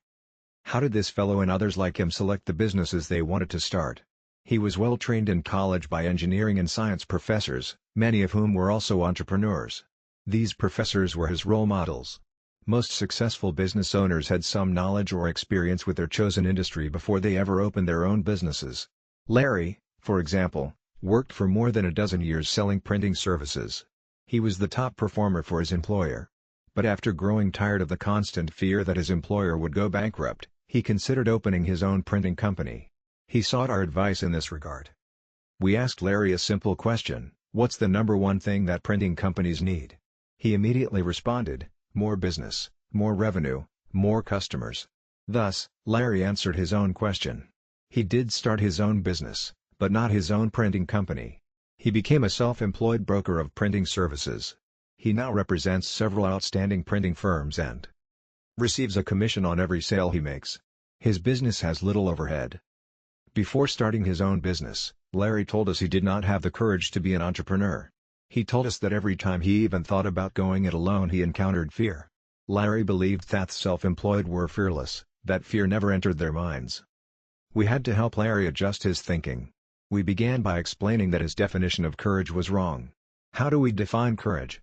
Courage is behaving in a way that conjures up fear. Yes, Larry, courageous people, entrepreneurs, recognize the fear in what they are doing. But they deal with it. They overcome their fears. That's why they are successful. We have spent a considerable amount of time studying courageous people. Certainly Ray Kroc had enormous courage to think he could market food to the world. Remember that he was an ambulance driver on the front lines in World War I. So was Walt Disney. Lee Iacocca had to have enormous courage to tell Congress and the world that Chrysler would come back big time. He does not fit the strict definition of an entrepreneur, but in our minds he has entrepreneurial blood in his veins. Fear abounds in America. But, according to our research, who has less fear and worry? Would you guess it's the person with the $5 million trust account, or the self-made entrepreneur worth several million dollars? Typically, it's the entrepreneur, the person who deals with risk every day, who tests his or her courage every day. In this way, he learns to conquer fear. We saved the following case study for last, because in our minds it encapsulates the differences between PAWS and UAWs. Throughout this book, we have stressed that the members of these two groups have distinctly different needs. PAWS need to achieve, to create wealth, to become financially independent, to build something from scratch. UAWs more often need to display a high-status lifestyle. What happens when members of these two groups attempt to occupy the same space at the same time? As the following case study demonstrates, the likely result is conflict. Mr. W. is a self-made millionaire with a net worth conservatively estimated to be over $30 million. A typical PAW, Mr. W. is the owner of several companies that produce industrial equipment, testing instruments, and specialty gauges. He is also involved in many other entrepreneurial activities, including real estate ventures. Mr. W lives in a middle-class neighborhood surrounded by people who have only a small fraction of the wealth he has accumulated. He and his wife drive full-size General Motors sedans. His living and consuming habits are quite middle-class. He never wears a tie or suit to work. Mr. W enjoys venturing into, as he calls it, luxury real estate. I make money outside of the equipment business in real estate. God continues to make more people, but he doesn't make any more land. You will make money if you're smart and you're choosy where you pick the spot. Mr. W is very picky indeed. He buys property outright or in partnership only when the price is right. He typically purchases property or a part ownership from an owner and/or a developer who is in great need of financial assistance. Recently he uncovered yet another superior investment opportunity in Sun Country. Some poor guy was putting together a luxury high-rise condominium. For a builder to build, he had to have 50% of the units sold. So I went in and made a deal with him. I bought all of the units of the same style, floor plan, with a lot of leverage, and he got his money. And he built. Because I bought all the one style, anybody who wanted to buy that style had to see me. Like Monopoly, nobody else competes with me. I sell them all right out, all but one. But Mr. W does not even keep the one remaining unit for very long. He and his family use it for a short vacation or two. Occasionally, he invites his close friends to use it. Otherwise, he rents the remaining unit until it is sold. Why doesn't Mr. W maintain a more permanent presence in these condominium complexes? It's not his style. Most of the people who buy Mr. W's vacation condominiums are upper-middle-class UAWs. Mr. W and many of the buyers of his condominium units have had a number of disagreements. In several of the complexes where Mr. W previously bought units, his buyers passed so many restrictive covenants that Mr. W was uncomfortable even spending vacation time in his condominiums. Thus, he felt compelled to sell that one remaining unit in each of these complexes. I have a dog. Call him the six-figure doggy. I have sold several condominiums because the people passed dog laws.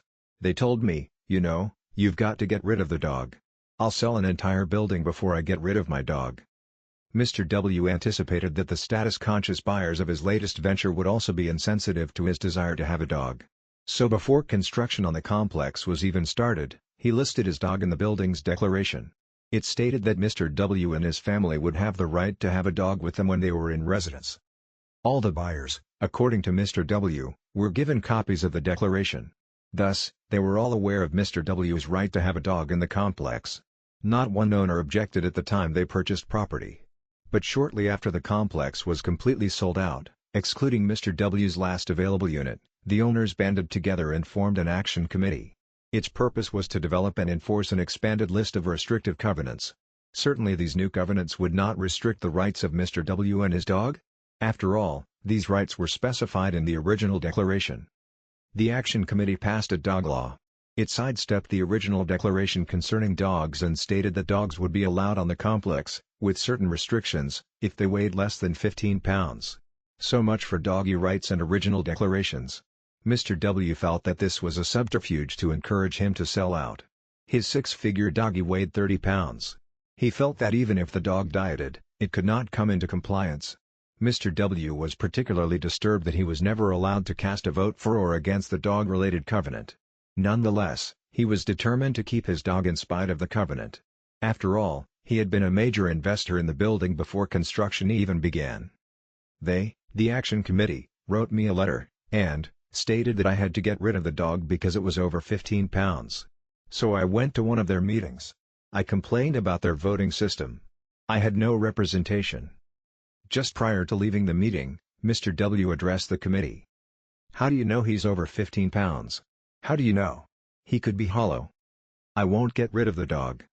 A few days after the meeting, the head of the Action Committee cornered Mrs. W while she was walking her dog. He told her in a legalese tone, "Get rid of the dog. You're in violation of our covenant." Later that afternoon, Mrs. W told her husband what had transpired. She was noticeably upset about the encounter. He advised her to stay calm.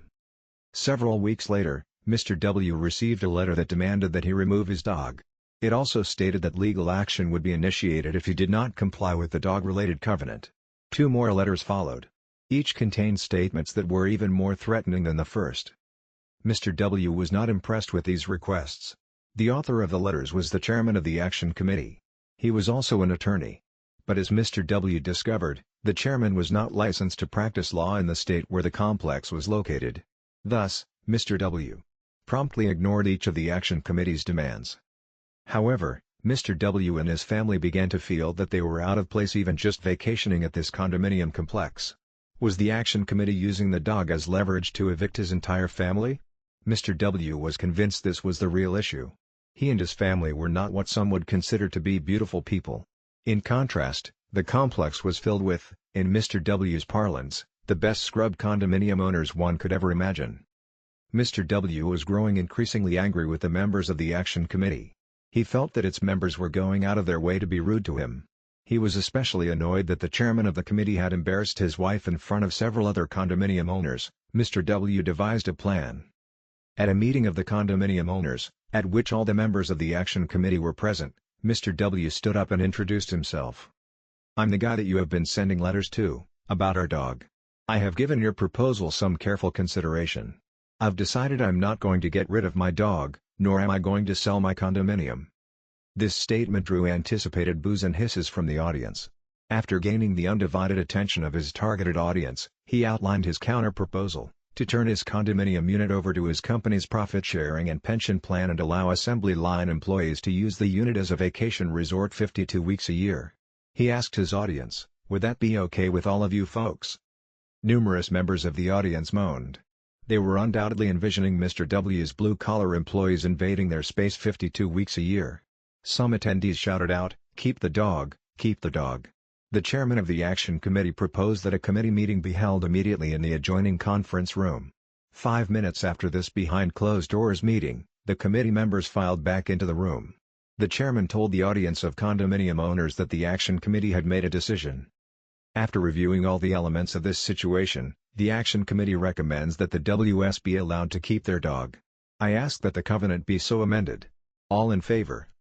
Not long after this brilliant victory, the WS sold their condominium unit. They did so because, as Mr. W observed, "I don't want to live in a building with people who don't like dogs." According to Mr. W, his dog was very important to him and his family. So much so that they sold the unit at a bargain price. They have sold other units in other complexes in which people were hostile to their dog. So how much is that doggy in the condominium worth? To the WS, it's worth several hundreds of thousands of dollars. That's how much he estimates he lost in selling his units at below true market value. A hostile environment, even in an atmosphere of beautiful people, is not a good place for dogs, or for prodigious accumulators of wealth. Acknowledgements. The cornerstone for the Millionaire Next Door was put in place in 1973, when I undertook my first study of the affluent population. This book reflects the knowledge and insights that were gained from that initial study and from many studies of the affluent that followed. Most recently, my co-author, Bill Danko, and I conducted a survey from May 1995 through January 1996 that we consider to be most revealing. We underwrote the study ourselves. This allowed us to have complete control in focusing on the factors that explain how people become affluent in America. Along the road of gathering intelligence about the wealthy, I have been assisted by truly extraordinary people. Bill has been my most important and valuable wingman since the beginning of this research. No one could ask for a better co-author than Dr. Bill Danko. I am indebted to my wife, Janet, for her guidance, patience, and assistance in the development of the early forms of the manuscript. A very special thank you is accorded Ruth Diller for her outstanding job in questionnaire formatting, interview transcription, editing, and word processing. I owe a deep debt of gratitude to Suzanne de Gallant for her extraordinary work in editing the manuscript. I also wish to acknowledge the contribution of my children, Sarah and Brad, for their assistance as student interns on this project. Finally, I would like to acknowledge the thousands of people who have contributed to our work through their candor, willingness, and interest in telling their story. They are truly the millionaires next door. Thomas J. Stanley, Ph.D. Atlanta, Georgia. Many people fostered my career. I am particularly grateful to my core set of supporters from the University at Albany, State University of New York. Professors Bill Holstein, Hugh Farley, Don Bork, Sal Bellardo, and others have consistently contributed to an atmosphere of collegiality at the university that allowed this work to come to fruition. And, for certain, if it weren't for Bill and Don bringing Tom Stanley to teach at the university in the early 1970s, this book and other fruitful efforts by the Stanley/Danko team would never have come about. The laborious tasks associated with much of the empirical research necessary to complete the book were cheerfully completed under my direction by my 3 children, Christy, Todd, and David. Their diligence and attention to detail could not have been and was not motivated by a fee for service. They executed their tasks as if they had a true equity stake in the project.